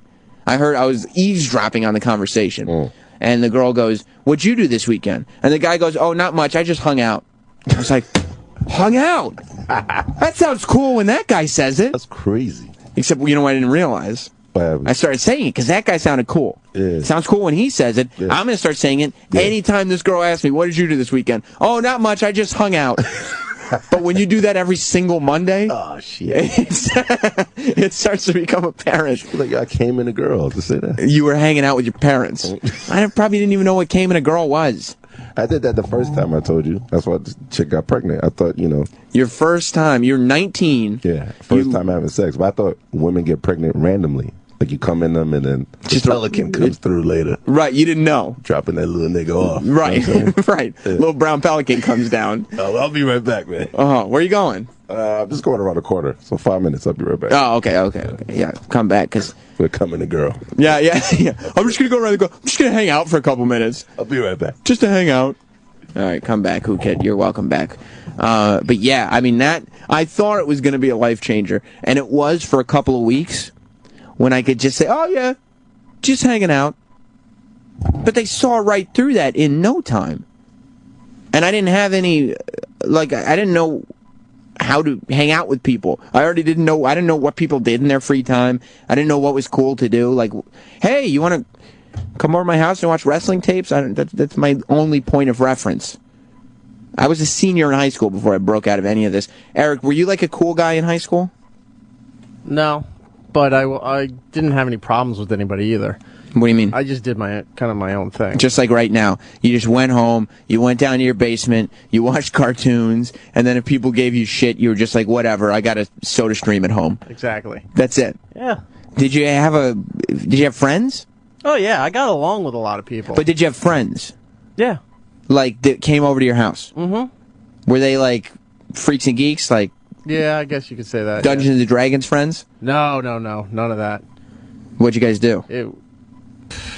We wasn't the cool thing to do, but we used to go out at night and, like, vandalize. That's cool. What do you mean it's not the cool thing to do? That's the fucking coolest thing I ever heard you come out of your mouth. There was a golf course near us, and we used to just, sneak in because it was at nighttime. You just crawl on your stomach and go to the sand traps and break all the rakes. And see, that's cool. Throw the flags. That's so much cooler than anything I was doing. I was doing nothing cool. Nicole's here. Hi. This is like a revolving door today. Really? And I got to tell you, the titties are looking huge. Are they? Yeah. Well, I'm pregnant. They are big. They're just full of milk and She shit. said they weren't like that for guys' big bites. I know. Well, I think he was inappropriate enough without me talking, without me showing the boobies. So I turned on my fucking TV on Sunday morning. Yeah. Trying to relax. And all I see is the cheeseball morning mashup and Guy Fieri hanging out. The crew. Yeah, the crew. And like Guy Fieri, it's funny because I know you all, right? Yeah. And it couldn't have been more clear that he wasn't actually your friends. He was calling you Nikki. Yeah, I don't know. He likes to call me Nikki. He was calling Stan Stanley the whole time. Let's get Stanley over here and get some popcorn shrimp going. He never made popcorn shrimp. That's all he made. That's what you and Matt he always rubbed say. ribs. That was about it. Yeah. And then he drank. Yeah. Yeah, and then like the whole show didn't make any sense. The morning mashup was on Guy Fieri's Big Bite. It's Fieri. Why do you always say Fieri? We're in the United States of America. Okay, sorry. And here we pronounce an R like an R, not like a D. Yeah, sorry. Yeah, Matt was not pleased with that. He actually got up and was like, I'm not watching this shit. I'm like, your wife is on. He was like, yeah, well, Guy wants to bang my wife, so I don't want to watch anymore. The whole time. I don't think he does. The whole show, it was just a weird show. Because it was supposed to be a competition. Yeah. But Guy was just making all the food anyway. Yeah. It was like it was under the guise, no pun intended, of a competition. And the whole time, he's just flirting with Nicole. Yeah. There's 3 dudes and Nicole. And he's like, oh, wait till you see Nicole make this pesto on these nuts. And I was like it's the Food Network. He was giving the other 3 guys shit because they didn't know certain parts of food. And then Nicole's like, I don't know any of this. Oh, it's okay. Come on over here. But it was like the Stand shittiest, next to me. it was the most cheeseball flirting. Like everybody knows. Yeah. If he's like really like flirting with you, he should be negging you. You know what I mean? Negging me? Negging. What does that mean? Like negative, like saying something that's like kind of a slam. Like, oh, Nicole, this food is really good. At least that's what I thought until I tried Rich's. And then you're like, oh, every guy treats me like a princess. Why is this guy treating me like shit? Got it. And then you don't go on the radio and everybody's like, why was Guy with his nose in your panties for the entire show? Oh dear, wow. You know what I mean? I think Matt's listening now, so that'll really make him happy. Well, he knows. I texted him. I know. You guys think you're so effing funny together. It's unbelievable. Well, it's true. Guy Fieri was definitely looking to fuck you. Which, by the way, last time we talked about Guy Fieri on this show, it was in reference to him getting into a lover's quarrel with his hairstylist, who is a man. So it's not all bad news for Guy Fieri. Maybe you guys said that it was a lover's quarrel. I think they were just drunk and being stupid. Well, it came across as a lover's quarrel to us. That's the way it came across to us. I'm glad you're here, Nicole. I know. I really missed you. That's why I came in. I missed you, too. I was just talking about, when did you start dating? Matt? No, not Matt. Dating? I'm done with Matt. And she's like, said, when did you start dating? Yeah, when did you start dating people? Oh, dating in general. You really are. There's just tumbleweeds going through those ears. Sorry. Dating. Like really dating. Like I think my first real boyfriend was maybe in high school. Yeah. Yeah, I mean I kissed a boy and stuff and did stupid things, but nothing like a real boyfriend. We were talking about Jim Breuer. He was in here and his daughter's 14. Oh, wow. And she's asking I want to start dating now. And I was saying that when I was throughout my teenage years, there was no I want to start. It was all I want to start dating. It just wasn't an option. Yeah, but I mean, it's not what is dating really when you're that old? Having a girl talk to you would have been good enough for me. Yeah, oh, Sam. Wah, wah. You tell me, freshman year of high school. Yeah. If you're asking me what did I do every Monday, you're like, oh, what'd you do this weekend? Yeah, what'd you do this weekend? Let's pretend we're back in high school. Okay, all right. So, Sam, what'd you do this weekend? Oh, not much. I just hung out. And did what? Hung out. Oh, fuck. Follow-up questions. Oh, no. Because I would have to try to figure out ways to not say nothing. I sat at home in my parents' house and watched wrestling and played with wrestling toys and just was way below the level of maturity I should have been at that point. You didn't get your dick sucked for a long time, huh? No. Oh. I was deep into high school before that started happening. That's all right. I was probably 18, 17, 18 before that started happening. Wow. Was it huge for you? Do you remember your first blowjob? Do you not remember the first time you blew somebody? I do. Well, I would assume it's huge for everybody. Yeah, that's true. That's true. Except for the girl who was blowing me, but huge, because it was small. You're very funny. You just should a get a little radio joke. show. Thank you very much. But it was probably never an issue for you. Giving a blowjob? Dating. Yeah, no, it was not an issue. Plus, you put out. Yeah. from the get-go? I mean, it wasn't I wasn't a full whore. How many people did you sleep with in high school? In high school? Yeah. 2 or 3. That's it? Yeah. I had boyfriends. I had serious boyfriends. When did you start to go wild? Right after college, it was over. After college? Yeah, because in college I had a serious boyfriend too, and right at the end when we broke up, it was I was off, and then into my 20s, it was all over for me. So were there guys probably in high school and college that were coming up to you, and you were like, oh, I have a boyfriend, sorry, and they were just pining over you? I don't know if they were pining. They were probably pining, the way Guy Fieri was. Oh, Jesus. And then, come to find out, 4 years later, you're just sleeping with anybody with a pulse. Well, that's not exactly accurate. Exactly, or is it close, though? No, I was enjoying my youth. Your vagina. My vagina was enjoying every second of. I was just living it up. Yeah. You know what? When I'm not judging. Once you get married, you want to never look back and be like, I regret that. I never got to do that. I never got to fuck that kind of guy or that kind of girl. You want to know that you got it all out of your system. And you want to make sure that your husband does regret your past. Yes. I wish she hadn't slept with that kind of guy. Yeah. I wish she hadn't slept. Right. I'm getting a text from your husband. Yeah, he's probably not really pleased with this conversation. She's a fucking liar. Your husband just texted me. She's a fucking liar. 11 cocks in high school. There was not 11. Matt. Was there 11? There was not 11. Be honest. No, I seriously dated 3 guys and slept with all of them.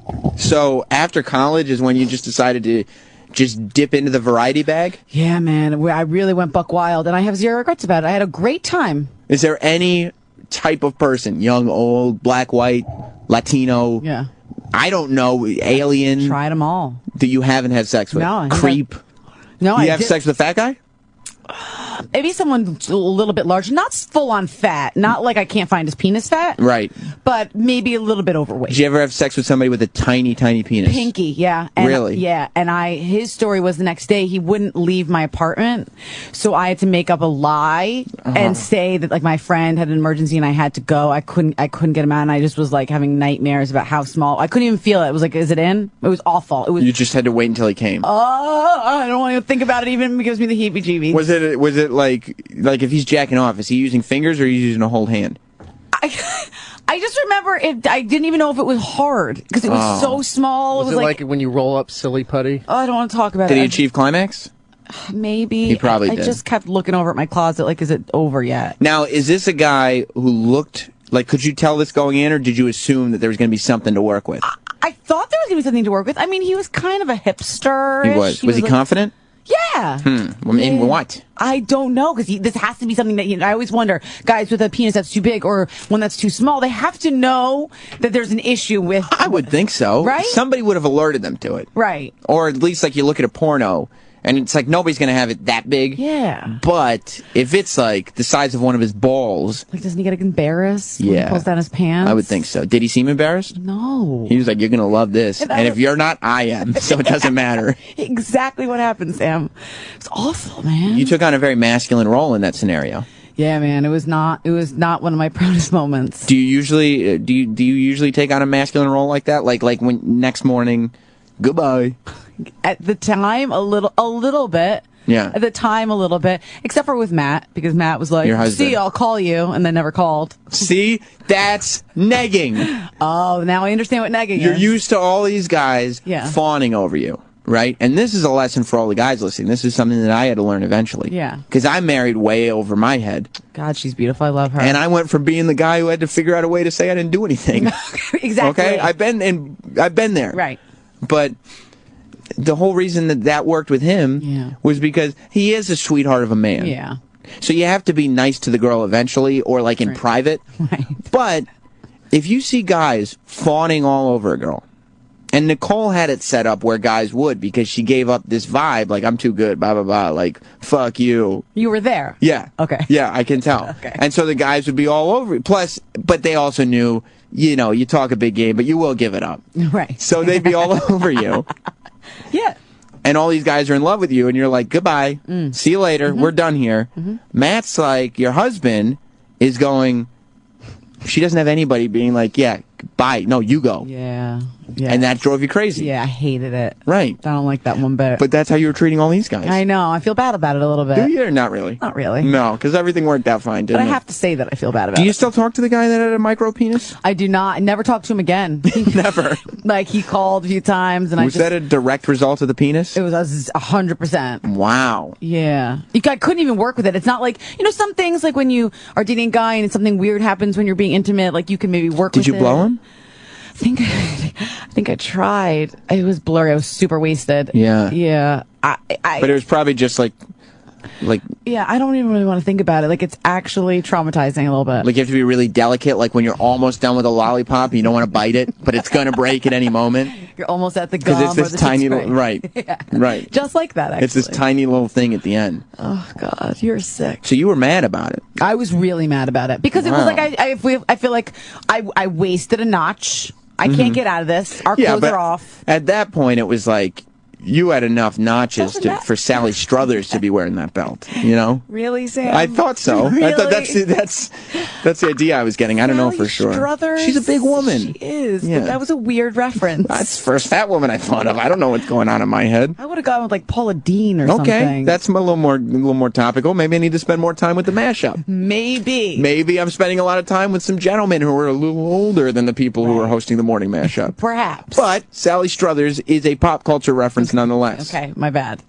Yeah, it was annoyed. Is Kirstie Alley better? Kirstie Alley's even better than Paula Dean. But she fluctuates is the only thing. But for the most part, she's fat. And plus, you'd probably know, based on the joke, where I was going with it. I got it. You probably didn't think I was thinking about skinny Kirstie Alley. I did not think It's not Look Who's Talking. No, not back in the day. She used to be like a major cokehead. I wasn't thinking about her coke days. Is that right? Bad. Yeah, she's so very open about it. Huh. Terrible cocaine problem. And then she stopped. She got rid of the cocaine. Maybe she should have stuck with it. She's addicted to lunch now, though. Yeah. So It's bad news. It didn't do anyone any good. It's really bad news. But so you were mad about it. It added a notch. Yeah, it added a notch, and I felt like, at that time, because you're like, when you're kind of a party girl and you're crazy and you're going out, it's like he wasted a night of mine. Like, I could have been out with my girls. I could have been out with another guy. I could have been, you could have gotten a big juicy one. I could have gotten a big juicy one. And isn't that the dream that every girl should have? That's what it's all about. If anybody is wondering whether or not now is the time to let their daughter start dating, I would assume, based on listening to you today, they will not be doing that anytime soon. I hope Jim Breuer is not listening, because that means his poor daughter is never going to get to date after listening to me. No, I wouldn't think so, and she shouldn't, quite frankly. Do you miss the wild days? I do miss the wild days. You do? Because I remember you coming in before you got married. Mm-hmm. Not coming in. Yeah. But being in the studio. And saying that you were a little nervous about getting married. Yeah.